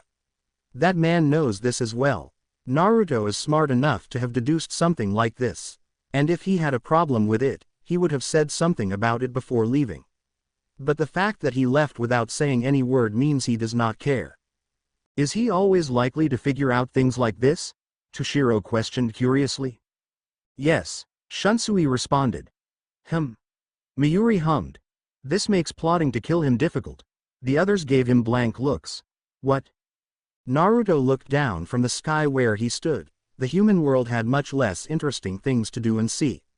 It was also problematic since he could not move freely around the place. He did not use the normal gate of coming into this world. Using his own teleportation technique ensured that he was not questioned by the annoying Soul Society. He disliked being questioned about some things. It would surely be irritating to be questioned about his whereabouts each time he went for a walk. Central 46 was an annoying bunch who always liked to have control over everything that happened in the Soul Society and his own actions. They had not been doing a good job so far in keeping tabs on him, though. The reason for their failure was because he could get away anytime he wanted. The covert orps were pretty fast and quite persistent, but they could not keep him on a tight leash. He was not a child. Because he used his own device to teleport here, it meant that there was no limiter that was placed on him as soon as he came. Any Shinigami or the spiritually aware could sense his presence at the moment. Because his Ryutsu was unfamiliar, and had a hollow feeling in it, they would surely be right about him any moment. But it did not matter anyway. It was not like they could do anything to him. Now he cared less for what would happen to the humans because of his spiritual pressure. But given his current state of power, nothing chaotic would happen. The spiritually aware would just be quick to rush at him to see who it was since they were not familiar with his Ryutsu. It was going to be bothersome. Soon, he would have to be cating down children if he did not leave soon. He looked behind him at the corner of his eyes as he sensed someone coming behind him. Something like an arrow came rushing at him. He could see it clearly with his eyes, but it was fast. Nevertheless, not fast enough to render him optionless. His interests were piqued when he realized that it was a Quincy technique. There was no mistake about it. His eyes could tell him that much. Even though he could have dodged, he did nothing. He merely looked at the projectile as it neared him. The technique then hit him. Surprisingly, it pierced him from behind. But it did not do any damage. But he raised an eyebrow at the fact that it had managed to pierce him. The user must be some strong man to do that to him. It did not take long for his power to make everything go away and make it look like he was never pierced to begin with. He then turned around and looked at the person who had attacked him. He saw a man wearing white clothing and another in a Shinigami uniform. Both were strong beings, he could tell that much just by looking at them. He looked at the man in the Shinigami uniform. He did not recognize him from anywhere, nor has he sensed the Retsu from anywhere before. This man must have been living in the human world. There is no way someone strong as that man could have existed in Soul Society without him knowing about it, ever since he was released. He was not given much time to think anything more as a wave of arrows came rushing towards him. They were just as fast as the previous arrow that had pierced him, but the fact that they were a heap of them made it a little difficult to dodge them all, but it was not impossible. He was not going to allow another arrow to pierce him again. Well, he could use some warm-up at this time. He disappeared from his position. The wave of arrows missed him. No, he dodged them all using his superior speed. He then appeared a distance away from his last position, but when he appeared there, more arrows came rushing towards him. It seemed that they were moving faster than before. He did not move a bit as the arrows threatened to tear his body apart. When they were about to hit him, they disappeared inside a black swirling void, surprising the attacker. Even when he was surprised, he did not stop attacking, but this time, he went to the extreme. He flashed to different positions around him while firing more arrows at him. The arrows came in a heap in all directions. Naruto stood still looking immobile, but that was not the case. The arrows then hit him dead on, causing an explosion to occur. The explosion caused some clouds of smoke to appear. When the clouds from the explosion cleared, Naruto was standing still, unhurt, with his arms folded across his chest. That would have been dangerous, he said to himself, if I was anyone. But he trailed off when his eyes picked up something. The Shinigami appeared in the right in front of him. The man had a calm look on his face for a moment. Naruto was surprised when he did not have his blade on his hand. Things such as Kido did not work on him. He wondered what the man would do. Again, he was surprised when the man merely flicked a finger from his right hand. It was Naruto's response before an invincible force hit him straight on. The force was somewhat powerful and managed to send him flying backwards in some fast speeds. The blonde was able to recover quickly though. He flipped several times in midair before standing still. You should not come here and stand still like you own this world. Your presence is making a disruption within this world. You might end up hurt, the male Quincy stated coldly in an emotionless tone. This only amused Naruto. I have always said that Quincy were the weakest beings and I still maintain that, he stated. Do you wish to test that? The Quincy questioned with narrowed eyes as he prepared his bow. The Shinigami merely stood still watching with a calm look on his face. It did not seem like he was going to intervene with the two. Shoot, Naruto stated while his hands were still folded across his chest. The Quincy then fired hundreds of arrows at him in such a close range that made it nearly impossible to dodge. He did so while moving around him. Naruto did not move a single muscle. He merely stood still while the arrows pierced his body in all areas. After a minute when his body was all but arrows, the Quincy stopped. He was shocked when he looked at Naruto clearly. His arrows were inside Naruto's flesh, but they had not pierced through the flesh. It seemed like they had just went through it.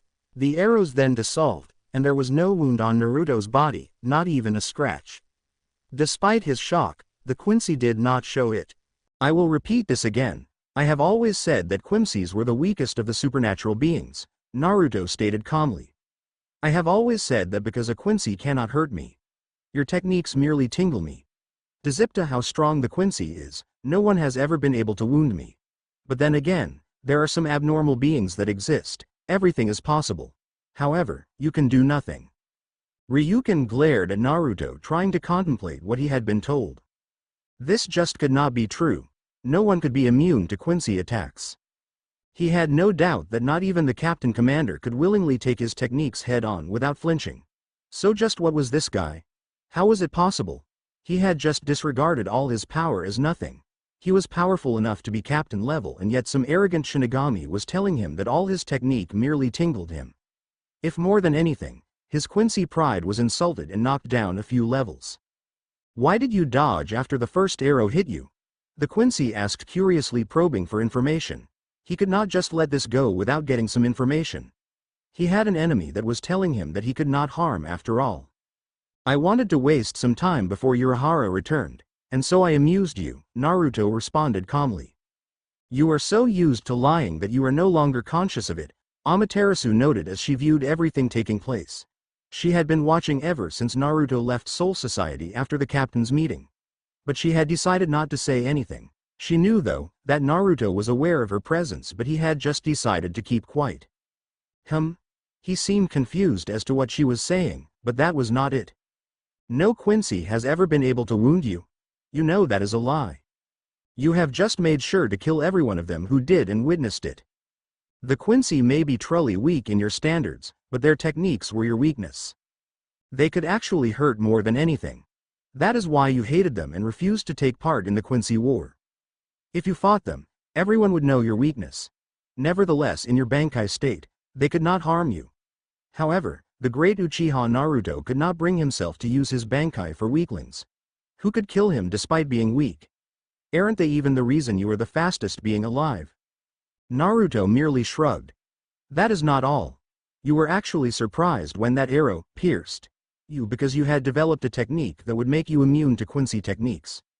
Your dodging had nothing to do with Urahara, Amaterasu stated calmly. You just spoiled everything, Amaterasu. Now my interest in talking to these two has waned, Naruto stated, not bothered by the fact that he had been caught lying. He looked at the two in front of him and realized that they were saying something to him. But, he was not interested in finding out though, and so he turned around to go to Urahara's. Isshin ignored the silent curses Ryuken was giving towards Naruto. You are Captain Uchiha Naruto, correct? He already knew the answer, but he just wanted to be polite. Naruto did not look back at the man, but he did stop walking away. You are a former captain, correct? He responded with a question of his own. But that did not deter Isshin. So you are, he said, ignoring the blonde's question. He had a rather uncharacteristic serious expression on his face. My friend and I just wanted to see if the rumors were true. That is why we attacked you. Well, it was Ryuken who wanted to confirm everything when they sensed strong spiritual pressure and realized it was him. He had been reluctant but finally gave in.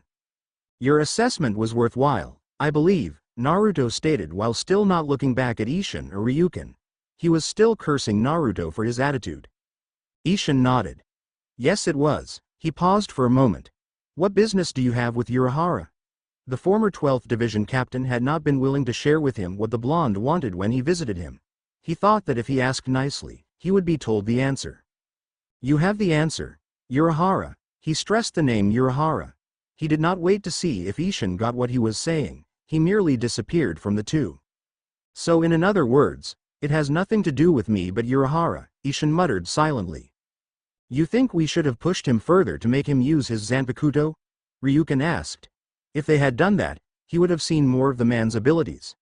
But still he had found out much more. The fact that the man was immune to his powers did not please him at all. He would have to speak to Urahara about it and see if he cannot do anything about it.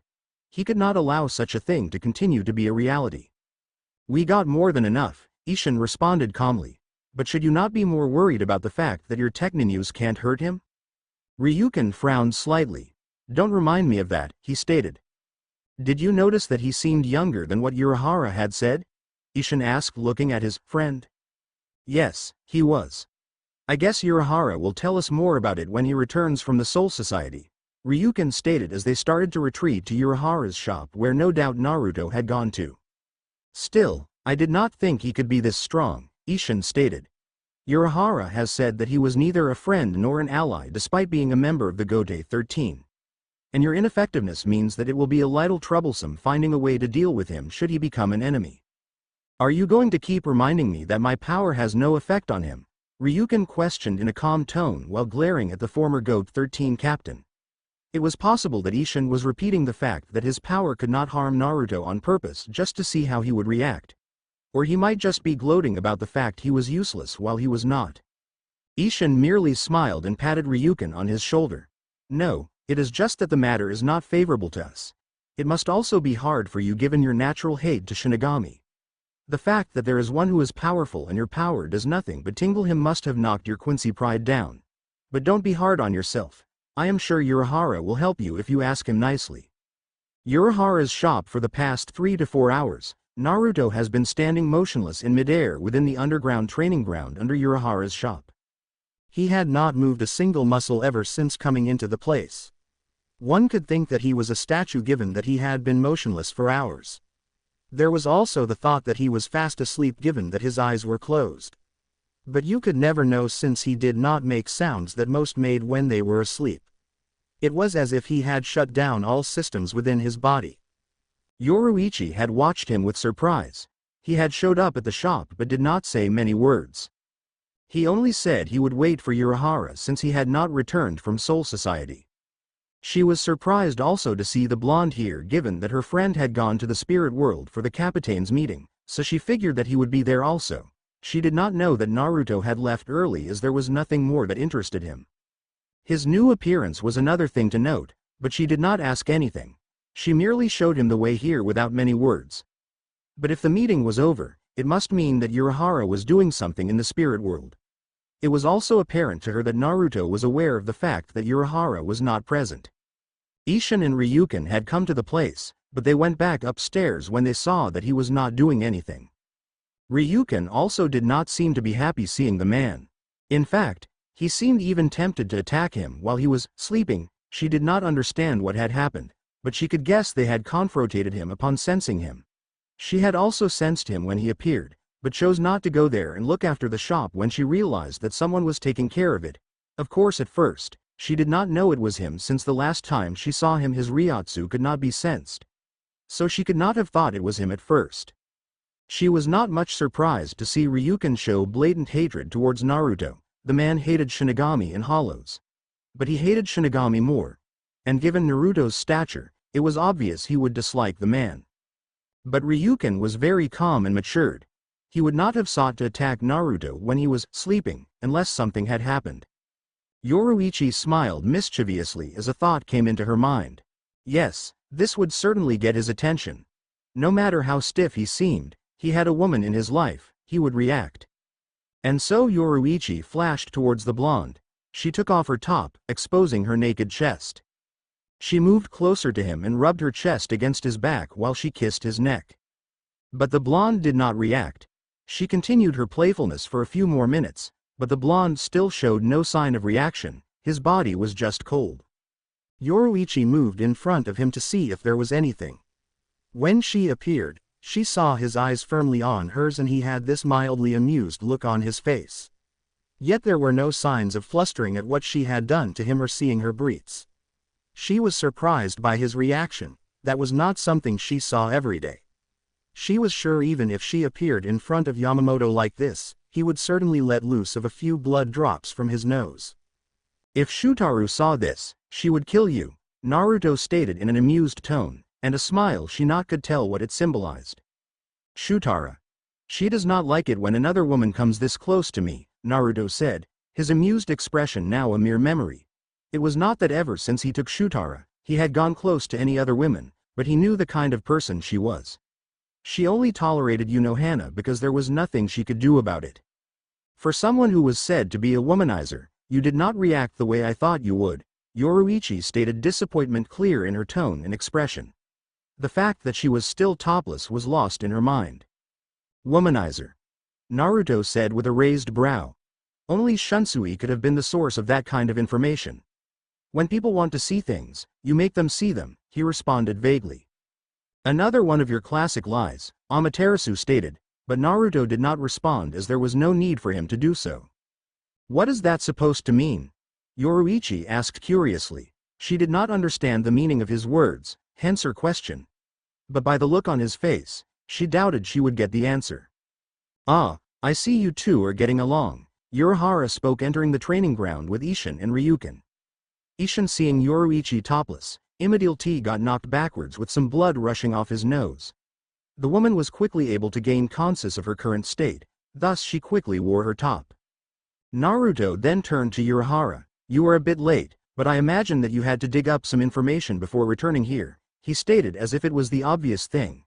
He knew that the man would have stayed behind to search and probe about his new change. Urahara made no attempt to deny it. He knew that there was no point in denying anything. Naruto did not even seem bothered by the fact that he had stayed behind to gather intel on him. When interesting things come by, it is hard for a scientist not to investigate, especially when it can give new research material, the former 12th Division captain responded smiling behind his hand fan. Naruto took a few steps forward, and stopped in front of Urahara, while ignoring the other two. How far are you? I have analyzed everything, but the puzzle is more challenging than I had thought. I have searched through all lost arts to find a way to solve it, but I have made little progress so far, Urahara stated, lying through his teeth. He said it so convincingly in his usual cheerful tone. The others definitely believed in his words despite not understanding what they were talking about. So you have made good progress then, Naruto stated calmly. Huh? Urahara responded. The others were also curious because he had said he had made little progress, but Naruto was saying that he had made good progress. If anything, The blonde must have misheard him. But that was not the case. No matter how much of a convincing act you put, I can see through all lies, Naruto stated, making Urahara and Yoruichi move uncomfortably. The latter had been told by the former that he had made good progress with the puzzle. But the man wanted to keep it from Naruto because during his research he had found some interesting things that made him curious. He wanted to satisfy his curiosity first before saying anything else. I will return soon. With that being said, Naruto disappeared in a black vortex, surprising the others. How did he know? Yoruichi questioned quietly. She was surprised that the blonde had not even threatened Urahara for trying to lie. He just took it as it was and left. It was true that he got what he had come for, but he had gotten it without Urahara saying anything. I don't know. Urahara responded with a sigh of relief that the blonde had not done anything because of his attempted lie. It would not have been good if the blonde had become angry because of his words. So it was a relief that the blonde just went away with the words, I will return soon. That was not a smart move on your part. Yoruichi berated her friend in a stern tone. Someone would have been surely pissed off with the trick you just pulled. Yoruichi, when I told you of this, you did not seem to object, Urahara reminded her lazily. The woman was also interested in finding out more of the puzzle, not that he had told her anything about it to begin with. He was merely keeping her curious for now. It does not matter anyway. Nothing bad happened, and next time I will remember to be honest in front of him. Why do you think he was not mad about it? The fact that there were other two males beside her seemed to be lost in her mind as she continued to question Urahara. I don't know, Urahara responded with a nonchalant shrug. It could be that he was used to lies, so it did not bother him much. If he had not expected him to lie to him, he would have surely been angry. But he was not. This could only mean that he had expected him to try to lie. This just brought the words of Shunsui back to him. He had been made aware of the fact that the man was likely to figure out anything planned against him. But he was not stupid. He could play well without being caught. You guys are so cold. How can you ignore us like this? Isshin questioned in a mock-hurt tone and a small pout. It was true that they were talking like he and Ryuken were not there, but it was nothing troubling.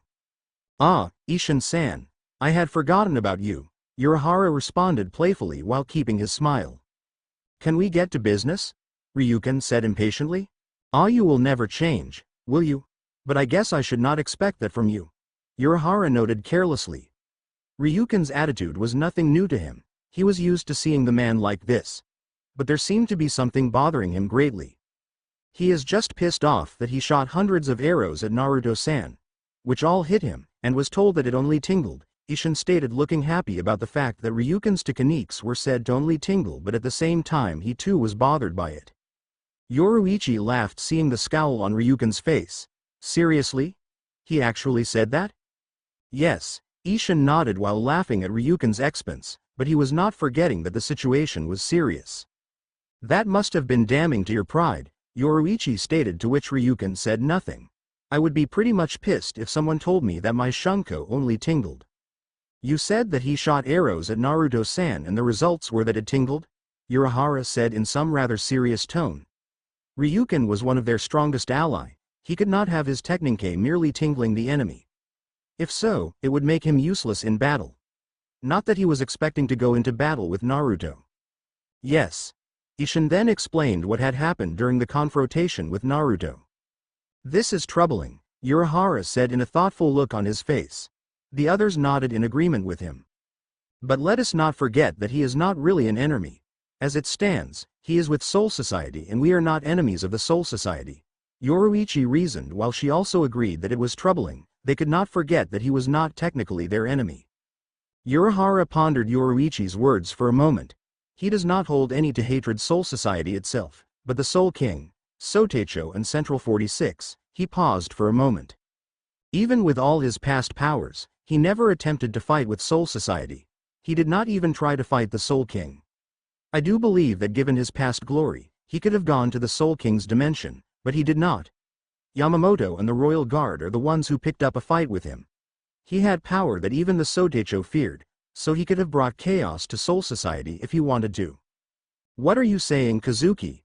It is likely that unless we pick a fight with him, he won't do any of that, Kazuki stated calmly. Yes, from the past actions of Uchiha Naruto, he could assume that unless provoked, the man would do his business without killing anyone. Are you certain? He had the chance to kill Yamamoto long ago, and yet he did not, despite his obvious dislike of the man's principles. Urahara paused as he thought of something. Kyoraku and Yukitake Taicho are aware of this fact. That is why they are so relaxed around him and don't even have thoughts of killing him or even seeing him as an enemy. Yamamoto has known him long enough to know this, so does Unohana Taicho. He does not seem to be the type to have a problem with killing anyone, but yet even those who tried to stand in his way were merely knocked out of the way instead of being killed. It makes you curious, does not it? Isshin stated calmly. While it is curious, the same cannot be said for Hollows. He has killed any that even passed by him, Urahara said. He had been told that the man did not waste time to get rid of Hollows. Despite all that, it does not mean that we cannot be wary of him, Ryuken stated. That is true, Urahara stated with a nod. You can never stop being wary of the man. It is said that he dislikes Soul Society's laws and the only reason he became captain again was because Yamamoto forced him. Naruto had not said so, he had said the Sotecho had played his card. But the only conclusion he could come up with was that it was not in his plans to join something he had quit in the first place. He had refused when given the offer at first, so he had no doubt that Yamamoto had made Naruto join the force again by force. By force? Yes, when I asked him why he was captain after he had refused, he simply said that Yamamoto had played his card, Urahara responded quietly. Why would the captain commander make him join again when he knows the history of the man? Isshin questioned with a curious and yet confused face. He did not see the sense in Yamamoto's decision to force the blonde into the Gode 13 when they know that he did not want to be captain again. Regardless of how you look at it, Naruto-san's strength is needed with the conflict against Eisen. Yamamoto knows this. It is also a wise decision to keep him close rather than having him far away. It is also apparent that the Sotecho would have rather not have him unsealed, despite the useless fullness of his strength. With him being close, he can be kept in tabs to ensure that he does not do anything. But the fact that he is not a threat to the lives in Soul Society makes it easier for Yamamoto to work with him. Urahara gave a lengthy explanation to which the others nodded. Can this be interpreted as that Yamamoto does not care about Naruto's plots? That is if he has them? Urahara shook his head. Just because he got him back to the Gode 13 does not mean he ain't wary of the man. But with him being close he can keep an eye on him. But make no mistake, if Naruto-san did something that threatened Soul Society, Yamamoto would not waste time to try to stop him. So where do we stand with him? Yoruichi questioned curiously. She still did not get anything they were saying. Out of his way, Urahara stated with a calm look on his face. But if he plans to do anything against Soul Society, then we will have to stand in his way. But given everything, I doubt he will try anything against Soul Society. But knowing Central 46, they will probably try something against him. However, if his actions do not threaten the safety of Soul Society in our world, we will not act. That sounds reasonable, Yoruichi responded, to which Isshin nodded, but Ryuken did not respond. He was not going to agree with them. That is your own conclusion, the man stated calmly. His response did not surprise any of the three with him. I can never associate myself with Soul Society, so what he does there is not of my concern. But just to make things clear, I view him as a threat. Isshin decided to poke some fun into it. Yay, but your techniques can't hurt him. Did you forget that he told you that they can only tingle him? Ryuken ignored the man before looking straight at Urahara. Can you solve this problem? Urahara seemed thoughtful for a minute. I can do some research, but I would need a sample of his DNA, but more specifically, a sample of his Ryatsu and see how it reacts to your techniques, the man responded calmly. The problem would be how to acquire that sample, Ryuken responded. He was a bit frustrated that Naruto could just shrug of his abilities like that. He was by no means no weak Quincy. His son could not even compare to him, but Naruto had the audacity to tell him that his power only tingled. I can figure something about that, Urahara responded before turning away from the other three. Where are you going? I have to do some research about Naruto-san's puzzle, and get some results before he returns. I also have other things to do, Urahara responded without even turning to face the questioner. You have to tell us about his changes first, Yoruichi stated, earning nods of agreement from the others. Saraiti, where have you been? Shutara questioned as soon as Naruto entered their house. She had been waiting for him for a few days now. She had not been having any contact with him. She hated it when he disappeared without telling her anything.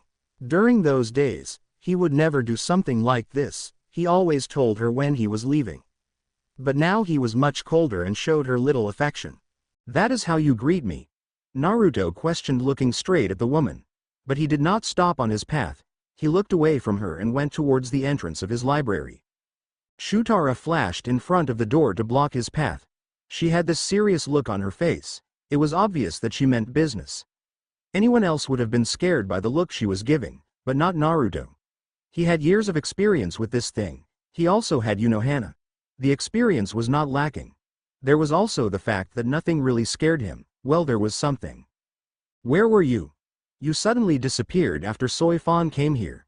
I had to hear from someone that yesterday you attended a captain's meeting and yet you have not been home." "Is there a problem?" Naruto asked in an even tone. "Yes," Shutara responded with a firm tone. "Now answer my question." She had a narrowed look on her face. She was not expecting him to lie about it. He would rather not tell her than lie to her. "I forgot that you women tend to become forceful sometimes," Naruto stated. Really, he should not have forgotten given that Unohana regularly did something like that. "I wonder if you will go on a strike if I refuse to answer." He seemed to be really wondering about it, as if this matter was not serious. "I would do more than strike. No, perhaps I might strike a certain part of your body." The tone she used was certainly deadly, and cold enough to change the atmosphere of the place, but Naruto simply brushed it aside. "You would try. But you would never succeed. If you do succeed, I can always regenerate it. Unlike other Shinigami who cannot regenerate a destroyed part of the body as hollows do, he could do it with ease." "Will I let you regenerate? You lost some of your abilities. Despite possessing a high level of Ryutsu, you cannot use it all efficiently. You might have even lost your immortality." Shutara stated some facts, no, theories, in a rather calm and controlled tone, yet so threateningly. Naruto took 2 steps closer to Shutara. He stood just in front of her. At a point he could feel her breath touching his skin. "I wonder if you think that because I am in this state you can actually put up a fight with me." Shutara did not back down. She stared straight into the blonde's eyes. "You seem to be forgetting that I was a member of the Royal Guard. Are you forgetting that not even Unohana can defeat me? Have you forgotten how truly powerful I am?" Her murderous Ryutsu started to leak as she stated those words, but she was still calm as she spoke. "I have not forgotten anything, woman. You think I might have lost my immortality. You think I cannot utilize all my Retsu. You are indeed no weakling, Shutara, but you know as well as I do that you should not be saying things like that." Naruto paused for a moment. "Especially when you belong to me. If I'm yours, then you are mine. Then what I say should matter. If it does not, you just want me to be your humble servant. I cannot be that. I love you, but it's high time you started treating me as your woman. You show Unohana more respect than me." Her tone did not waver. She kept her straight face, not willing to back down. Is this what they call a rebellion?" Shutara increased the output of her leaking spiritual pressure, causing cracks on the wall near her and the floor where she stood. Naruto. The effects of her Ryutsu did not pressure him for a moment. He just stood still and seemed to think for a moment. "Fine then, you have made your case," he sighed. "I went to Hueco Mundo to kill some hollows, and the human world to handle some business. I was also moving around Soul Society handling some business. Could you have not told me that before you left? The time I left you seemed to be high in anger. Giving you some space seemed necessary," Naruto responded. That was actually not entirely true. He just did not think of it necessary to her that he was going.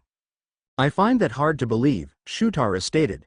But then again, Naruto really did not like getting involved in arguments like this. He would rather avoid them than find himself in the middle of them. "How has your stay been here?" Naruto questioned as he moved past Shutara to enter his library. He was curious, since his current relations with Central 46 were strained. He would not put it past them to try something stupid. But Shutara was a former member of the Royal Guard. That meant that in terms of power, Unohana and Yamamoto were the only ones who could speak with her. They would not try anything stupid with her. "Annoying," Shutara responded, following Naruto from behind. "I had to deal with some questions from Yamamoto and Central 46.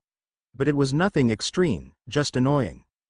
That should have been expected, Naruto said as he went to take a seat behind his desk. He had some unresolved issues with them that needed to be solved. But he was in no hurry to do so. But the problem was that they would do something stupid now that the Soul King was silent about him with them. But you should not leave me to handle the mess you create. I did not even know much about that incident since you insisted in keeping some details away from me, Shutara responded while she took a seat also, but she sat on Naruto's right hand on the desk, facing him. They questioned you because they wanted to, Naruto responded, brushing her words aside. But I should do something about leaving you in the dark, don't you think? You should, Shutara responded quickly, but she did not seem nor sounded excited by the thought it. I will, Naruto stated. What do you think you are going to be doing for now? It will be rather boring for you to spend much of your time in here alone. What do you propose I do? I am positive that Yamamoto has already afforded you a job to do, Naruto stated, to which Shutara did not act surprised at all. It was indeed true that the Sotaicho had offered her something to do. Naruto was most likely to conclude that Yamamoto would do that given her power and former position, and he had done just that. But SJE did not accept the offer because she wanted to hear what Naruto would say first. She was not going to repeat the same mistake she did long ago. He wants me to be captain of the 3rd division since the previous captain betrayed Soul Society. Shutara paused to look at Naruto's expression. She got nothing from it. She could not tell what he was thinking. What do you think of it? You would not have brought it unless you wanted to say something about it. Do what you want. You are used to working. I don't think staying in this house all your days will please you. So, you can go play captain for the time being if you want, Naruto responded as he opened a drawer to look at some files. I thought it would be good if I joined. Since you don't have a problem with it, I will inform Yamamoto of my answer soon. She looked at Naruto carefully. What do you mean, go play captain for the time being?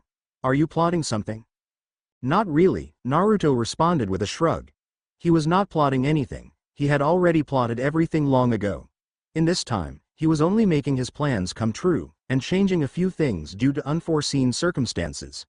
I will be heading to Hueco Mundo soon. You will leave with me. What for?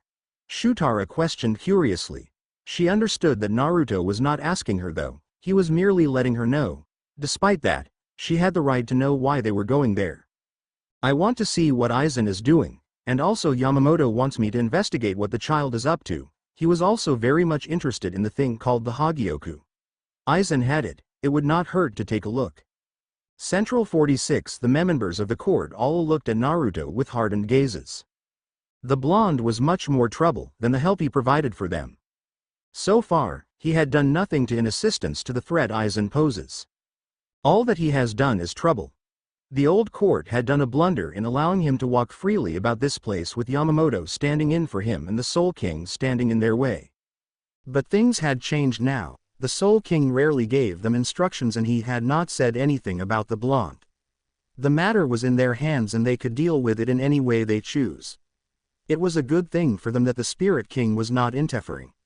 They thought that he must have learned from the past. Sheltering Uchiha Naruto did not bring him any good. It only brought about a headache that was troubling to deal with. But of course, they were not going to do things like their predecessors. They would not allow a rotten apple to infest other good fruits. If Uchiha Naruto was proving to be unmanageable, they would quickly put him down without much fuss and trouble.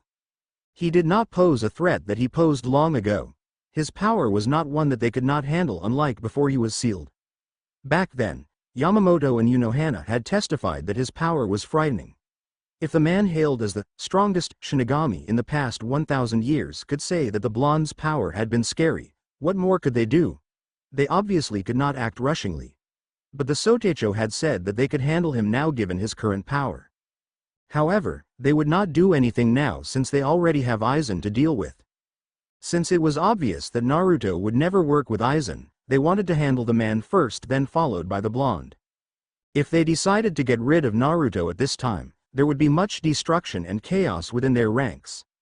The blonde was not the one to humbly accept an execution sentence. He would fight to avoid that and then the chaos would ensure. The traitorous Eisen might even take advantage of that and then try to bring them down. As of now in their eyes, Eisen posed the bigger threat than Naruto. The man had the hollows with him that meant that he had an army. On the other hand, Naruto was a one-man show, well not counting Shutara. Surely one that had an army posed the bigger threat. What more could a single man do? This silence is becoming annoying, Naruto finally said something after a few minutes of silence. He had entered the court for a few minutes, but his prosecutors were not saying anything, they were merely glaring down at him, which of course did not faze him. I will take me leave. Call me when you have something to say, he said, turning away to show that he was not actually joking but serious. There was a round of curses, but Naruto brushed them all aside.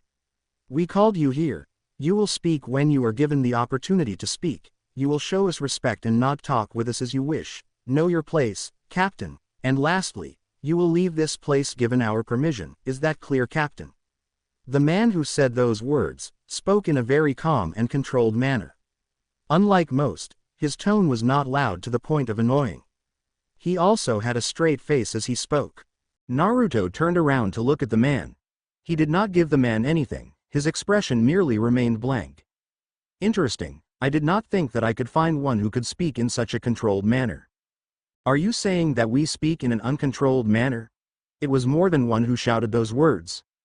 That is what I am talking about. He received deathly glares for saying those words. Most of the members of the court I have had to deal with were so much lewd. They barked too much, but had no fangs to bite. They were also quite idiotic. He said it with a straight face.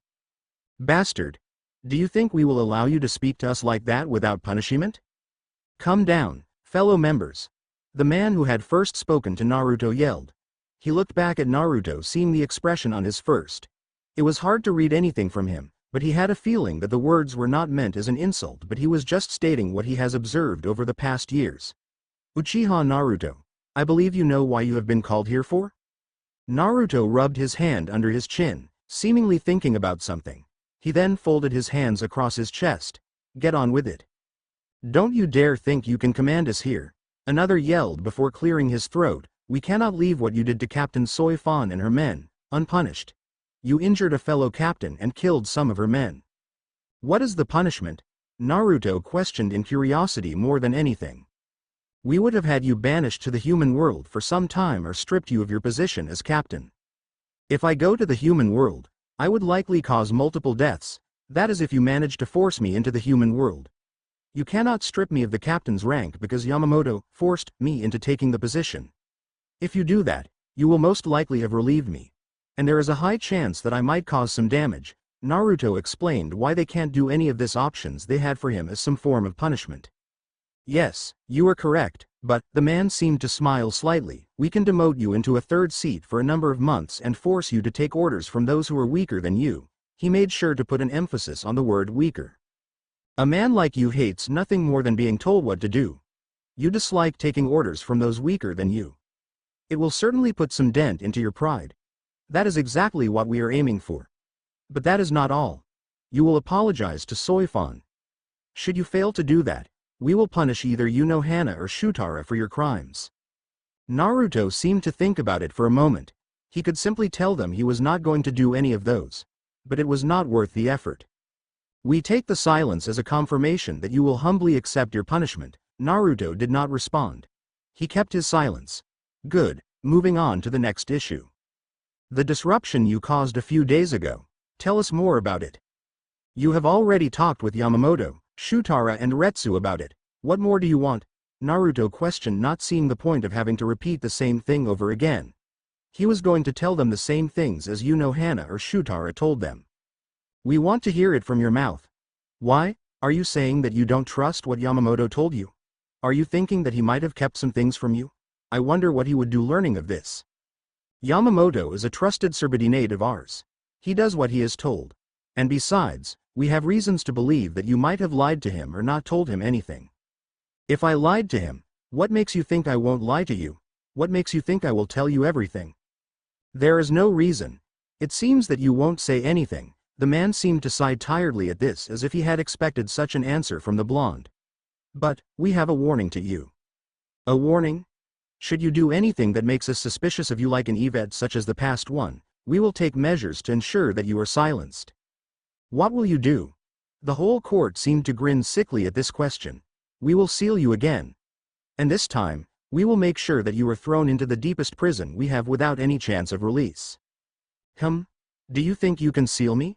Before that, can you even create a seal that is powerful enough to seal me? We may not be able to create a seal that can hold you forever, but the Soul King has given us 2 seals to deal with you should you become a problem. We can seal you anytime we want, and given your current power, we doubt you will be able to escape. Naruto smiled. It was true, given his current power, if he fell for a seal, it would be the end of him, unless the seal inside of him loses power. But if the seal is from the Soul King, then it was a product of that woman. Even when created long ago, her seals were a danger to him given his current state. That woman still haunts him even in her death. You are more prepared than the previous ones. He walked out and they allowed him to leave without another word. It was very difficult for one like him to enter into Seirei without anyone to put in a good word for him. The nobles were fairly kept safe within those walls and the Shinigami protected them. He wanted to get into the place easily, in a way that anyone would know that he was from the streets of Rungoki, but if he just appeared from nowhere, it would raise too many questions that he did not want to answer. It was not that he could not silence his questioners or cover his tracks well, but doing things in a way he wanted would be long suited for the long run. He was not going to be alive for a few years, he had long years to live. If he started things with a concrete foundation, it would ensure that everything he builds falls down when the pressure got too much. Are you sure you are not just being paranoid? Paranoid? Yes, you think way too much of these things. You can always make one forget about things, or just erase their memories or even plant false memories to cover your tracks. The plan I have has to unfold little by little and it will take many years to enact. There are many who have seen me in the Rungoki. If I just appeared in Seirei, one who was curious would surely investigate. And given my current state, I am not yet powerful enough to silence all the threats. You must also remember that we will be alive for many years. If things are done without proper planning, they will be discovered over the years. I understand your reasoning, but this plan of yours will take a long time, and the first stage has to be set first for the plan to unfold. For the first stage and the area where the scene will be played, it is also not under your control. It will depend on factors from Seirei. I am willing to wait, no matter how long. But you are mistaken, I may not truly control everything, but I can manipulate things into working to my favor. How will you do that? Shinigami play around the Rungoki regularly. You know this. There are many of them that are corrupt and the good ones. But I don't really care if they are evil or good, if I can involve them in my play, then things will work out perfectly. Naruto trailed off when he sensed something. It seems we have a visitor. He got no response though. There was someone coming towards him. He was sitting on top of a cliff with Amaterasu close beside him. He only narrowed his eyes towards the person once before closing his eyes. What can I do for you, woman? Ora, what a disrespectful child. The woman seemed amused by his tone. Child? He did seem to look younger than the woman. I guess you are right, I am a child. But I did not think that a woman such as yourself would care about such things, given your reputation. You know of me. The woman replied with a slick grin, but Naruto did not notice it since he was not looking at her. You may appear to be a child, but the feeling you give is not that of a child, but a strong man. I have also heard some rumors about you. And you decided to investigate. Interesting, you are. His eyes snapped open when he felt the woman lunge towards him. He quickly grabbed Amaterasu and held her in front of him, parrying a swing by the woman. The clash of the swords created some electrifying sound around the rear. The power behind the woman's strike was enough to push the young Naruto away. But he quickly got his balance. This should be fun, he stated in a blank tone. But given the power I have only managed to awaken, it may not end well for me. My thoughts exactly, the woman responded, widening her grin in a really sick way. End of flashback. Naruto was sitting inside Squad 5 barracks in his office. He was alone reading a book in some quietness. There was nothing he could do really. He did not bother to do such things as paperwork. Such a task was mundane and was not worth his time. He always handed it to his lieutenant to do it. She had some emotional stuff that she had to deal with, but since he did not want to deal with it, he forcibly made her accept what her former captain had done and that he was a traitor.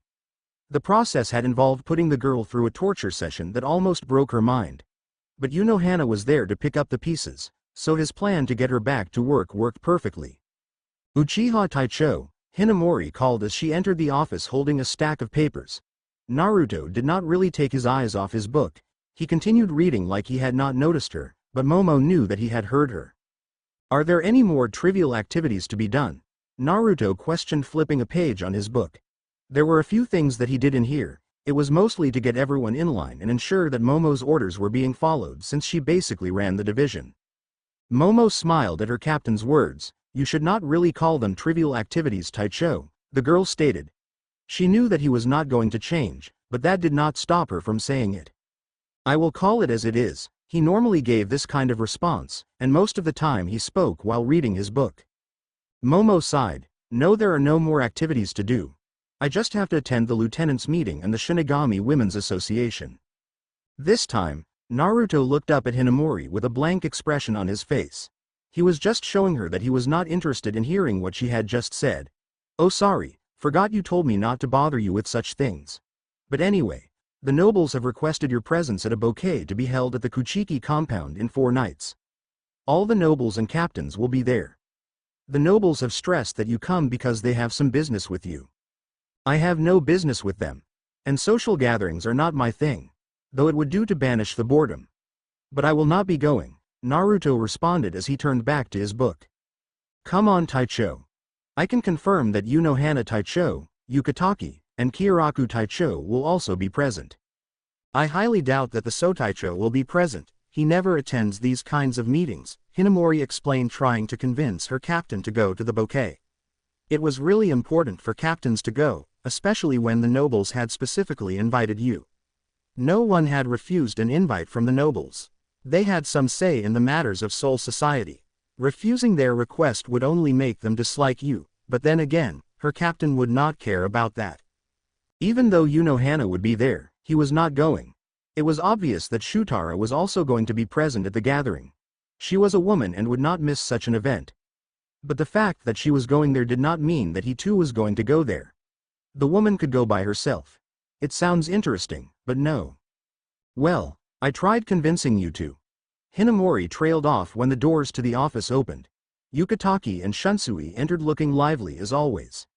Hinamori quickly excused herself from the presence of the 3 captains and went her merry way. Shunsui was holding 2 bottles of sake and 2 saucers, while Yukatake also held 2 bottles and a single saucer. They probably knew that he did not have such things inside his office.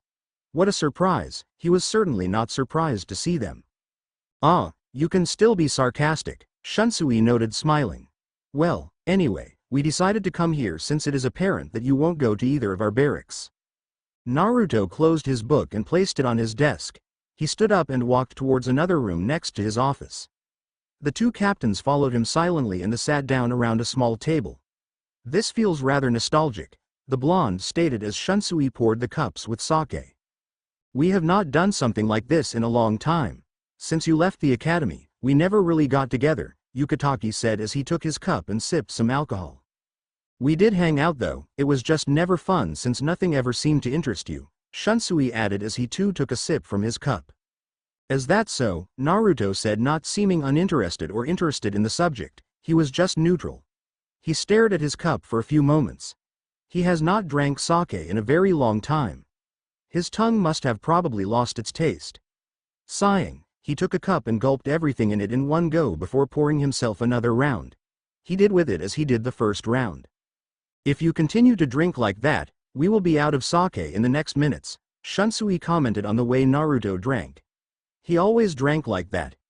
It was like an impossible task to get the blonde drunk.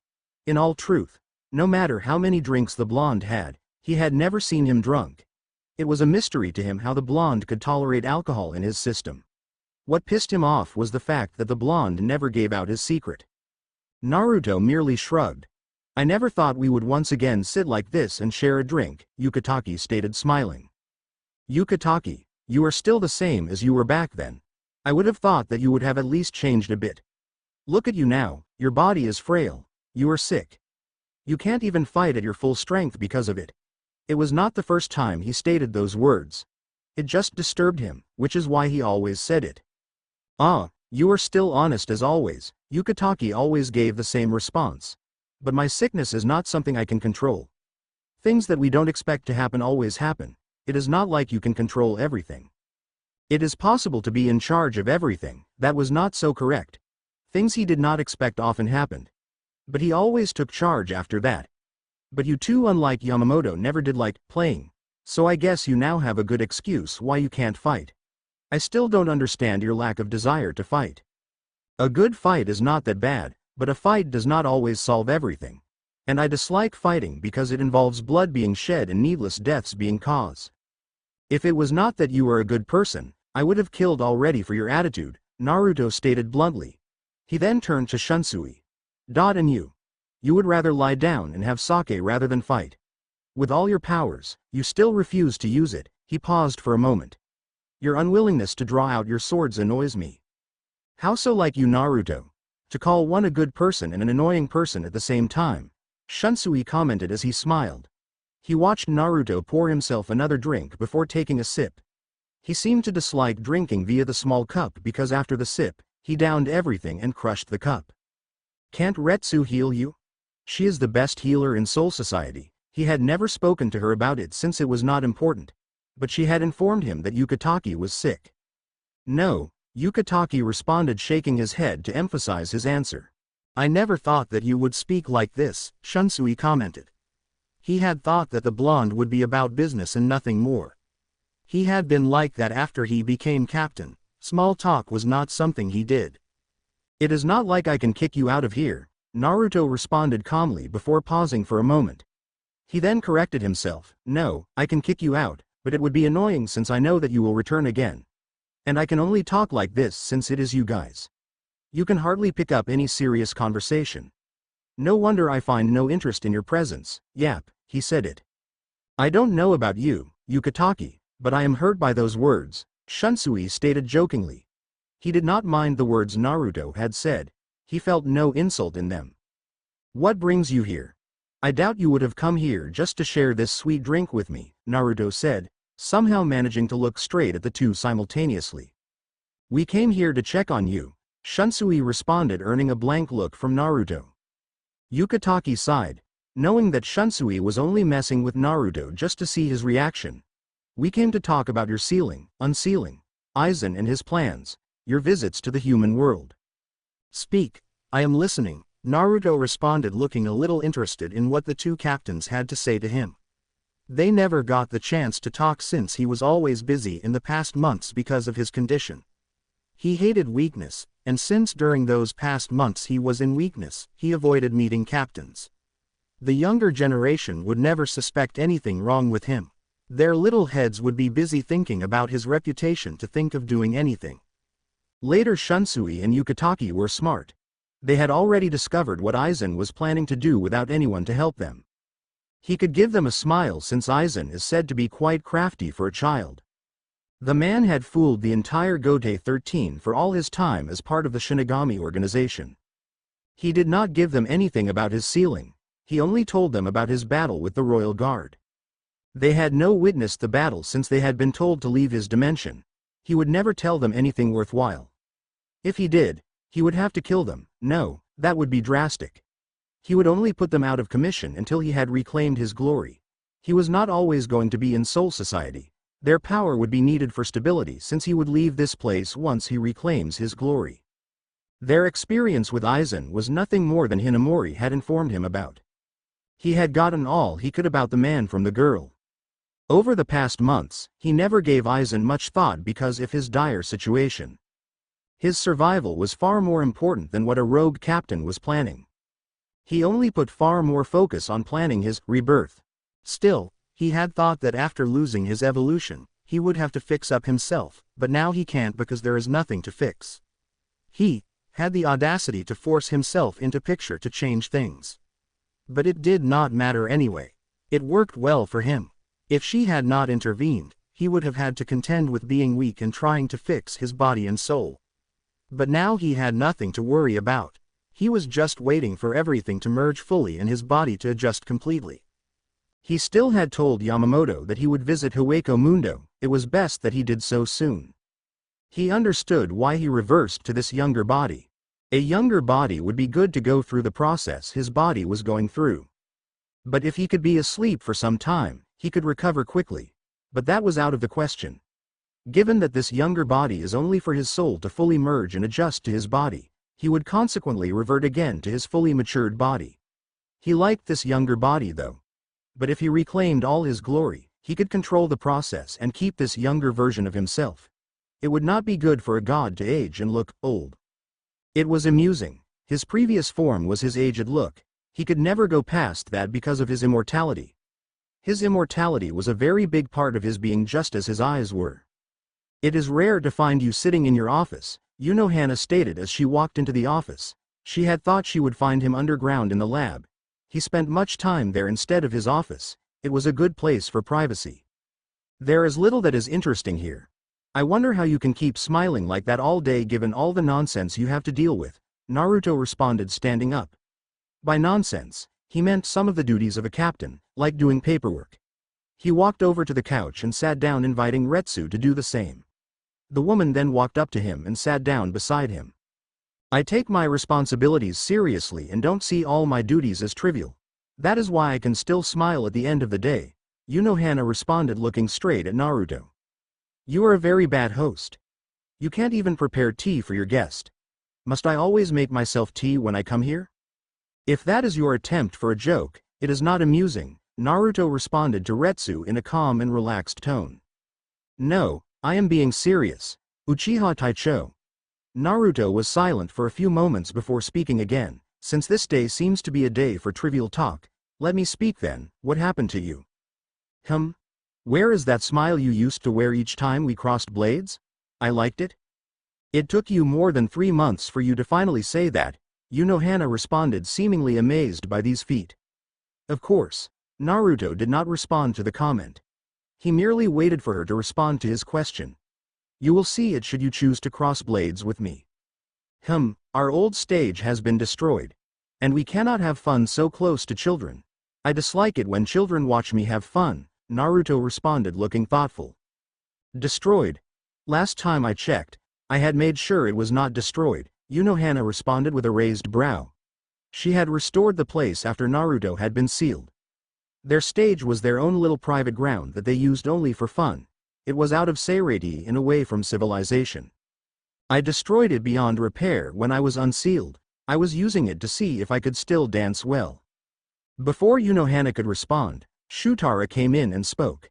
"Another place that has been kept a secret from me," she stated as she walked over and sat between Naruto and Retsu.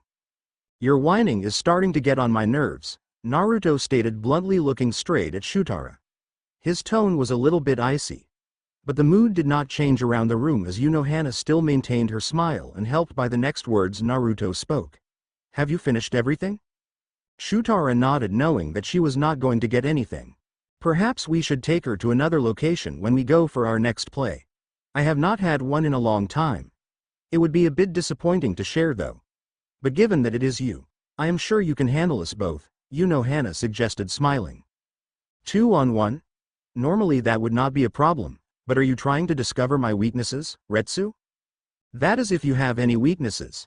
He has them given his current form. Shutara spoke before Naruto could respond.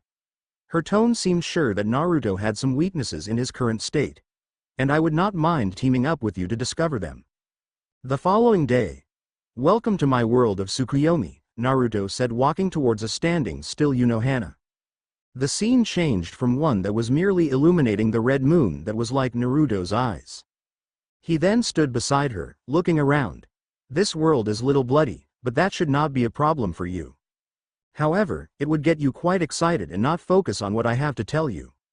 The world then changed into that of Seirei, but it looked like it was thousands of years ago. The scene then changed again, and this was like Hueco Mundo. But there were statues of Naruto wearing an armor and another man beside him. He too was wearing an armor like the blonde. Despite being statues, they looked alike. At the same place, despite the lack of trees and everything, there was a waterfall between the two statues. It was just like the Valley of End, without the surrounding trees and all forms of life forms. "What is this place?" Unohana asked curiously. She had never seen anything like it. She thought that the world was real, but was curious as to how there could be water in such a dry place. The water also seemed to come from nowhere and ended nowhere. It was all in all a curious place. Naruto snapped his fingers and shelves with books appeared. He picked up a black book with the title, The Sage. This is my world, but you would not actually believe it if I told you that this place exists in Hueco Mundo. I do find it hard to believe that such a world could exist. How can there be a water stream in that place? And what of the statues? Follow me, Naruto stated as he opened the first page of the book and began to walk towards the waterfall. He walked past the stream of water that was flowing down and entered another place. It was a huge compound and it seemed old, but nothing was broken. It was also empty, there was no sound coming from inside. Naruto still at the entrance, he did not go in. This is my house, it also exists in Hueco Mundo, behind the waterfall. As you can see, it is quite old. I myself have not been there in over 1,000 years. To answer your questions, the water does exist, it comes from a well that I created. For the statues, it is I and my grandfather. We lived here for years together. That was more than what Unohana had expected to hear. You have a house in Hueco Mundo and a statue of yourself. You also had a grandfather? Yes, but the house is in parts of Hueco Mundo that no one can enter. Well, you can say that it is not inside Hueco Mundo. However, it is connected the world, you can only enter from there. The entrance is deep beneath a place they call the home of the god of Hueco Mundo. Anybody who got close to the place was killed. But that was just a long time ago. But the killings went on for years before it became just a rumor. But still no hollow dared to enter the home of the god of Hueco Mundo. A large forest the reeks of death surrounds this place. The last time I went there, I had placed a barrier that ensured that no hollow could enter. And also placed the strongest Vasto Lord I found during that time to stand guard. Unohana was silent for a few moments as she absorbed all this in. So you lived in Hueco Mundo for a period of time. But you still have not answered my other question. You are taking this rather well. Well, I did expect you to be this way, Naruto said, still looking at the compound in front of him. It is hard to believe that you lived in Hueco Mundo for a period of time. But given that it is coming from you, I have to believe it and I expect anything from you. However, I have to say, I never expected such a revelation, Unohana responded calmly. Some slight surprise was clear from her tone. Never had she thought he would have lived at Hueco Mundo. She had thought that he had been in Soul Society before she met him. He also had been very young when she met him. He acted a lot mature for a young one though. Even when he became friends with Shunsui and Yukitaki and started acting like the former, she was the only one who knew his true self. And yet, he had kept something like this. You must have questions about this. But I assure you that there is nothing false, I have lived here. I guess this can explain to you why I could use hollow techniques better than some hollows when we used to have fun. I don't doubt your words. I am still amazed that you kept those powers a secret from everyone for more than 1,000 years, Unohana stated with a small smile. Only she knew he could use hollow techniques before it was discovered by Yamamoto when they battled. The blonde was indeed capable of hiding things and blending well with the crowd. He managed to blend well when Yamamoto recruited him to the Shinigami Academy. All that time, no one was able to know that it was not his nature, but just a play for him. Ukitake and Shunsui still believed that he changed because he had grown powerful. What they don't know was that the blonde had always been powerful and with the same attitude he has now. They had just been too blind to see it. Well, they could not be blamed. It was necessary at that time because I was still making preparations and I had yet to become fully strong. If I had relieved the ability at that time, Central 46 would have called for my execution. Not that they would have succeeded, Naruto stated smoothly. He could have left any time he wanted to without them being able to touch him. But at that time, he needed Soul Society for all his preparations. Unohana nodded. They certainly would have tried to kill you. She paused for a moment trying to get back to the main subject. You say you have not seen this house in more than 1,000 years, do you think it still exists? More powerful hollows have come into existence during that time, they could have found this place and do with it what they please. I told you that I made a barrier around the forest. And only I can pass through the gate into this place. The forest is also filled with Gillians. No hollow can get through the barrier. As long as the barrier stands, no hollow can pass through it without ceasing to exist. What is inside cannot go out and what is outside cannot get inside. Naruto explained. The barrier was like an anti-hollow barrier. It kept them all out from the forest. And there was a vasto lord slept inside the deep inside the forest. It was like a watchdog. It was also very strong. The younger captains could not kill it. It would tear them apart. There has to be something that sustains a barrier like that, Unohana noted. There had to be something that was supplying it with power to keep the barrier active. Without something powering it, the barrier would surely fall apart. The water, even though it is somewhat on another dimension. It is not just normal water. You can say that it is alive as it has its own will. The water itself is filled with spirit particles that are very dangerous. If anyone the water dislikes drinks of the water, that person will die. The water is like a source of life. It can give life to anything at the same time. It can also take life. Everything you saw before and see now exists because of the well. Without it, everything would cease to exist.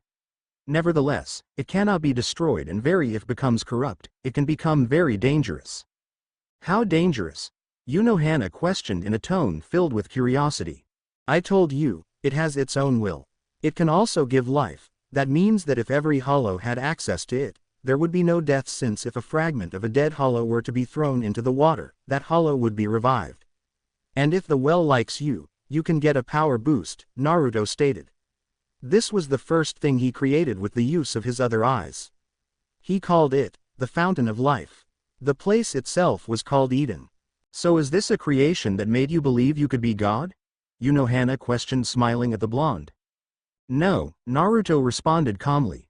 He already knew he could be God even before the waterfall was created. He already knew that he was special long before that. The waterfall did nothing but to confirm his majesty. So that is why it is protected. But still, it is hard to believe that something of that nature could exist. Even the thought of you creating that thing makes it a bit unbelievable. However, you did say you had control over life and death. Retsu paused for a moment. She tried not to be overwhelmed by all that the blonde had told her. I assume that no one has seen it. That is why I have never heard of it. I told you, only I can enter this place. Nobody else knows of its existence, and I never left any record of it.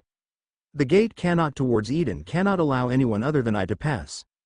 But given the well's behavior, it can allow anyone it chooses to enter. Naruto explained briefly. It would have been foolish for him to leave something like that unguarded. He had made good to hide its existence. If hollows knew of it, they would have died trying to get past the gate. I understand that. But what if a Shinigami were to find it? You said that a hollow could not pass through the barrier, not a Shinigami. If our kind were to find it, would not they have discovered something? Aren't there some records inside the compound? A Shinigami can pass through the barrier. If the well permits her to see the gate, he can enter. But to do that, he would have to pass through my watchdog. Even if he does get passed through my watchdog, there is nothing useful to find in there. All records and information stored can only be read by my eyes. What one would be able to discover is that I used to live in there. Naruto responded, not even looking alarmed by the fact that a Shinigami could get into his house. He had taken every measure to ensure that everything about his history was kept hidden from each eye, except his. So you are not afraid of anyone discovering the well? Well, you know how to keep things hidden and cover your tracks.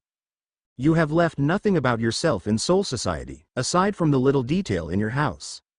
No wonder you were gone for almost 1,000 years, and no one aside from a few were able to know that you even existed, Unohana stated calmly.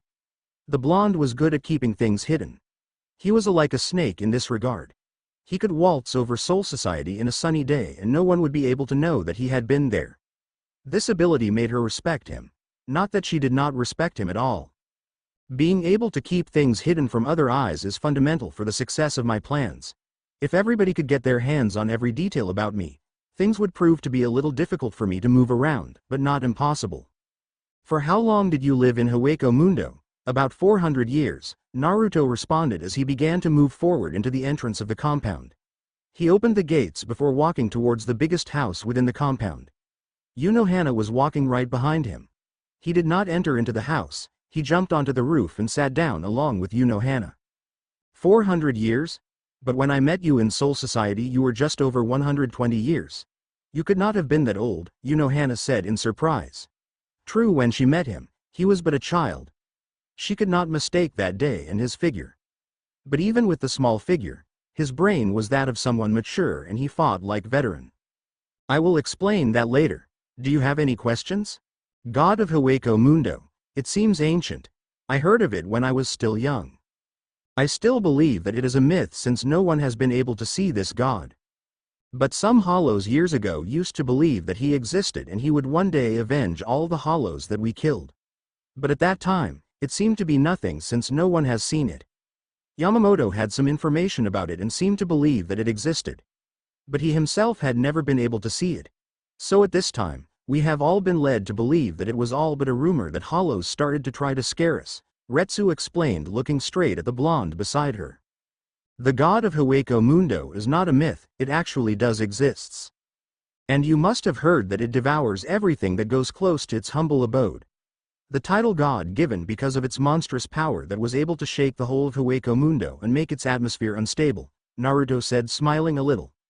Such things many would not believe, but Retsu knew him better to know that he did not like or have the time to make up stories.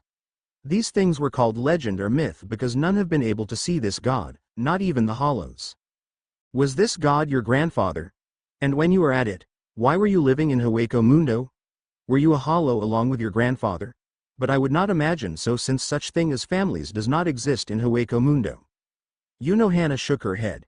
This story of god of Hueco Mundo existed before I was even born. No, my grandfather and I were neither hollow or Shinigami. We were a new breed of beings. My grandfather was like me in almost everything, we had the same eyes, but possessed different abilities, and I was stronger than him. He paused for a moment to gather his thoughts. My grandfather was the god of Hueco Mundo for a few years, but I replaced him after I had awakened all my powers. Unohana caught on something, but did not voice her thoughts. When I met you, you were young, did not have enough power to be called the god of Hueco Mundo, Unohana questioned. He was strong when she met him, far stronger than she had thought he would be and far stronger than he made himself appear in front of other Shinigami. As you must have already guessed, my grandfather is dead. I killed him during our last battle. The battle was very fun, and we enjoyed it too much. My grandfather said we ought to fight a fight of death. The winner would claim the title of god of Hueco Mundo. So I battled with him and won. The difference between him and I was god of the spirit world, he was just god of Hueco Mundo. But since he was dead, I had no one I would fight with, everyone else was pathetic. So, I sealed my power and decided to leave Hueco Mundo, Naruto said calmly. You have no regrets in killing your grandfather, she shook her head at the thought. So you sealed your power because no one could challenge you. You brought yourself down so you can be given a challenge. Naruto nodded. But what he was not telling Unohana was that the time he came into Soul Society, she had yet to be born. There was a 1,000 gap between the time he went to Soul Society after leaving Hueco Mundo and the time Unohana met up with him. The fact that his grandfather had been the god of Hueco Mundo made it appear that he had been born later on. But that was not the truth. Unohana just did not need to know all of that. It was too early to tell her that. She would be told, but now was not the right time.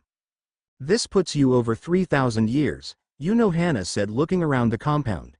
She could tell that they were inside a confined area behind the waterfall. Looking up at the sky, she could see stars and the moon. They all looked far away, but yet they were near. The compound was surrounded by some sort of wall that prohibited one from seeing beyond. She assumed that there was nothing beyond the wall. Age does not really matter to me.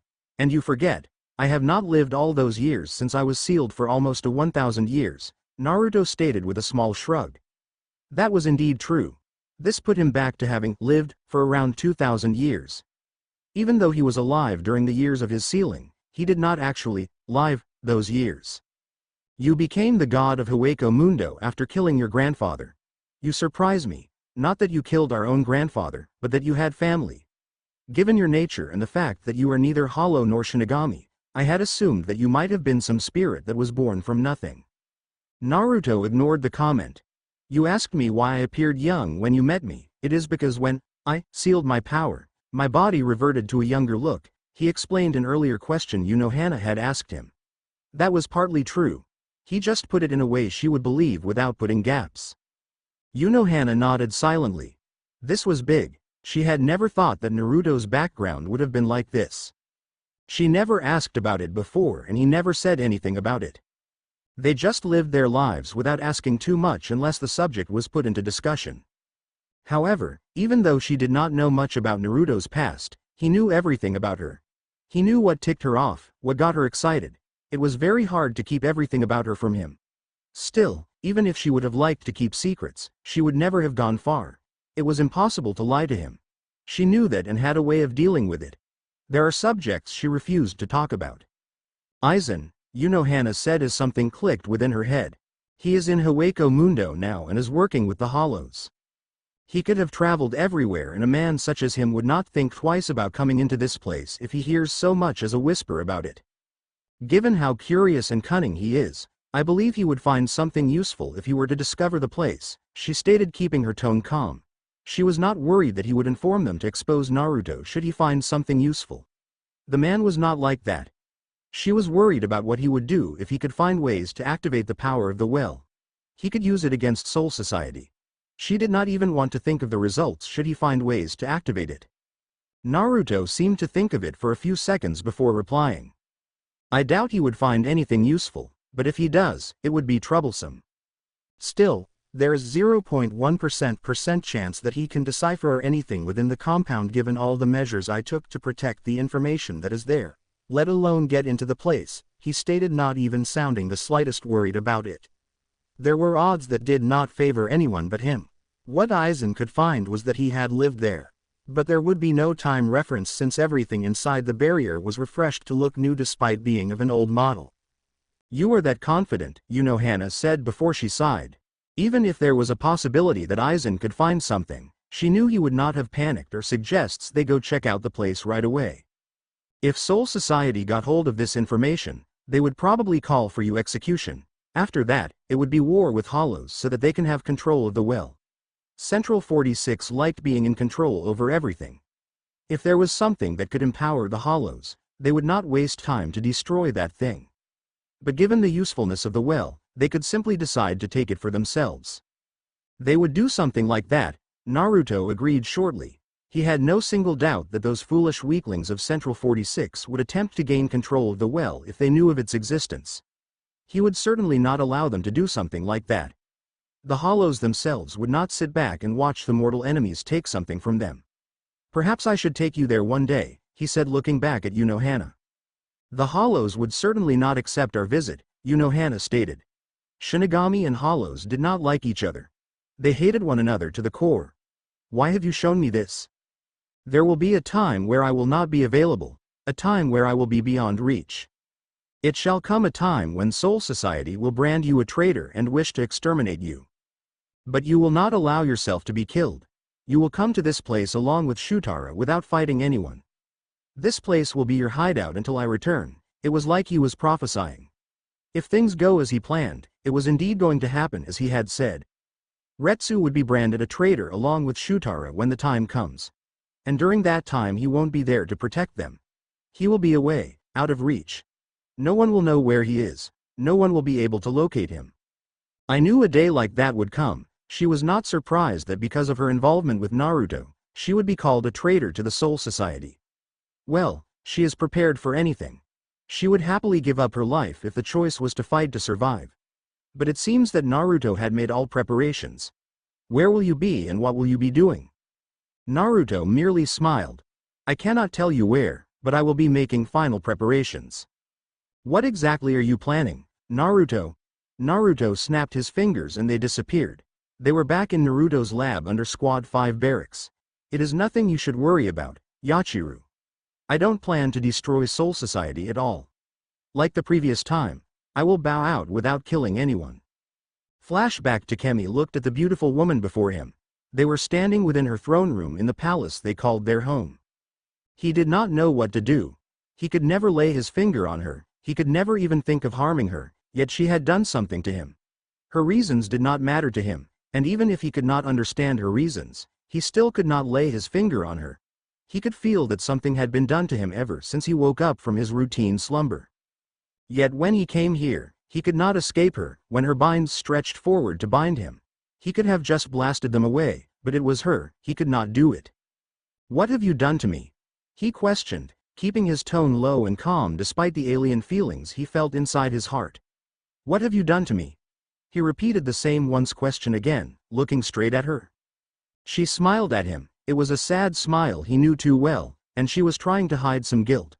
I am sorry, Takemi, she said simply, bowing her head a little.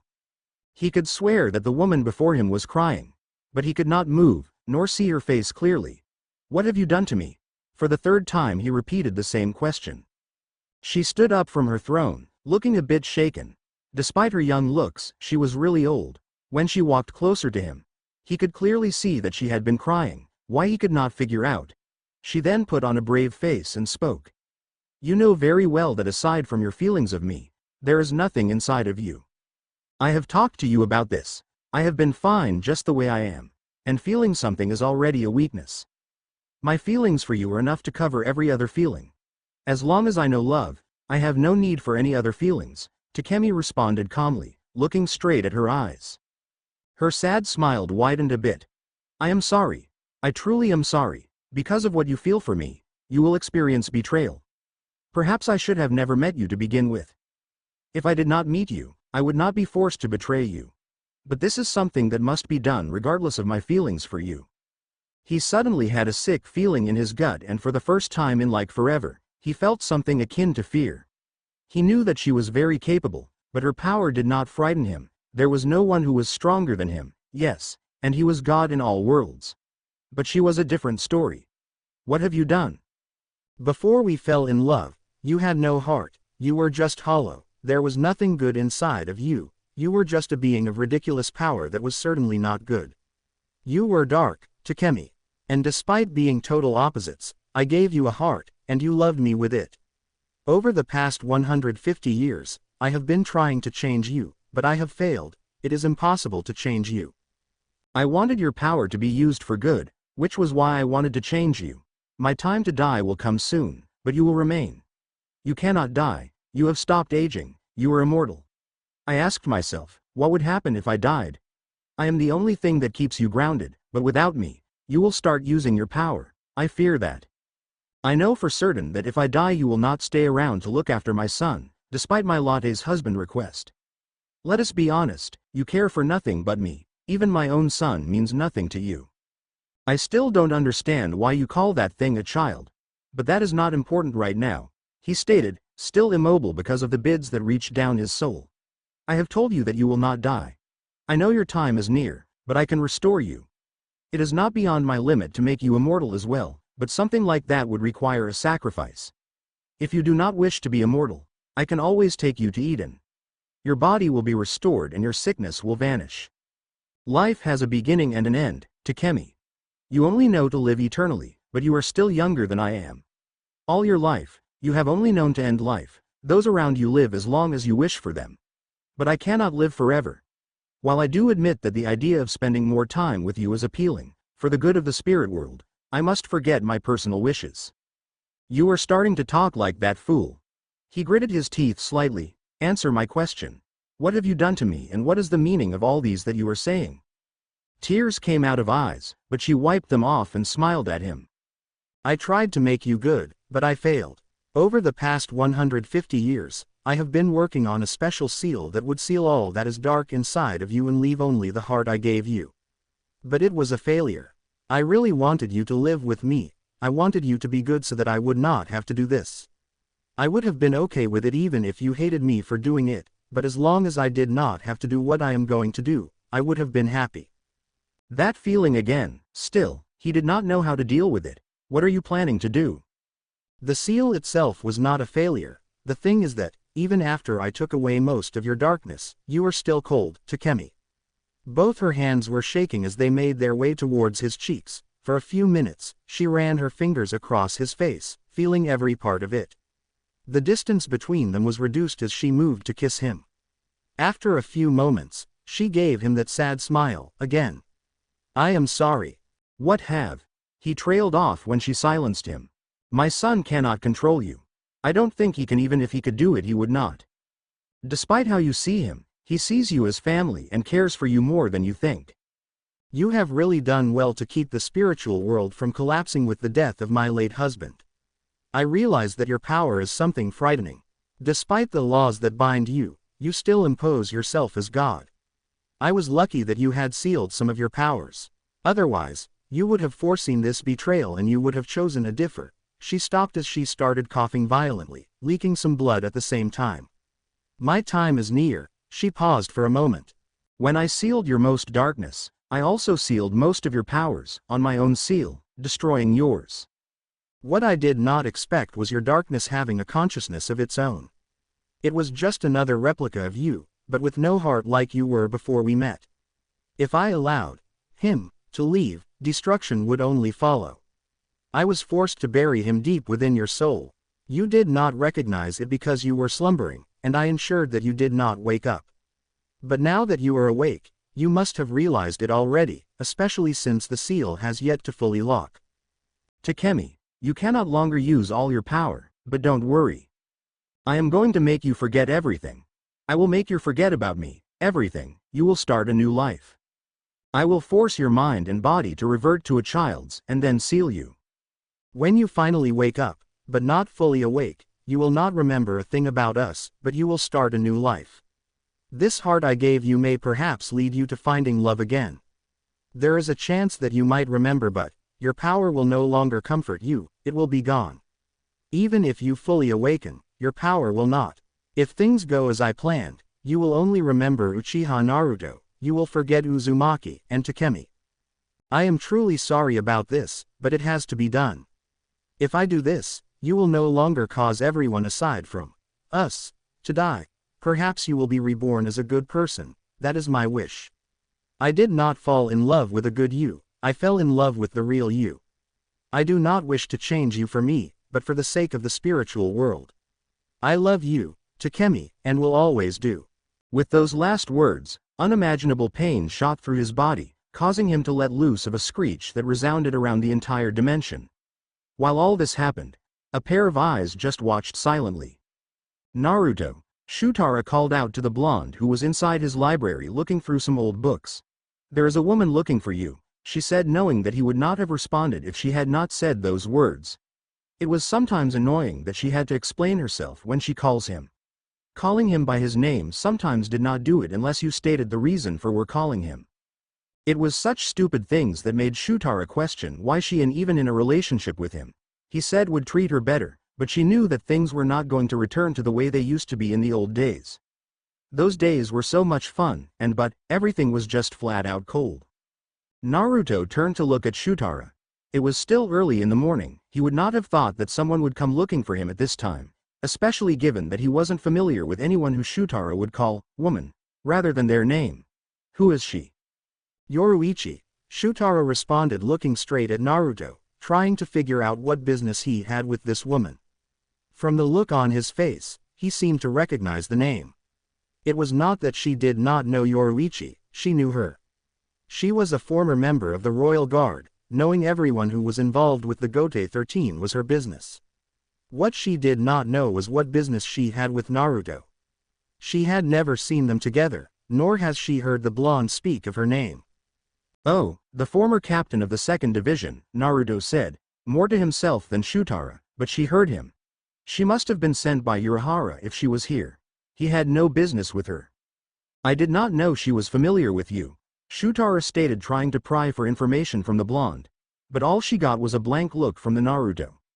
I can't help myself if another woman comes in here looking for you, she said, defending herself. This was their home, a home that was away from Seirei. Even though they were away from where they worked, she liked this home Naruto had built for them. There was some quietness around here, and she didn't have to contend with everything that went about in Seirei. Naruto did not respond. He walked towards the living room where Yoruichi was waiting for him. Shutara followed him from behind. Urahara sent you here, I presume, he stated, looking straight at the woman who nodded in agreement. He said he has found a breakthrough and would like you to come and look at it, she stated calmly. Her eyes then turned to Shutara, who was standing beside the blonde with the hands folded on top of her bust. The woman was truly beautiful. She felt somewhat jealous for her beauty. She wondered how the woman got the blonde working, since he seemed stiff and uninterested in anything. If anyone was able to get him up, then they had to have something special. She tried to get some reaction of Naruto, but he merely gave her an amused look. He didn't even seem to be interested in her body or anything. You were his messenger then, Naruto stated, to which Yoruichi's eye twitched at being called Kazuki's messenger. She was many things but not that man's messenger. Urahara may be smarter than her, but she was not his messenger and would never be. What annoyed her more was that Naruto was not asking her if she was one, he was merely making a statement of fact like it was the hard truth. "Let him know, I will come," the blonde said before turning away from Yoruichi. He seemed to be heading back to his study. "He said he wanted to see you now so he could continue with his research," Yoruichi stated, stopping Naruto from his tracks for a second though. "I will follow shortly," the blonde responded without even turning to face the former head of the Shiwan clan. He needed to speak with Shutara before doing anything else. He was also not the one to dance at anyone's song. "Is he going to come?" Yoruichi asked Shutara, who still stood still as if she was waiting for her to leave. The woman nodded. "I will take my leave then," the goddess of Flash said, but she got no response from Shutara. She did not mind though, she simply disappeared in a flash. She needed to deal with some things before returning to the human world. She had done what Kazuki had requested of her, the rest was up to the blonde. Shutara followed Naruto slowly into his study and stood at the entrance. She found him sitting down on a chair as if he was waiting for her. "What are you really doing at the human world with Kazuki? I overheard the 12th Division captain speaking about your visits to the human world. Despite not using the Senkaimon gate to go the human world, they can still monitor the things that happen there," she explained calmly. Still, Shutara didn't think that Naruto was stupid enough to think that those people wouldn't know that he visits the human world. He'd have to completely hide his Ryatsu signature if he was going to avoid any of those people. "I am aware of that. But it is not everything that they can see. I can go to the human world and stay for a while and they would never know of it. The only reason they know I have been going there is because I was not trying hard to hide my visits to the human world," Naruto responded calmly. He was not foolish to believe that they could not be able to monitor some activities in the human world, especially by hollows. Shutara stood silently waiting for him to answer her other question. Naruto sighed as he responded. "I have him solving something for me. It is quite important." "What is it?" "A seal that I have failed to solve," Naruto stated calmly. He had been able to get somewhere with the seal, but he was never able to fully unlock it, and without it being completely solved, he could not move on to free all his power. "What seal do you have to unlock?" Shutara asked curiously. Since the blonde had decided to give her some answers, she saw it that she should push until he stopped talking. She never did like being left out of important things that Naruto always hides with Unohana. The woman was also someone she could not force to tell everything her man had told her. "Something powerful," Naruto responded without going much into detail about what it is that he wants to unseal.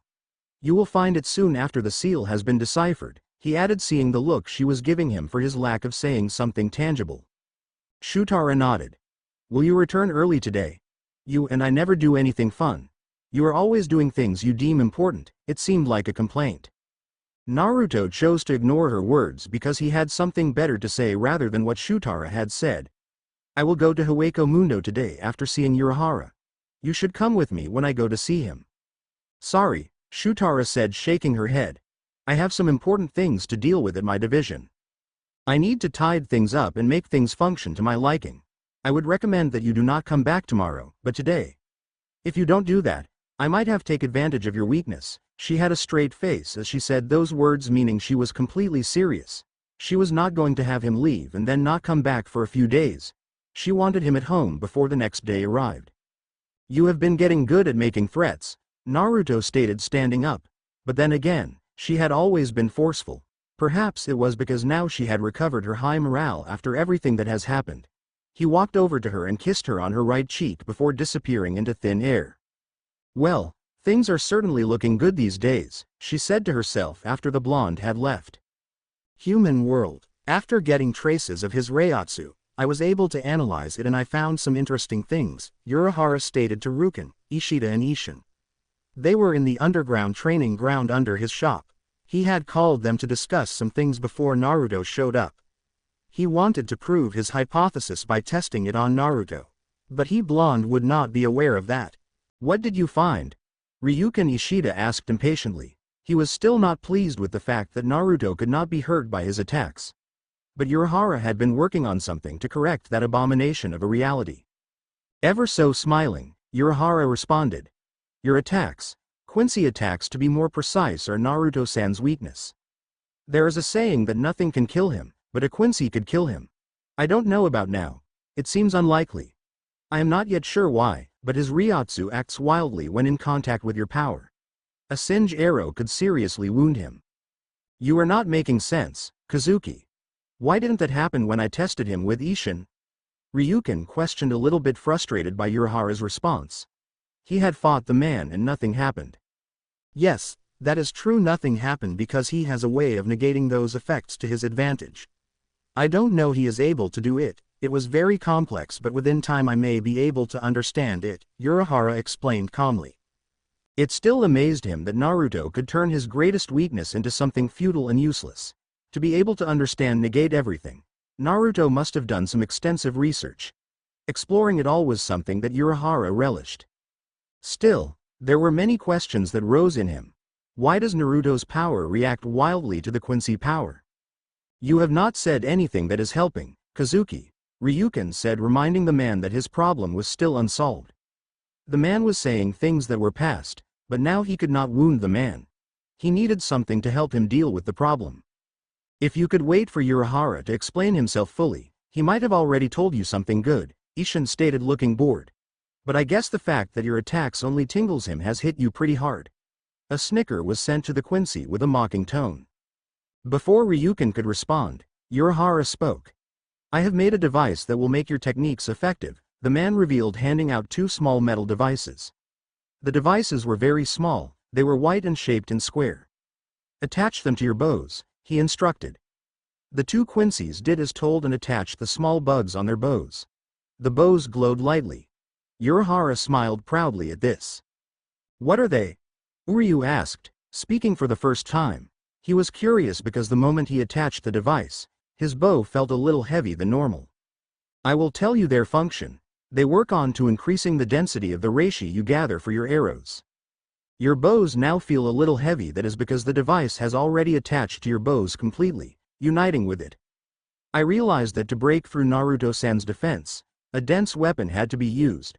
This also makes your arrows much more powerful and faster than before. He paused for a moment. I don't know if they can do much damage because Naruto-san's Ryatsu is quite dense. It is denser than anything I have encountered before. But this is worth a try. Ryuken pointed his bow to the other side and shot an arrow. The speed was fast and quite unpredictable, but he was not having the accuracy he always had before. Well, you are correct. I can feel that this has become powerful, but it takes much energy, he noted. This meant that he could not shoot many arrows like he used to. But if it was the price for power, he would pay it without regret. Ah, I have an idea, Urahara exclaimed happily. The others looked at him curiously. Ryuken-san, you can target practice with Uryu-san while Isshin and I watch father and son battle. This will improve your control over the improved bows and sharpen your accuracy. Isshin's sweat dropped at first, but liked the idea a second later and actually nodded in agreement. Father and son stared at each impassively.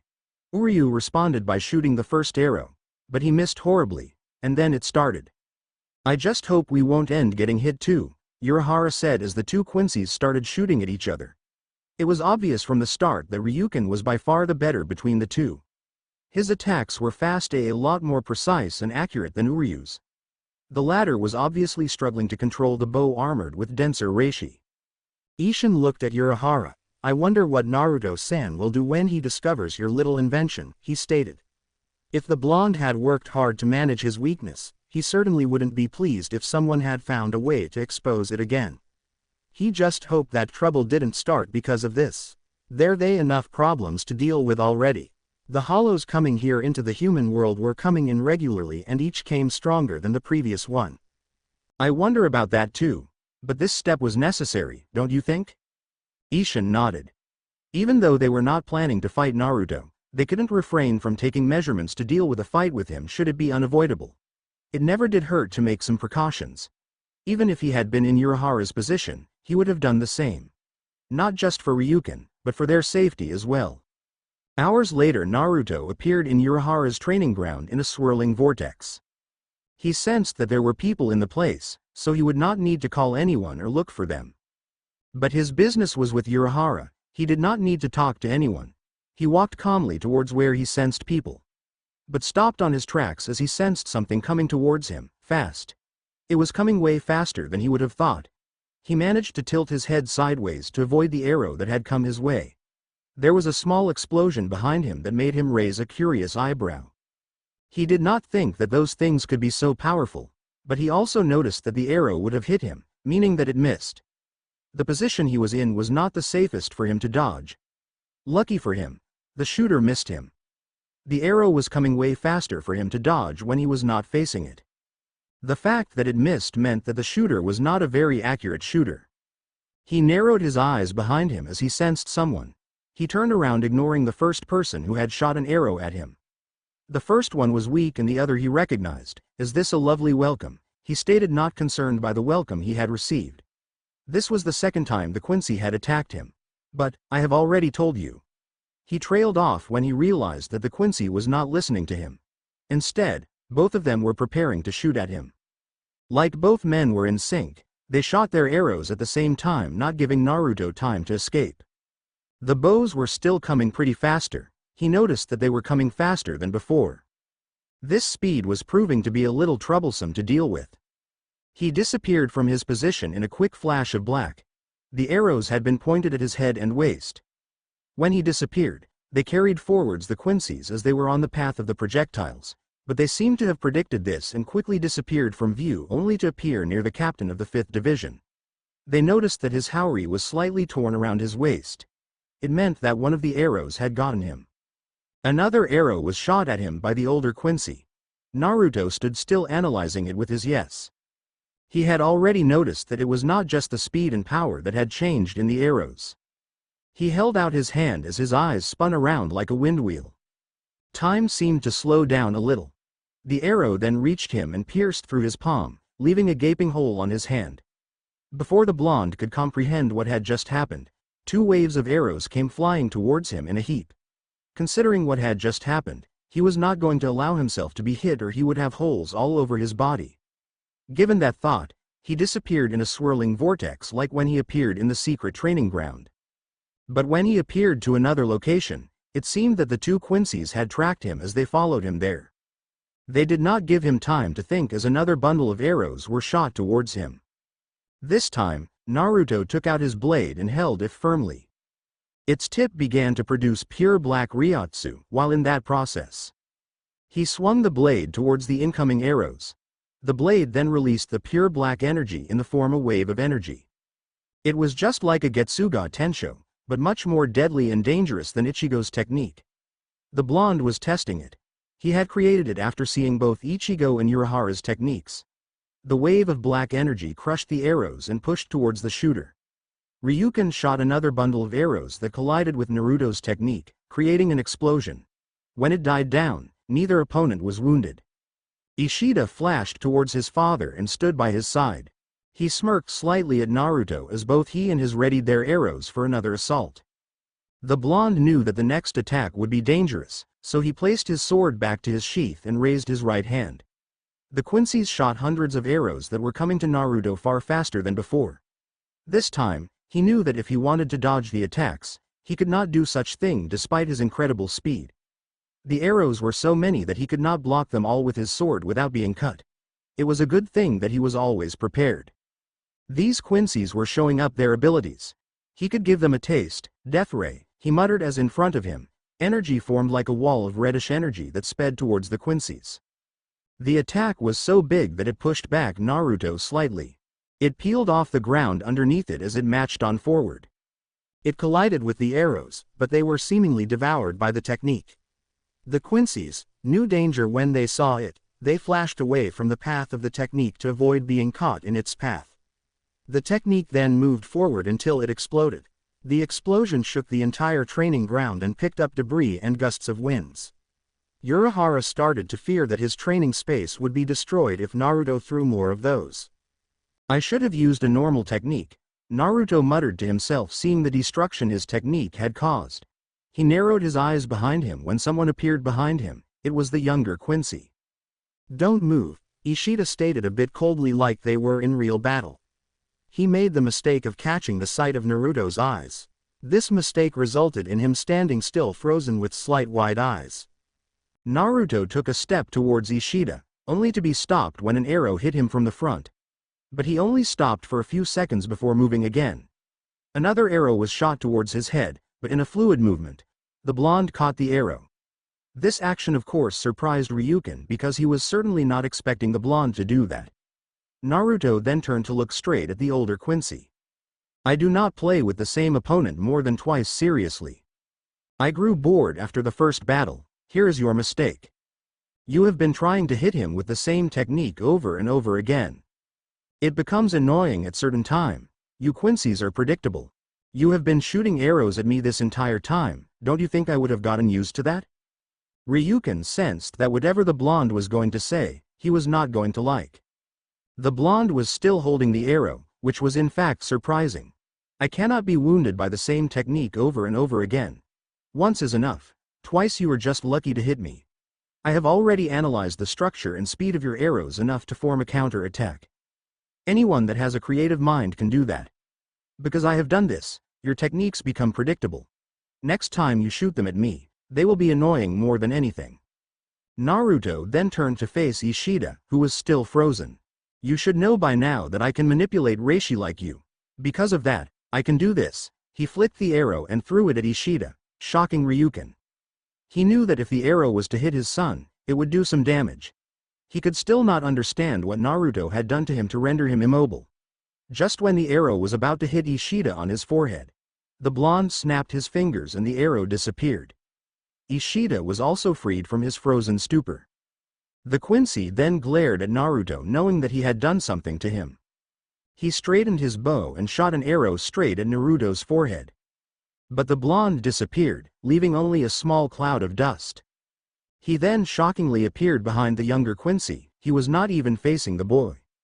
Ishida stooped frozen again, but this time, in a mixture of shock and fear. He had not seen the man move. His eyes could not track his movements. Go home and play with other kids, child. You are slow, and not near your father in strength. I could play along with your father as his arrows give me a little exercise, but yours. No, and I cannot possibly play seriously with a mere child. But if you insist, I might end you. Naruto then walked away from Ishida to the rock. Urahara was standing with Isshin. He was stopped when a cold voice of Ryuken spoke. Shinigami, if you threaten my son again. He let the words hang. What kind of a father would he be, if he could just watch someone threaten to kill his son in front of him? The captain of the 5th Division actually smiled in response. He was amused by the unspoken threat. A powerless father, a Quincy no less, threatening me. How amusing. Ryuken wisely chose not to say another word to avoid a confrontation. He knew that if one broke out he would most likely not win.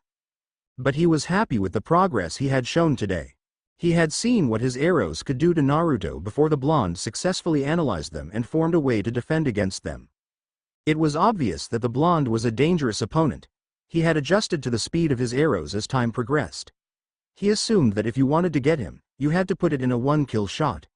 Had he aimed for the heart with the arrow that hit the blonde's hand, he might have ended his life since the blonde was not expecting the arrows to be able to wound him. Regardless of the end results, he knew Urahara would find another way. He always did. I knew that it was not going to be enough, Urahara commented after seeing everything. But he was happy that his hypothesis was proved correct. A denser reishi weapon could wound the blonde.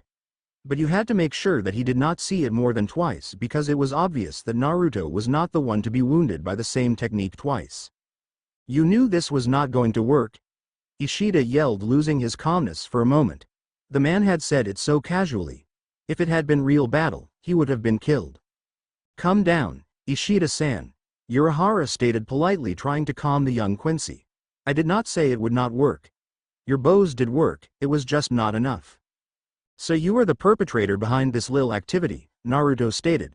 Though, this must have been done after some study of my Ryatsu. All the amusement he had a minute ago was all but forgotten. As a curious person, I like doing experiments. When Ryuken-san told me what had happened, I was eager to find the reason why his arrows only tingled. Urahara explained lightly, ever so smiling to lighten the mood. The curiosity of a scientist, huh? Naruto paused for a moment and held out his right hand. There no longer was a sign that it had been pierced. Under that happy facade is a serious man who is always thinking ahead.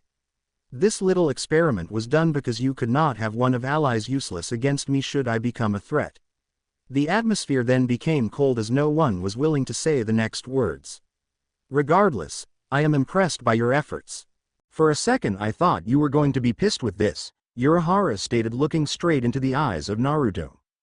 You said you wanted some answers. Well, after your experiments, you must have found some interesting things.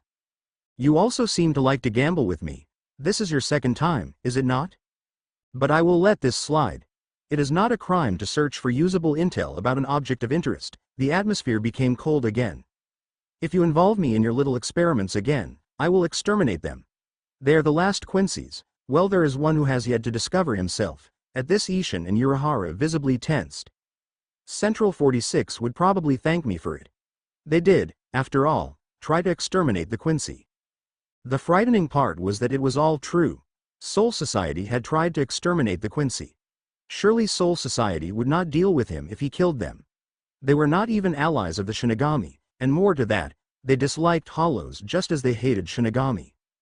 Do you think we would actually allow you to kill them? Isshin stated in a rather rare serious tone. Even though they were taking precautionary measures, he would not stand by and watch his friends killed. Now he did not care how strong the man was, but when it came to his friends, there was a line that one did not pass. He would never hesitate to get in the way should they be in danger. Allow? Naruto mused silently. You're saying it like you would have a choice in the matter. When Uchiha Naruto decides to kill someone, that person will die and no one can stop it from happening.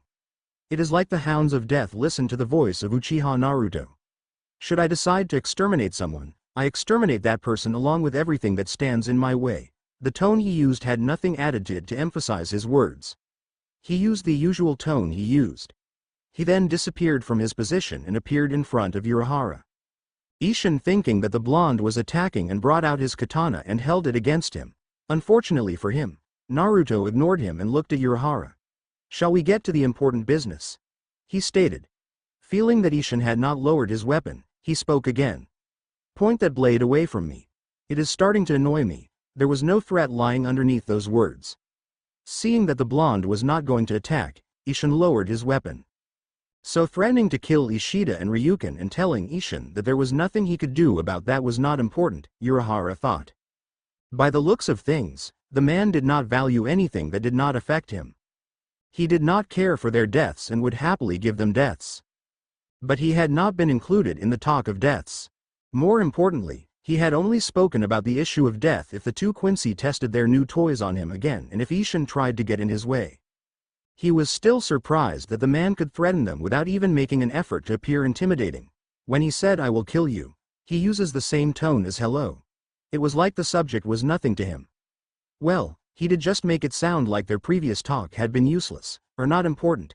It might not be important to him, but to them it was important. As Naruto has said, he had been making a few gambles. He gambled in trying to lie to Naruto so he could stall for time while he searched for information on the blonde. He gambled sending Ishida and Ryuken to battle the blonde to test their new toys so he could prove his theory. And each time, Naruto had not even once threatened him. Was he important to the blonde that he did not want him dead? He may perhaps hold something of value. But this time he knew if he made another gamble, there would be consequences to pay. He was not willing to wait and find out what he would pay if he gambled again. The blonde seemed patient. He had not even attempted to attack the Quincies. Even when he had asked Ichigo to attack him, he did not attack. There was something to that. Was it merely because he did not see them as threats enough to raise his hand against them? Regardless of the answer, today they had pierced through his skin and watched his high-speed regeneration. They had also managed to get him to use his sword. It was a little surprising that he had been able to use a technique without releasing the blade. But he guessed that the technique was nothing special and it seemed that it was just his Reiatsu that was released. He would have to look at it carefully later. I made some good progress with the puzzle, but I was stuck along the way like there were some words missing. I could not move on forward because of this, Urahara explained, taking out the scroll Naruto had given him. Naruto gave no physical response as he took the scroll. He opened it and smiled inwardly at the work Urahara had done. He then snapped his fingers. A small portal opened beside him, Naruto took out a kunai from the portal. It was three-pronged kunai, its blade was pure white. Naruto then cut his right hand from his elbow, towards his palm. He then placed the kunai back to the portal before it closed. Blood dripped from his hand and fell down on the ground. "Move away," he said to both Isshin and Urahara. But two backed away from the blonde to give him some space to work. They did not know what he was doing, they just watched him with curious expressions across their faces. Naruto let the blood fall for several moments before his wound finally closed. Because there were some amounts of blood that had leaked off his sizable self-inflicted wound, he used the blood to draw a circle around himself. After that, he did a meditate pose, but was floating in air inside the circle he had drew. The scroll that he had taken from Urahara also floated in front of him. But then Naruto's eyes glint of bright redness and stayed that way. Naruto did several hand signs which confused those watching as they had not seen anything like it before. Naruto's body then glowed light blue and marks appeared all over his body. He stretched out his right hand and hit the middle of the scroll. A trigram also appeared on the scroll, but Naruto put his hand through it as it was a door to another dimension. He pulled out a small tablet that Urahara was not aware he had been solving. Everything the man did on the scroll reflected on the tablet. He placed the tablet down and then some stranger marks appeared inside the circle he had drawn. The blonde then did more than 200 hand signs before closing his eyes with his hands clasped together. Urahara watched curiously. He noticed that the blood Naruto had made the circle with had formed some sort of barrier around him. He assumed that it was made so that no one could disrupt whatever that the blonde was doing.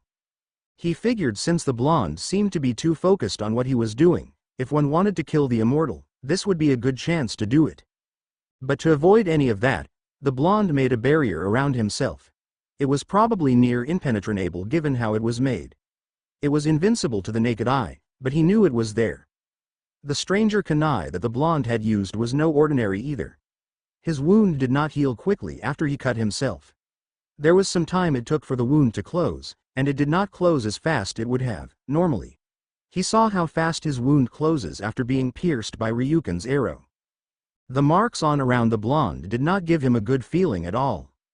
He knew that the blonde had him solve some seal. It was unlike anything he had ever seen before. He doubted that even he could match something of that nature. But given his little time analyzing it, he can create a strong seal because of his notes. The marks on the blonde made him conclude the seal was placed on the blonde, that was why he was having him analyze it. But the fact that he was having him solve it, meant that it was not he who had placed it, meaning that someone had done it. He did not know anyone who could have placed such a seal. Perhaps it was the Spirit King. But no, the blonde said he had been struggling with it for some time, it meant that it could not have been the Soul King. The seal had to have been placed before he was sealed. This raised alarms within his head. What could it be that the seal was for? Could it be power? He dreaded to think anything of that sort. If it had been power that was sealed, he would be responsible for making the blonde far stronger than before. No, it could not be power, it had to be something else. He would find what it was. Still, he had thought that the seal was not finished. He still had to work on it to finally finish solving it.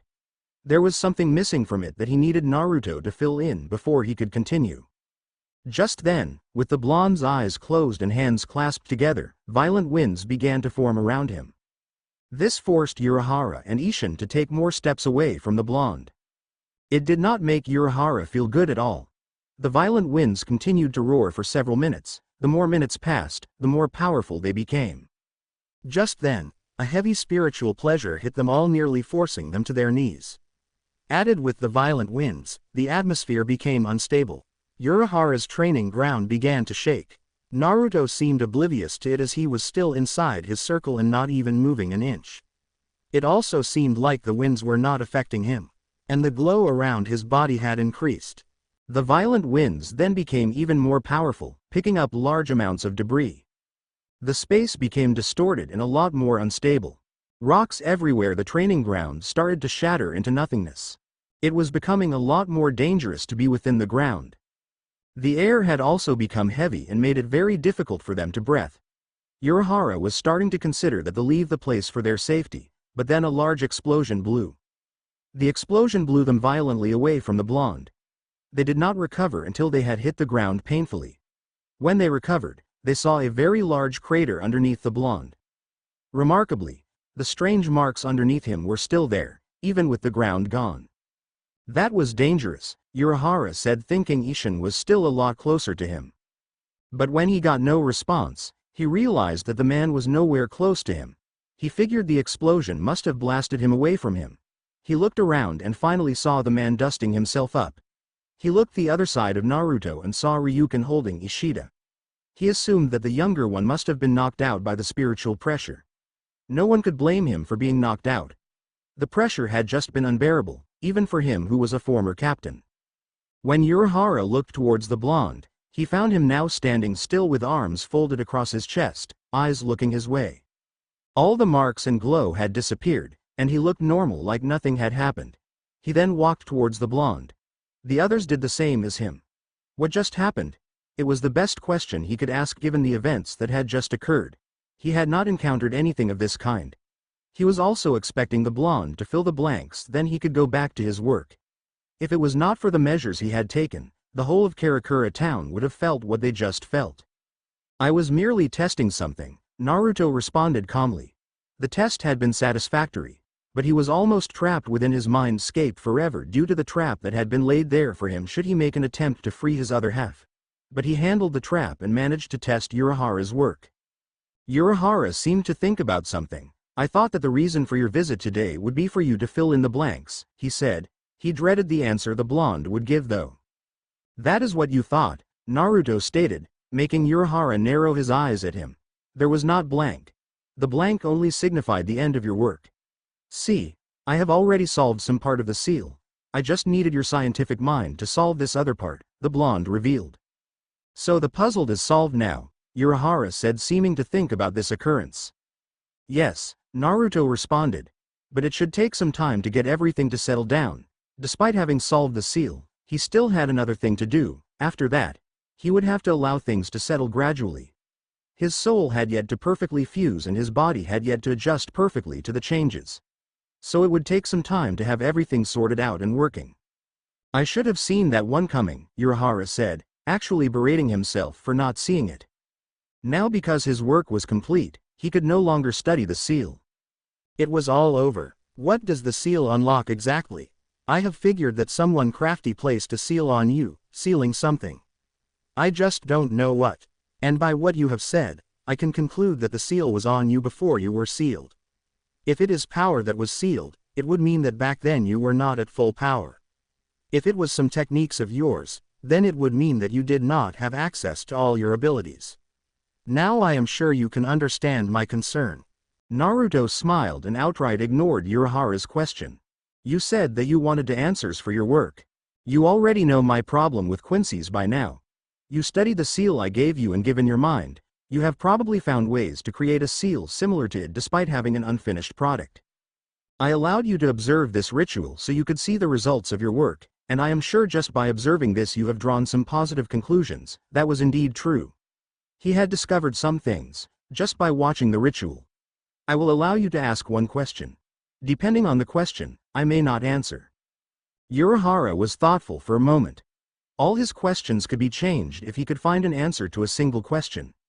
Did you allow the royal guard to seal you, back then when you were sealed? A wise question, Naruto responded, and then he smiled before turning around. He disappeared in swirling vortex. I might have just dug my own grave, Urahara stated as he turned around to leave. He had to take a nap. Despite the blonde not giving him a verbal response, Urahara knew that the answer was yes. This changed everything. You may have, Ryuken stated as he understood the general concept of what was going on. What do you mean, Urahara?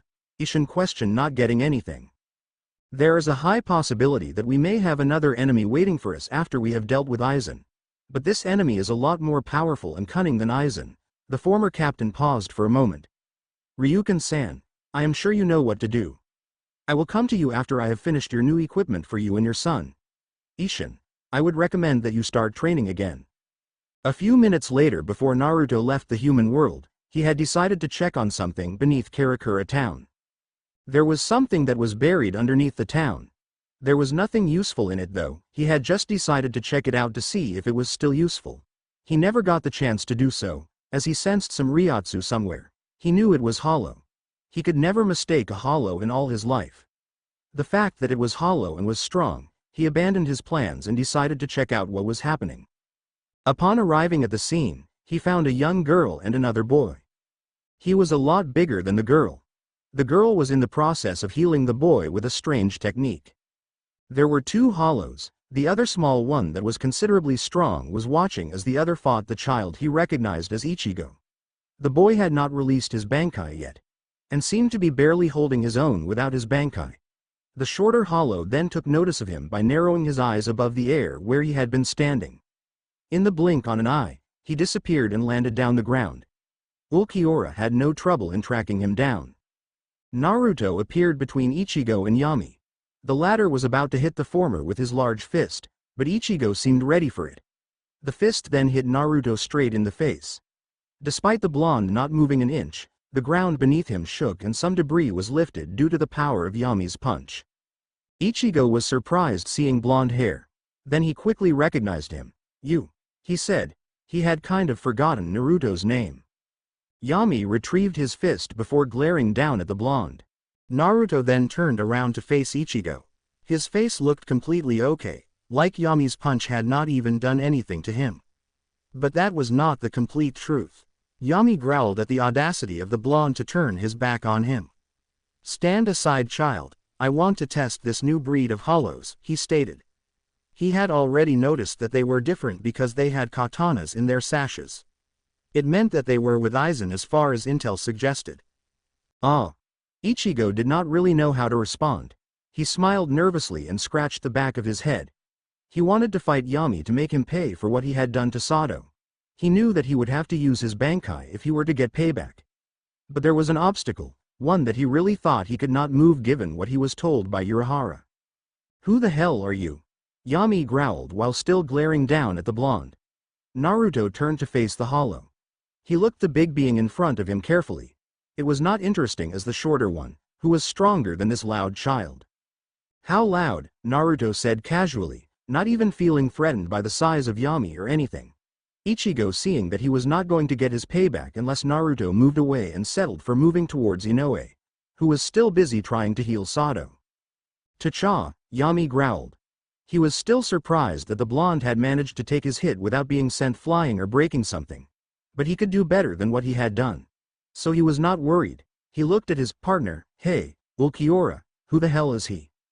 "I don't know," the number 4 Espada responded calmly in a blank tone. He had no info on the man before them. He looked young given his physical appearance. But he certainly did not feel young. He was strong, by far stronger than Ichigo. But he was sure that Yami had not sensed that. But be careful with him, he is stronger than the human. His eyes scanned the blonde. What he noticed that was peculiar was his eyes. He also noticed that he was wearing a captain's haori. But he knew all the captains of the Gote 13. Eisen had never mentioned him before.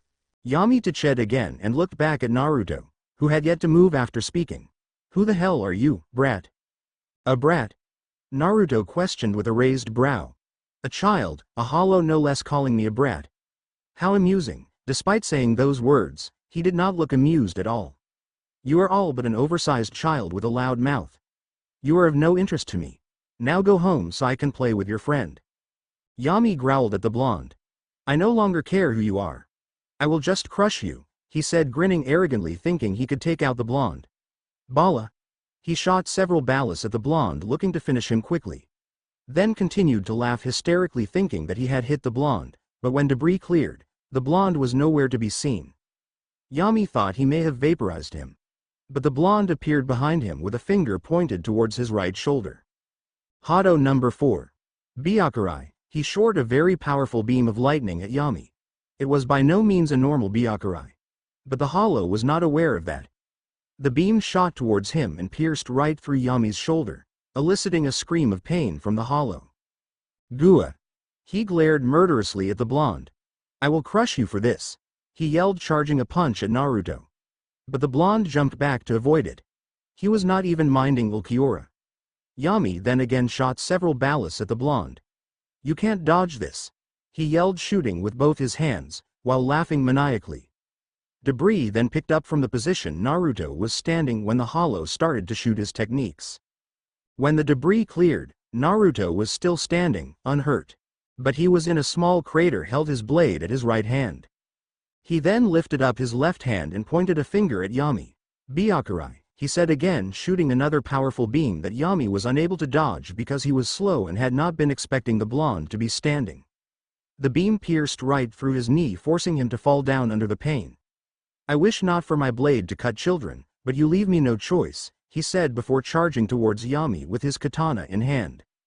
Before he could reach the hollow, Ulquiorra appeared in front of him with his own blade and blocked his strike that was aimed at Yami's neck.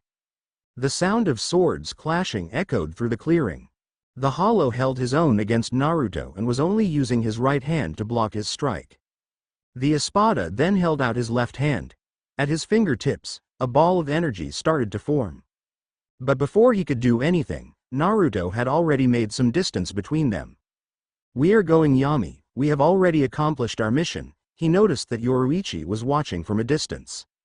He then snapped his fingers, opening a garaganda, but he had a feeling that Naruto would not just stand by and watch them leave. So he stood closely next to Yami and again pointed his finger at the blonde. Sero, he muttered, firing the hollow flash towards the blonde. The moment he fired it, he stepped inside the garaganda with Yami. Before it closed, Naruto deflected his Sero with his blade before putting it away.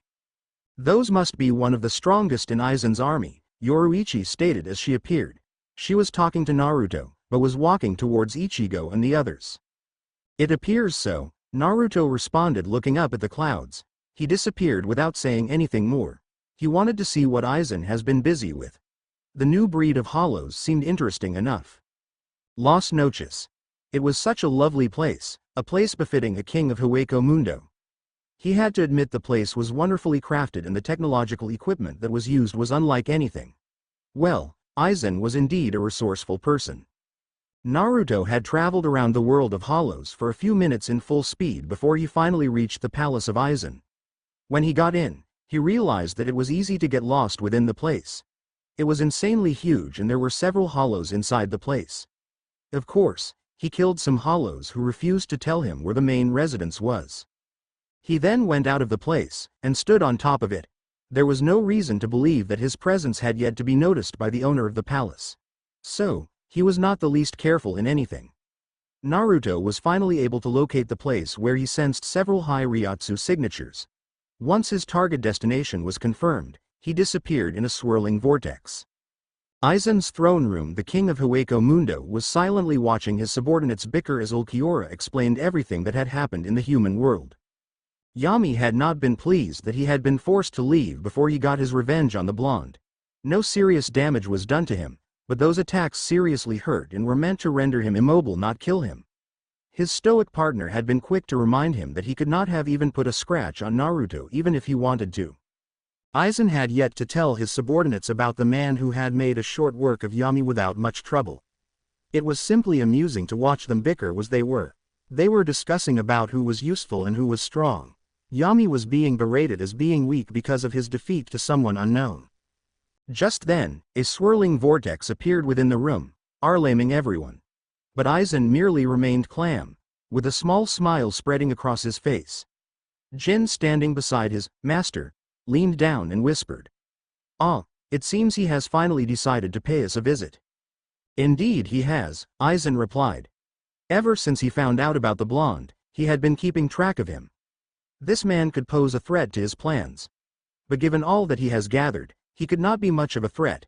He had been waiting for the man, knowing that he would surely come to him one day. Who could have the audacity to storm into enemy camp without backup, other than Uchiha Naruto?" The swirling vortex revealed Uchiha Naruto. The Espada were quick to recognize him as they had seen him from Ulquiorra's memories. Yami was quick to respond in anger. He charged towards the blonde blindly, but no one even dare attempted to stop. He was loud, and they were interested in seeing how the blonde would fare given that he was surrounded by enemies. Naruto sighed annoyingly. Everyone noticed. "Not you again," he said and locked eyes Yami. The hollow came to an abrupt stop as he was inches away from his target. A few were able to see what had happened. It had happened so fast that one could have easily missed it. Naruto's katana was pressing against Yami's neck. If it was not that it had actually managed to cut him, he would have believed that the blonde was unable to cut him. Naruto retrieved his blade and placed it back to its sheath.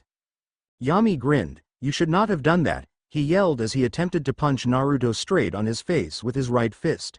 But the blonde disappeared and appeared behind the large hollow. Yami quickly twisted around to face the blonde. "Ulquiorra, you said I couldn't cut this guy. I will show you now that I can." The Espada number 4 merely shook his head. As usually, Yami was not good with senses. Even he could tell that this man wasn't an easy target. There was also a reason he felt brave enough to come here without so much as bringing other Shinigami to ensure that he got out alive. But Yami didn't care about reasons. The large Espada swung his right hand, aiming to hit his opponent from behind as he wasn't looking at him. The punch was thrown with all his might as he wanted to squash the little guy under his mighty punch. However, Naruto's left hand blocked attempted punch with an open palm. The hand blocked the punch just above his left shoulder. Naruto didn't even move, despite some winds blowing past him because of the power that was put behind the punch. Despite Yami's punch being blocked, the big man merely grinned as his hand started glow red. "Bala!" he shouted. However, nothing happened. "Bala!" the Espada shouted again, yet nothing happened. Naruto flicked the hand away from him before he swiftly turned to face Yami. "I really don't like drawing my blade twice against children. Once is tolerable, but twice just makes me feel unhappy," he stated, voice void of any emotion. The tone wasn't very different from that of a hollow. "Tacha!" Yami growled. "Don't get overconfident, Shinigami. I will crush you now." "I hate children for such actions," the blonde mused silently before drawing out his blade. He pointed the blade at Yami. "Bala," he said, and a red beam shot out of the tip of the blade and sped towards a wide-eyed Yami. The big Espada brought both hands in front of him in an X position to defend himself from his stolen technique. The technique didn't do much aside from a few burns on his hands. Yami growled. "Bastard, that was my technique." "Yes, and I have no use for it. It is useless to me," the blonde stated while still holding out his blade. "Perhaps my execution was just not flawless. It doesn't matter anyway," he mused loudly. Naruto then took several steps toward the big hollow, but just then he disappeared from view. The others were able to track his movements, but Yami couldn't. Hence he didn't see anything when Naruto suddenly appeared behind him. The other Espada shook their heads as they saw what had happened, but Yami had not. "Come here, Shinigami," he yelled, returning around. Just then, his right hand fell off his shoulder and blood began to gush out in a heap. This followed by Yami's screams of pain and curses to murderer Naruto. The blonde twisted around to face Yami, his blade followed in blinding speed, moving towards Yami's neck. But it suddenly stopped just inches away from cutting his head off. Something else caught Naruto's attention, and in the end, he put his blade away. Ulquiorra was forced to take Yami out of the area so that he doesn't become a bother to Eisen. Though, the Espada dully noted that his leader was merely enjoying the show. Naruto knew the nature of hollows. He knew that because now they were not on a mission, no one would stand to protect Yami even if he were to attempt to kill him. But he had tried that already, so he was not going to, and besides, something else had caught his attention. He then took a few steps towards the ever-smiling Eisen. "Welcome to Los Noches, Uchiha Taicho," Eisen said politely in a smooth tone laced with some sort of respect. Eisen was sitting up so he could look down on those beneath. Naruto did not feel good having to look up so he could speak to a child. Well, with what Eisen has done, he guessed he could no longer call him a child. Ah, a lovely welcome indeed. The whining child was a bit annoying though, he responded as he continued to walk towards Eisen in a slow pace. Eisen smiled. "If you had informed me beforehand that you were coming, I would have prepared a seat beside me for you." Oh, how good he was with words. "What do we owe the pleasure of having you with us, Uchiha Taicho?" He had an idea of what he wanted, but asking was just being polite. "He does not strong to me," Espada number 6, Grimajou stated as he marched towards Naruto. He stopped in front of the blonde. "A Shinigami is in our midst, we should get rid of him, he stinks." "Eisen-sama, you just called him a captain, if we get rid of him now, we would have weakened them." That made sense regardless of how you looked at it. Naruto, though, ignored him and walked past him. He then stopped when Grimmjow pulled him back by placing his hand on his shoulder. The blonde merely narrowed his eyes at the hollow. The best way to make a hollow submissive is through fear. When there is a vasto lord that is powerful, other hollows stay away from his path because of fear. But the arrogant and stupid ones match straight into his path. The end result is that they get slaughtered because of sheer arrogance. Is that some of threat? The Espada questioned with narrowed eyes. He was ready to tear the Shinigami apart. Again, Eisen merely watched with interest.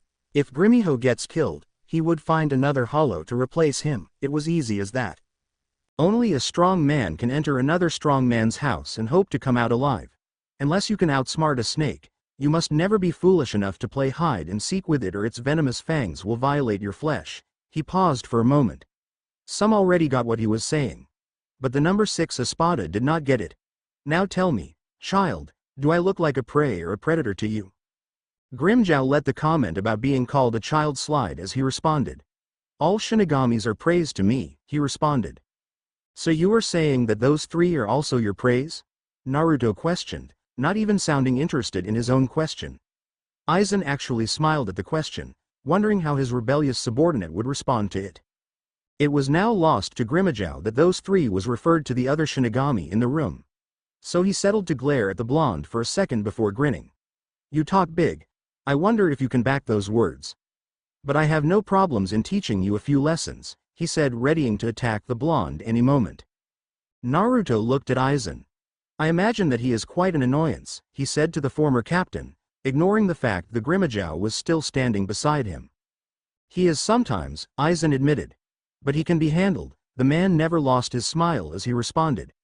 Things were going so well. Naruto was just how he thought he would be. He was certainly not disappointed with the blonde's visit. Do you dare ignore me when I am talking to you, Shinigami? Grimmjow yelled, trying to pull Naruto to face him. He found it impossible to move the blonde. The air became quite tense after Grimiho had spoken. I am a predator, always. Everyone I see is a prey. I devour who I want. I play with who I want. I am Uchiha Naruto, and I have no equal. You are a child, who needs to play with the other children and let the adults talk. The words were said in a calm and smooth but yet deadly tone. But the thread beneath the words was lost to Grimiho. He grinned widely. He was cut off when Naruto spoke again. A true testimony. Hollows only respond to fear. With that he released his Ryatsu. It was focused of Grimmjow. But because he had no perfect control over it, the others felt it, albeit at a lesser degree than the target. Instantly, Grimmjow fell on the ground as soon as this heavy weight fell on him and started to suffocate him. Naruto dropped his Ryatsu after a few seconds and walked towards Eisen without even sparing Grimmjow a glance. It is amazing what fear does to one, human, hollow and Shinigami. They all react the same when it comes to fear. Tia Haribel marveled at the confidence of Naruto. She had felt his spiritual pressure, it was strong, but there was one thing she knew, Eisen was a monster.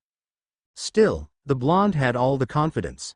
He had walked inside here, surrounded by enemies, and yet he did not seem to mind about them. It seemed that he was only interested in Eisen only, but still watching him walk and talk like that made her give him some credit. No many had the audacity to do something like this, especially in front of Eisen. It irked her, though, that he was ignoring them. It was like he saw them as nothing, no threat to him. Typical of Shinigami, they all thought that they were all superior to them. Naruto looked at his right hand. He had sensed something there, but it was not now that he felt it. He had felt it a few moments earlier. Eisen seemed to notice that something, not within the room, had gotten his attention. Something interesting got your attention? He questioned, smiling. But he was curious as to what the man could have sensed. You have gone to the Forest of Death, to be more precise, the forest of the god of Hueco Mundo, Naruto stated, turning back to look at Eisen. Yes, I have. Eisen did not even try to hide that fact. The blonde had not even asked if he had. It was a statement of fact. The Hollows got curious when the god of Hueco Mundo was mentioned. To them, it felt like he believed it existed or had been there before. And Eisen had been there before. They all knew about the forest, but only 2 had dared to enter the forest. And you took something from there that belongs to me. So tell me, what did you find in Eden? That was what the inside of the barrier was called. What you have just confirmed now, Eisen responded. I have found out the god of Hueco truly did exist. But I did not find him in Eden. I can now confirm that you used to live there more than 1,000 years ago. Aizen's response got the hollows to stare right at Naruto. Was Eisen saying that this Shinigami was over 1,000 years and had lived here in Hueco Mundo, within the home of the god of Hueco Mundo? How could that be? Especially since he looked so young. Aizen-sama, are you saying that this Shinigami has lived in Hueco Mundo before and in the deadliest places within this world? Yes, that is exactly what I'm saying, Eisen responded calmly. Don't let looks fool you, he warned. I find that hard to believe, Grimmjow stated, but a lot more quietly. Then was he related to the god of Hueco Mundo? Naruto spoke in a calm tone. Quiet down, children. You will have your time, he said. He did not come here to listen to what the Espadas had to say. So you were able to feel that he is in here, by just being here, Eisen stated, referring to what he had taken that belonged to Naruto. I sensed him the moment I appeared here, and I have already alerted him of my presence. That raised an alarm inside his Aizen's head. I doubt there is much he can do given the delicate situation he is in, he replied coolly. Naruto shook his head. The reason you brought him here is because he can't be killed. If he could be killed, you could have killed him. But even when bound, a dog finds new strength when his master returns from a long journey, he kept his tone calm. Eisen did not react to this. I will show you what I mean. By now he should be ready. As if Naruto gave the instruction, there was a sudden explosion that shook Los Noches. A heavy Ryatsu then washed over them before dying down. There was a flash of darkness beside Naruto. A hollow appeared beside the blonde. It looked human from its head to toe. But its hands were clawed, they were black. It kneeled facing down. Naruto-sama, I have come at your request, the hollow stated in a hollow tone. There was no mistake that the hollow was powerful. They knew that it was the hollow Eisen had kept locked inside a cage. But it was a surprise to see such a powerful hollow kneeling before a mere Shinigami. Why does such a hollow as yourself kneel before a mere Shinigami? It was ironic that the questioner also kneeled before a Shinigami.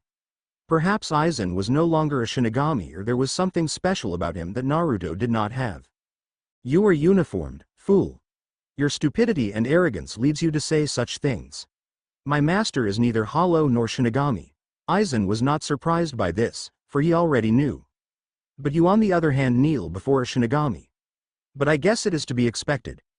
Weak fools need someone to hold their hands so not to get lost, with no regard to who holds their hands. Baragan growled dangerously in response. This was amusing. He had forgotten about this attitude. Naruto looked at Eisen. I would imagine that you would not want him to leave since you went through the trouble of bringing him here. But you are a smart man.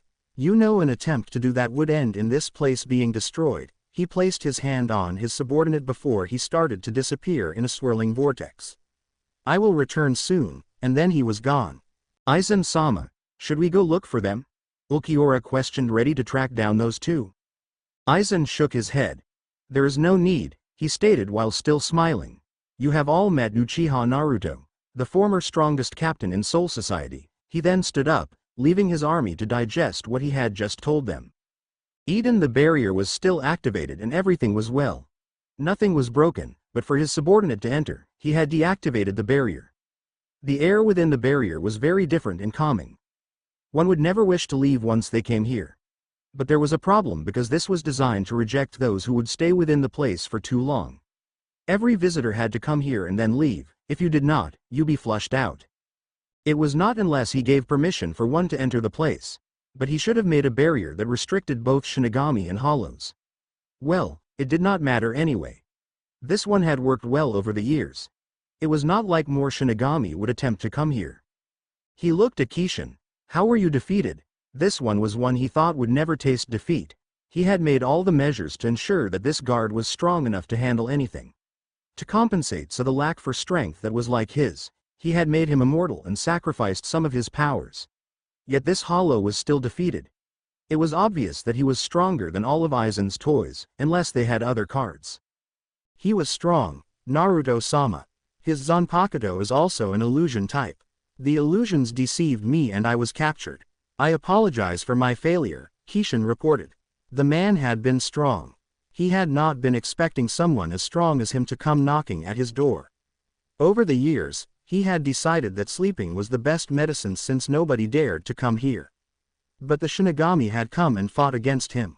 I would assume that he had tried to recruit you before engaging in battle with you, Naruto stated, knowing that such a thing wasn't out of the question. If you were gathering an army and came across Kishin, you had to recruit him because he was very strong. The hollow was a beast amongst hollows. He was also powerful, he did not need weak underlings after all. He first came here, when you were still sealed. He tried recruiting me by telling me that you had been permanently sealed and he would give me a new purpose. But I refused and told him that you would return to me one day. Even so, his visits became regular. Each time he only spoke to me until a few months ago. Naruto nodded. I am going to the core of the well. I might be there for some time, he stated calmly as he walked on top of the water from the waterfall. He was standing beneath the waterfall where there was a pool. Stand guard, he jumped into the water and disappeared. He needed to prepare his body for the ritual he was going to perform very soon. The well would help his body grow everything back to place and all his eyes would mature perfectly. One could say that he would be in top form after leaving here. Hours later, Naruto had spent hours inside the water. He did not count because once he went inside the core of the well, time moved differently. His grandfather had been truly a genius to think that something like it could be made. He had done all the research and gathered all the materials, but he killed him before he could do it. He was the one who finished all the work and made his grandfather's theory a reality. It took him some time to get it done. Creating the thing also weakened him greatly as he had used too much power. It was his power that brought the thing to reality, thus he was its master. He owned the well and could destroy it any time he wanted. No one could achieve that feat. He always made sure that things that he made were dependable. He did not like it when things he owned misbehaved. After leaving Eden, he then sped towards Los Noches to get Yamamoto's information. It would really be annoying if he did not get anything to tell to the Sotecho. He did not want Central 46 to be bothering him with the fact that they think they could seal him. It was true they could seal him given his current condition. But the trip to the core of the Fountain of Living Water made him good. Even if he could be sealed right now, there could be no seal that could hold him forever. He had all the keys he needed to unlock his full power. Being sealed would not stop him. But he did not want to give those fools the satisfaction that they could. Upon reaching Los Noches, he appeared into the place he went the previous day. But he did not find anyone. He stood there for a few moments before someone walked in. It was a former Shinigami captain, Ichimaru Jin, the ever-smiling man. He looked at the weird man with an expressionless face. Where is Eisen? Straight to the point, Jin said to himself more than to Naruto. Follow him, Eisen Taicho has been waiting for you. Jin said, turning around to leave on the way he came by. Naruto said nothing, he merely followed the former captain. Jin looked at Naruto, who was quietly walking beside him. He did not look to be interested in his surrounding nor even checking for traps. This was a man who could walk into hell without a single worry, without even checking for threats. This man could walk into a pit of fire while he sees it. What gave him confidence to do such things intrigued him. So you are one of the original captains. Eisen Taicho says you were stronger than Yamamoto those days. It must be sad to lose all that power and sealed, nay. His tone sounded genially curious and innocent. Naruto was not the one to get riled up by such things. You are a very interesting child, the Bond stated. I have lived long enough to get the general idea of a being just by looking at it and hearing it talk once. Either be hollow or Shinigami. Very little can be hidden from my eyes. I have seen you twice now, heard you speak just now. He paused for a moment. Because you are an interesting child, I will tell you this. What you see, feel, hear, and read, is not always the reality. All those things can be deceiving. But you know that already. Jin's grin only widened as the two continued walking in silence. Bored of the silence, Jin asked another question. Your eyes are special, and you're rumored to be more powerful than Yamamoto. Could you actually defeat Eisen if you wanted? Naruto looked at Jin for a moment before he looked ahead. Well, aren't you a little snake, he said. I'm told Eisen has an illusion type Zanpakuto and no one can escape them. These illusions, they are the reasons he was able to fool the entire Gote 13, no. That and the fact that he is really smart, Jin said. When you're brave enough to tell me the reason you wish to know all these, I'll give you my answer, and then some. Naruto was led to a room which seemed like a boardroom where business executives have their meetings. Eisen was sitting down around the table with his espadas around the table also. Of course the chair Eisen sat on was very unique. It had to be, he was the king of Hueco Mundo after all. All hollows fear his name. They bowed and kissed his feet when they saw him, they trembled under his mighty power and played within his palms when he wanted them. He was after all Eisen Sosuke, the man who will sit in the heavens. But first he had to overthrow the king of the spirit world. Naruto Taicho, we have been waiting for you, Eisen said ever so smiling confidently as he motioned for the blonde to sit down. Naruto sat down between Stark and Haribel. It seemed that he was sitting on Jin's chair as the Shinigami was merely standing by. Naruto looked around looking straight at each hollow. They all quietly stare back at him, some seemed to glare or snort, but he did not mind at all. They seemed to be well-mannered children as nobody dared to speak. He looked at Eisen. It seems you have, he stated. If he was not Uchiha Naruto, he would have surely been surprised that the man predicted his time of arrival and set up a lovely table. What brings your visit to us? The whole room was quiet as Aizen's smooth voice echoed through the room. He was asking the same question he had asked the previous day. Naruto had not responded since something had come up. He knew for sure that the blonde had not come just to retrieve his subordinate. I was a little surprised when I heard that someone called Eisen was trying to overthrow the Spirit King. I thought anyone would be foolish to attempt such knowing just how strong that thing is. But I see you have made a good start, Naruto stated in a calm voice.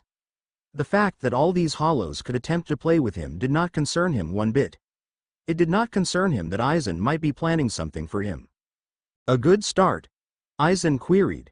He dully noted that Naruto referred the Soul King as a thing. But he chose to leave it for now. It was not that he has not seen it. It should be expected from the man to say such a thing given his history. A history. It was all it seemed to be, but Eisen knew better. These children can play with the Gote 13 for a while. But if they faced Yamamoto, he would wipe them out. Naruto paused looking thoughtful for a second. Who are you calling children? Shinigami. Baragan growled deeply. It did not please him that he had to lose his throne to Eisen and now a child of a Shinigami had the audacity to call him a child. Naruto looked at the hollow. He seemed older, but no one in this room was older than him. Why ask a question you already have an answer to? Are you merely testing the waters? Grr, Baragan growled. Watch what you say, Shinigami, or I will crush you. Who is he? Naruto asked looking at Eisen. The threat was meaningless to him.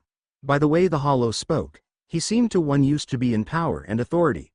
Still, that did not scare him. There was nothing that could scare him. Baragan Luisenbern, the King of Hollows, Eisen responded. His hand movements displayed that the title was self-proclaimed. He just wanted to see how the blonde would react to all this. He was positive before this that Baragan would be the one to be in confrontation. While that happened, he would study the man once more. King of Hollows, this old cloth? He seemed amused more than anything by this hollow. The insult of Baragan being an old cloth received some snickers from some of the Espada. I will not allow you to speak to me like that. I am the King of Hollows, and there is no such thing as the god of Hueco Mundo. I have traveled to the Forest of Death, there is nothing there. There has and I only one ruler of Hueco Mundo, and that is me. Baragan spoke loudly banging the table. Everyone else was quite as if they were used to this kind of scene. The barrier Naruto had set Eden could not be seen by hollows since he had made an illusion on it. He did so that no one could see what was inside. That is an understatement. You bow to Eisen and still have the audacity to call yourself a king? You are not even the strongest in this room. If you are God, should you not be the one ruling Los Noches instead of being a barking fat dog that has lost its bone? Eisen merely watched in amusement. This of course was a surprise to the Espadas as nobody, even Eisen, spoke to Baragan in the manner. Baragan banged the table furiously, standing up. My patience is wearing out with you, Shinigami. He sounded beyond infuriated. It was clear that one more push and he would explode in the face of Naruto. Ignorance truly is bliss, Naruto said looking away from Baragan. I am beginning to despise beings that look old. They are grumpy, loud and annoying, and filled with overconfidence. I should end this hollow. King, pathetic. One that is weak should sit go along quietly or play in the sand. He seemed to be talking to himself rather than anyone. But everyone heard him. Within an instant Naruto was sent crashing through the walls, sent through by the brute force of a brutal punch by Baragan. No one did anything to stop the infuriated Segunda Espada. Baragan followed suit by shooting a powerful Sero at Naruto. The Sero hit him dead on and sent him crashing through more walls. Baragan grinned with satisfaction before returning to his seat. We just had that fixed. Jin pointed out a fact that he was sure everyone, including Eisen, would ignore. The man seemed far too amused by the show to mind anything. Jin had to admit, the blonde did have a way with words. They could be buddies if things worked out well. How could he miss a chance to buddy a man such as Uchiha Naruto? Ignoring Jin, Baragan looked at Eisen. I took care of him. Now should we get on to why we were called here? Eisen shook his head. It was not yet over. Just then, Naruto walked from the hole on the wall, dusting himself, but with no wound, not even a scratch.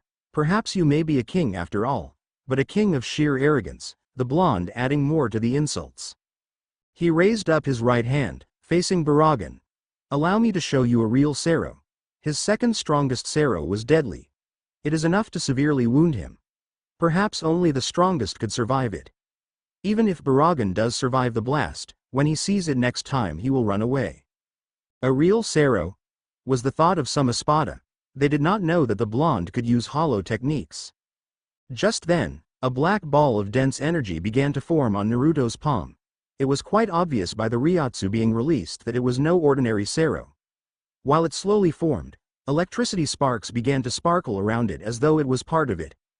The immense power was felt by everyone, and there was the fact that Naruto was a Shinigami captain. So how could he use such a powerful hollow technique?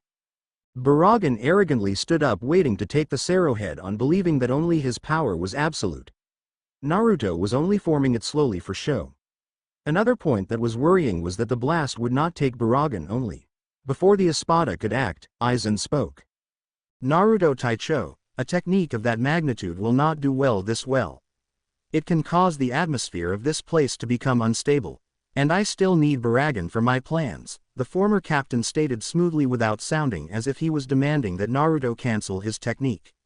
He made it sound like he was politely asking the blonde to cancel his technique. Naruto sighed before canceling his technique.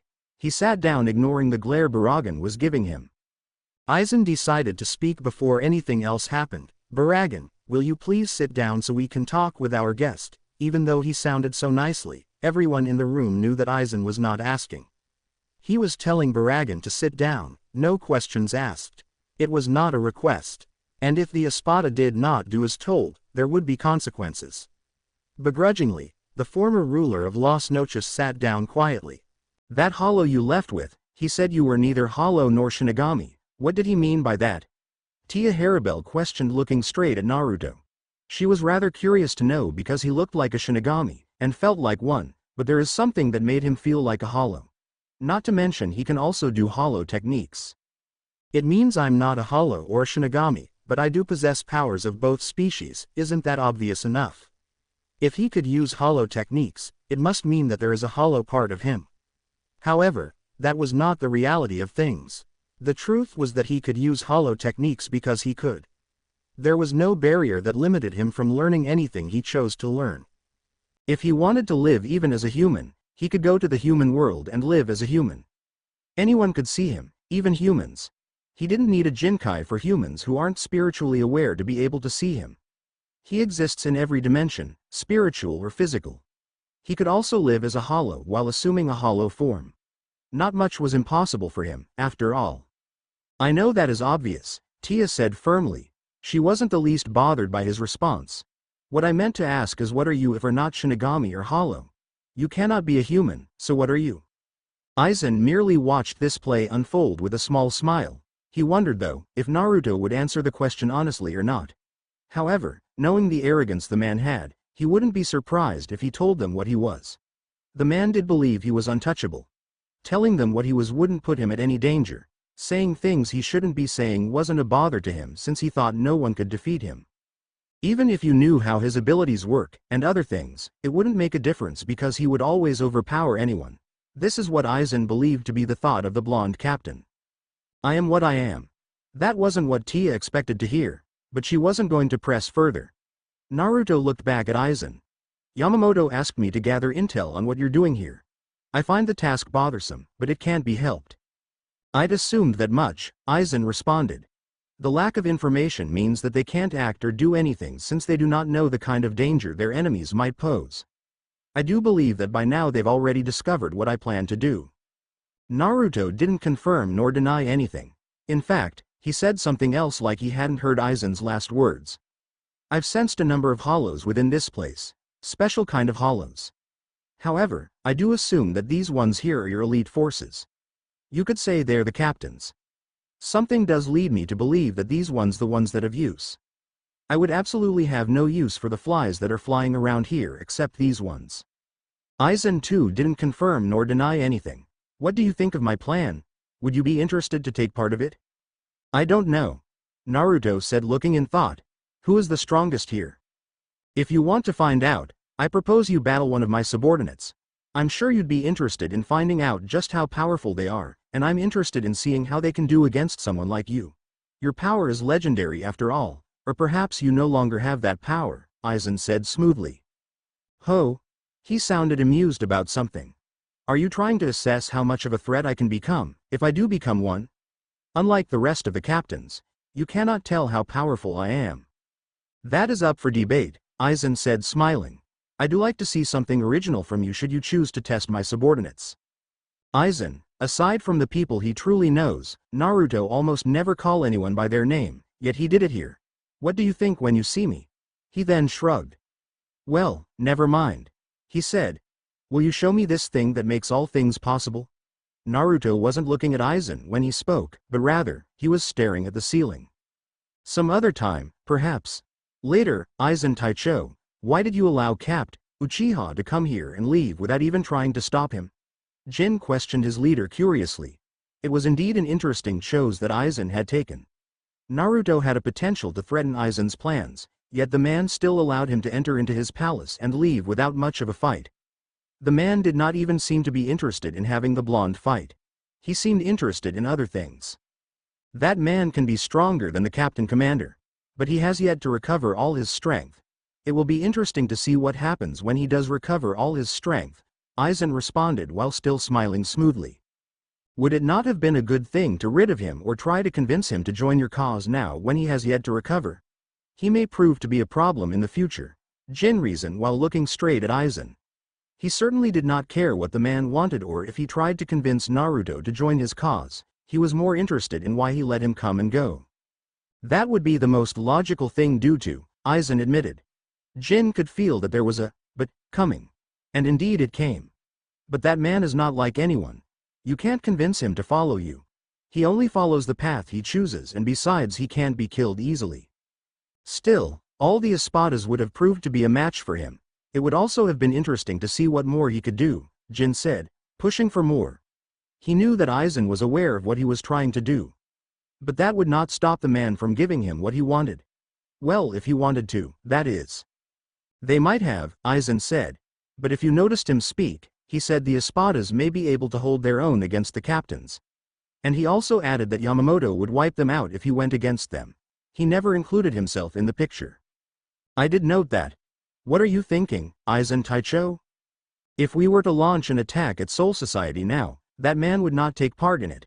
He will merely watch how things proceed. I have no doubt that even if some of the captains are losing, he wouldn't join the battle. How sure are you about that? I mean, wasn't he friends with Kyoraku and Yukitaki? He also gets well with Unohana and Shutara-san. Do you think he will watch them being defeated? If he cared for them, he wouldn't watch them being defeated, or killed. Maybe he may, he didn't seem to care about much after all. Jin didn't believe it when people said Naruto cared for Shutara more than anyone, and wouldn't kill her. He didn't look like that kind of person. That man once said he has control over life and death. If they die, he could just bring them back, if he can, that is. Besides, Unohana will not fight, neither will Shutara-san. Kyoraku and Yukitaki will be the ones that fight, and I don't think he cares for them that much. Do you think he will come back to test the Espada? Yes, he will come. Even though he knows that I'm just trying to gauge out his power and trying to have him show the Espada just how powerful a true captain is, so that they can be prepared. Squad 1 barracks. The captains stood in the usual formation as they waited for Naruto to offer his report on what he'd seen in the land of Hueco Mundo. Yamamoto had called everyone so that Naruto could give his report while everyone listened. After hearing what the blonde had to say, it was then that would make a decision on how to proceed. The only noticeable absent captain was Yukitake, who was struggling with his sickness. Naruto looked at Kiraku, avoiding the gaze Shutara was giving him because he'd been away from home for 2 days, and he hadn't said anything to her. Where is Yukitake? He was the only one who called the captains informally. Oh, Soi Fon started glaring down at Naruto. Weren't you stripped from your rank as captain by Central 46? So why do you still wear a captain's haori? And speak to your superiors with some respect. That was indeed true. Since he was demoted by Central 46 as punishment for his actions against the 2nd Division's captain and her men, he was no longer in the same playing field as the captains. The woman had all the rights to call herself his superior. She even wondered why Yamamoto wasn't doing anything about it, and Central 46 should have noticed this already. Who cares what Central 46 says? Naruto responded with a shrug. The Gote 13 was created by Genryu Sai, its laws, code and everything. I was one of those who helped him furnish the laws while I was still his student. In its creation, Central 46 had no role, and only assumed control over the Gote 13 over the past hundreds years. While the Gote 13 does report to Central 46, the body has no authority to strip me of my position. Nevertheless, they can do so indirectly by ordering Yamamoto to do so. When you look for a new captain, do you look for Central 46? No. You simply follow the ways of the body, and the code of the body tells me that Central 46 can't fire a captain. Well, I could be wrong if the laws changed over the years. Things have changed. Soi Fon stated firmly. I'll report this to Central 46 and see what they can do to punish you further. Okay. Naruto simply said, surprising even Yamamoto. You can go now while I'm still here, he added before looking back at Shunsui. Answer me, Kiraku. He is sick. The captain of the 8th Division simply said. Naruto sighed. How the mighty has fallen, he said. Yukitake had such glorious power, yet a simple sickness was keeping him in bed. Now then, what do you want to know, Yamamoto? What you can tell us. Let us see, what can I tell you? Naruto became thoughtful for a few moments before he finally spoke. Eisen has an army called Espada. They rank from 1 to 10 and going by rank, can challenge the children in here. He also has more hollows under his command, but they are not worth mentioning. That was all he said. Anything about the Hogyoku? Miyuri asked, curiosity evidently dripping in his tone and expression. Nothing concrete, but I do know that Eisen uses it to create his Espada, or a new breed or hollows if could say, Naruto responded calmly. The Hogyoku was one part that Eisen wasn't willing to tell much about. He was actually rather secretive about it, but he would eventually find out what he wanted. He still had another meeting with the former captain after all. Well, that is not much information, Miyuri said again. I thought that you'd return with intel that would give us something to work with. But there is nothing concrete, but a few words. You should have really gone with me. Naruto tilted his head a little. If you want to go that badly, I have no problems in sending you straight into Aizen's court. Perhaps you may be lucky and find all his subordinates with him, and they might play with you. Miyuri narrowed his eyes. Regardless of how you look at it, that was a real threat. What I can say about all these is that Eisen has created his own elite army that can revival us, the younger captains. We all know that Eisen is smart, so he knows our strength. I like to believe that he is prepared to make an opponent for each one of us. However, the fact that he hasn't done anything now means that he is still preparing. If we can get to Hueco Mundo, why don't we just go there now and end this before he can finish things quickly? Hitsugaya stated in his most rational mind. That would be a risk. Byakuya stated calmly. We don't know what these Espada's abilities are, and we could as well find Eisen waiting for us if we go there. I agree with Kuchiki-san, Kiraku said.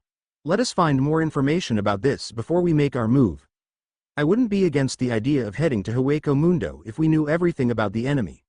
But we don't, and that place is their home turf. There could also be traps within the place. Are you afraid, Byakuya? Kenpachi questioned, looking at the Kuchiki. If it was up to him, He would not be against the idea of going to Hueco Mundo. What could hurt in a few surprises? If they were strong, they would succeed. No, I'm just using my head, Byakuya responded coolly. Before Kenpachi to retort, Yamamoto spoke. Naruto, you will take Captain Shutara, Kiraku and Kuretsuchi with you to Hueco Mundo so that they can find valuable intel on our enemy. You will be watching their every step and ensure that nothing happens. If there is ever a chance of danger, bring them back. Are my orders clear, Naruto? Naruto blinked at such an order. Did Yamamoto just use Shutara like that? That was totally unexpected. He knew that he wouldn't do anything to Shutara and Kiraku and would actually ensure that they were safe. Both those two wouldn't allow harm to come to Mayuri. I will indulge you this once, Yamamoto. However, I will not accept being held on a ransom like this next time, if there is a next time. Naruto's house. Naruto was inside his house with Shutara. Given that the house was away from Seirei, he could do everything that he wanted without eyes seeing that they should not and ears hearing what they should not. He was underground inside the lab that he used to store important documents. Without him, no one could enter the lab. There were things that people should not look into inside the lab. Today he was going to finally reclaim everything. Everything well, except for Amaterasu. But he would fetch her after everything else. When this was a success, he would disappear and watch everything that Eisen was doing from far away. He would only intervene should there be a need for him to do so. So, you are really going to awaken all your powers? Shutara said looking straight at him. Yes, Naruto responded sitting down in a meditative position. Under him was a seal with different arrays within it. Just hold still, while I complete everything. If you hadn't actually made amends or explained yourself, I would surely take advantage of this situation to do what I please with you, Shutara said smiling at Naruto. She was actually threatening him. Even though he would never show it to anyone, there were threats that did get to him. He wouldn't even admit that he was wrong mostly because of his pride. The man held his pride high above all things. Shutara had never seen anyone who was so prideful than Naruto. And no matter what happens, he never swallows it, he always carries it above his shoulders. Perhaps it was because things always turned into his favor that he wasn't forced to swallow it. How would you take advantage of me, Shutara? Naruto asked looking straight into the eyes of the black-haired woman standing just away from him. You're going to be vulnerable to attack right about now. All your power will be focused on unsealing whatever that is sealed inside of you. You are also not going to be conscious of what is happening outside unless your body experiences pain or you're moved. The woman still smiled when she spoke. If I was your enemy, what do you think I would do? No, there is a good one. If the Soul King were to come here and find you vulnerable, what do you think he would do? What do you want?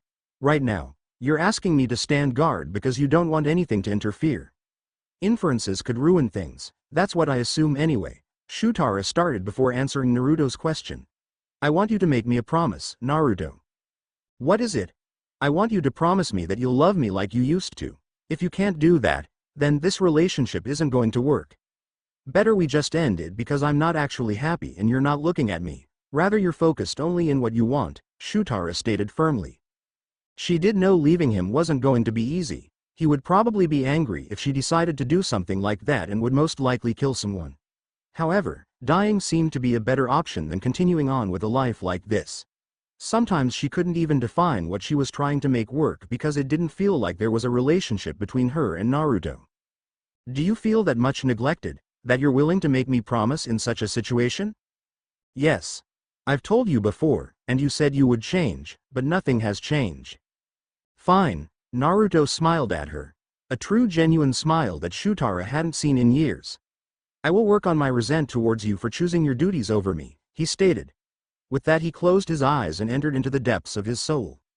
Naruto walked silently in a new world. Above him were shining stars and a full moon, but under him was just pure eternal darkness.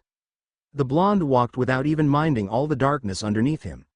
He walked for a few minutes, before he decided to increase his pace, knowing that where he had to go was a little bit far. After a few minutes, he finally reached a large cave. Without even stopping to do anything, he entered the cave and walked in darkness. Once he reached the center of the cave, he clasped his hands and some lights flickered on. In front of him was a large steel gate, but beyond the gate was darkness. There was nothing that could be seen at the other side of the gate. The light that had appeared within the cave did not seem to penetrate through the large steel gate. The gate kept out the light, denying it entrance. Naruto held out his right hand and began to write something in the air around him. Once done, he clasped his hands together and a light blue seal rays appeared around his entire body. He then touched the ground before muttering a few words. When he was done, the whole insides of the cave was covered with the light blue seal. He walked towards the large gate and touched it. Once that was done, the other side of the gate became visible. And inside it, there was a coffin that was strapped by large black and gold chains. Everything seemed old, yet nothing seemed to be breaking apart. Naruto attempted to punch the gate to open it. But his punch rebounded and he was forced back away from the gate. When he was about to go at it again, he heard a voice calling him. Takemi. Then a woman appeared in front of the gate. She was a tall, slender woman with long red hair that reached her waist. She wore nothing but a black dress that was tied around her waist level. She was barefooted. Her eyes were light green and she was smiling sadly at him. For the first time in 1,000 years, Naruto felt anger boiling in him. He was so furious at seeing this woman appear in front of him like that. He wanted nothing more than to tear her apart. But seeing her smile sadly forced him to keep calm.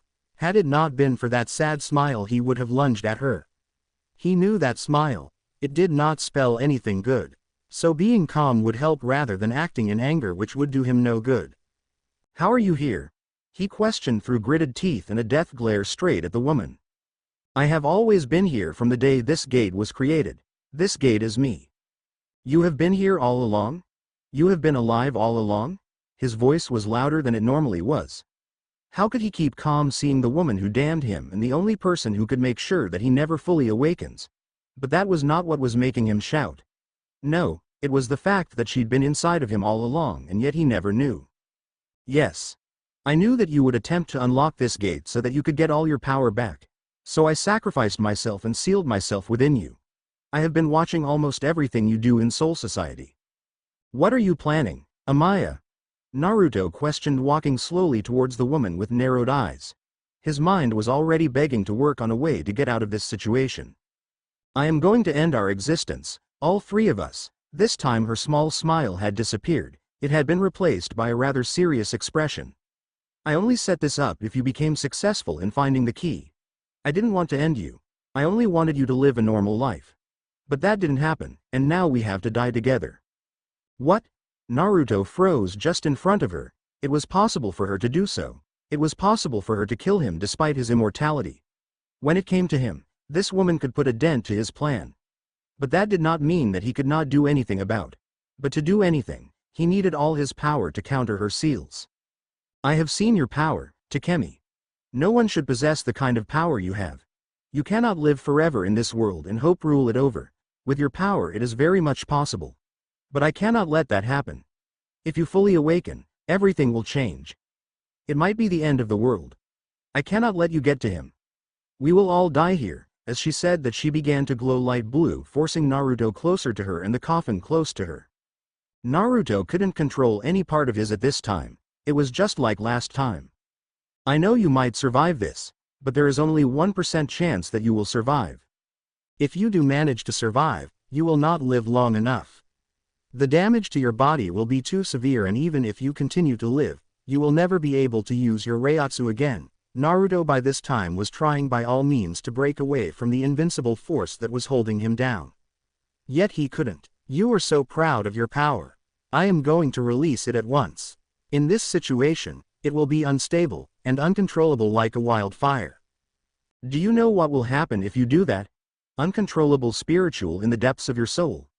In your full power, your Reiatsu is enough to kill anyone less than a captain, just by coming close to you. I have already set a seal which will make sure all your power goes. Boom. It would just be like setting off a nuclear bomb from his gut. If you turn my Reiatsu into a bomb, it will destroy my body from the inside and may possibly erase my soul. Wide eyes and frozen, for the first time, Naruto felt fear. Fear that he was actually going to die. His immortality could not deal with the kind of explosion. His body could not handle it. Even if he does survive, his power. No, he had set up other plans should anything like this occur, but he had to worry about surviving here. I know you planted an egg into Shutara's soul. When you were sealed, that egg hatched and gave birth to another replica of your soul. Should anything happen to you, that soul will activate and you will be reborn again. However, if it becomes like that, you will not have your full power. You'll just become a normal Shinigami. She stared straight into his eyes as black Ryutsu began to cover the whole cave, causing it to tremble. You planned for that, but this explosion will kill her also. If you were in Seirei, it would possibly destroy it. Naruto could feel his body overheating. The Ryutsu around the cave was turning into a source of heat. That was not all. The spiritual pressure inside of him was being forcefully pulled out. He looked straight at the woman in front of him. How could she do this to him? Amaya leaned down and kissed him on the lips. His lips were still cold as usual. She smiled sadly. I will always love you, Takemi. But it has to end this way. Right then cracks began to appear all around her body. And then everything just went. Boom. The whole of Soul Society began to tremble under the explosion, causing everyone to panic. Naruto's house was wiped out of existence. The explosion caused the atmosphere to become unstable. Because it became unstable, violent winds began to form around the area and a dark cloud formed in most of Soul Society. Thunderstorms roared in abundance as they tore down the very fabrics of space. For once, Soul Society stood on her feet, as she witnessed these great phenomena. The heavy Retsu washed all over Soul Society, forcing almost all souls to their knees. Some who were strong remained standing but with some difficulty. The debris that had picked up took about more than 2 hours to finally die down.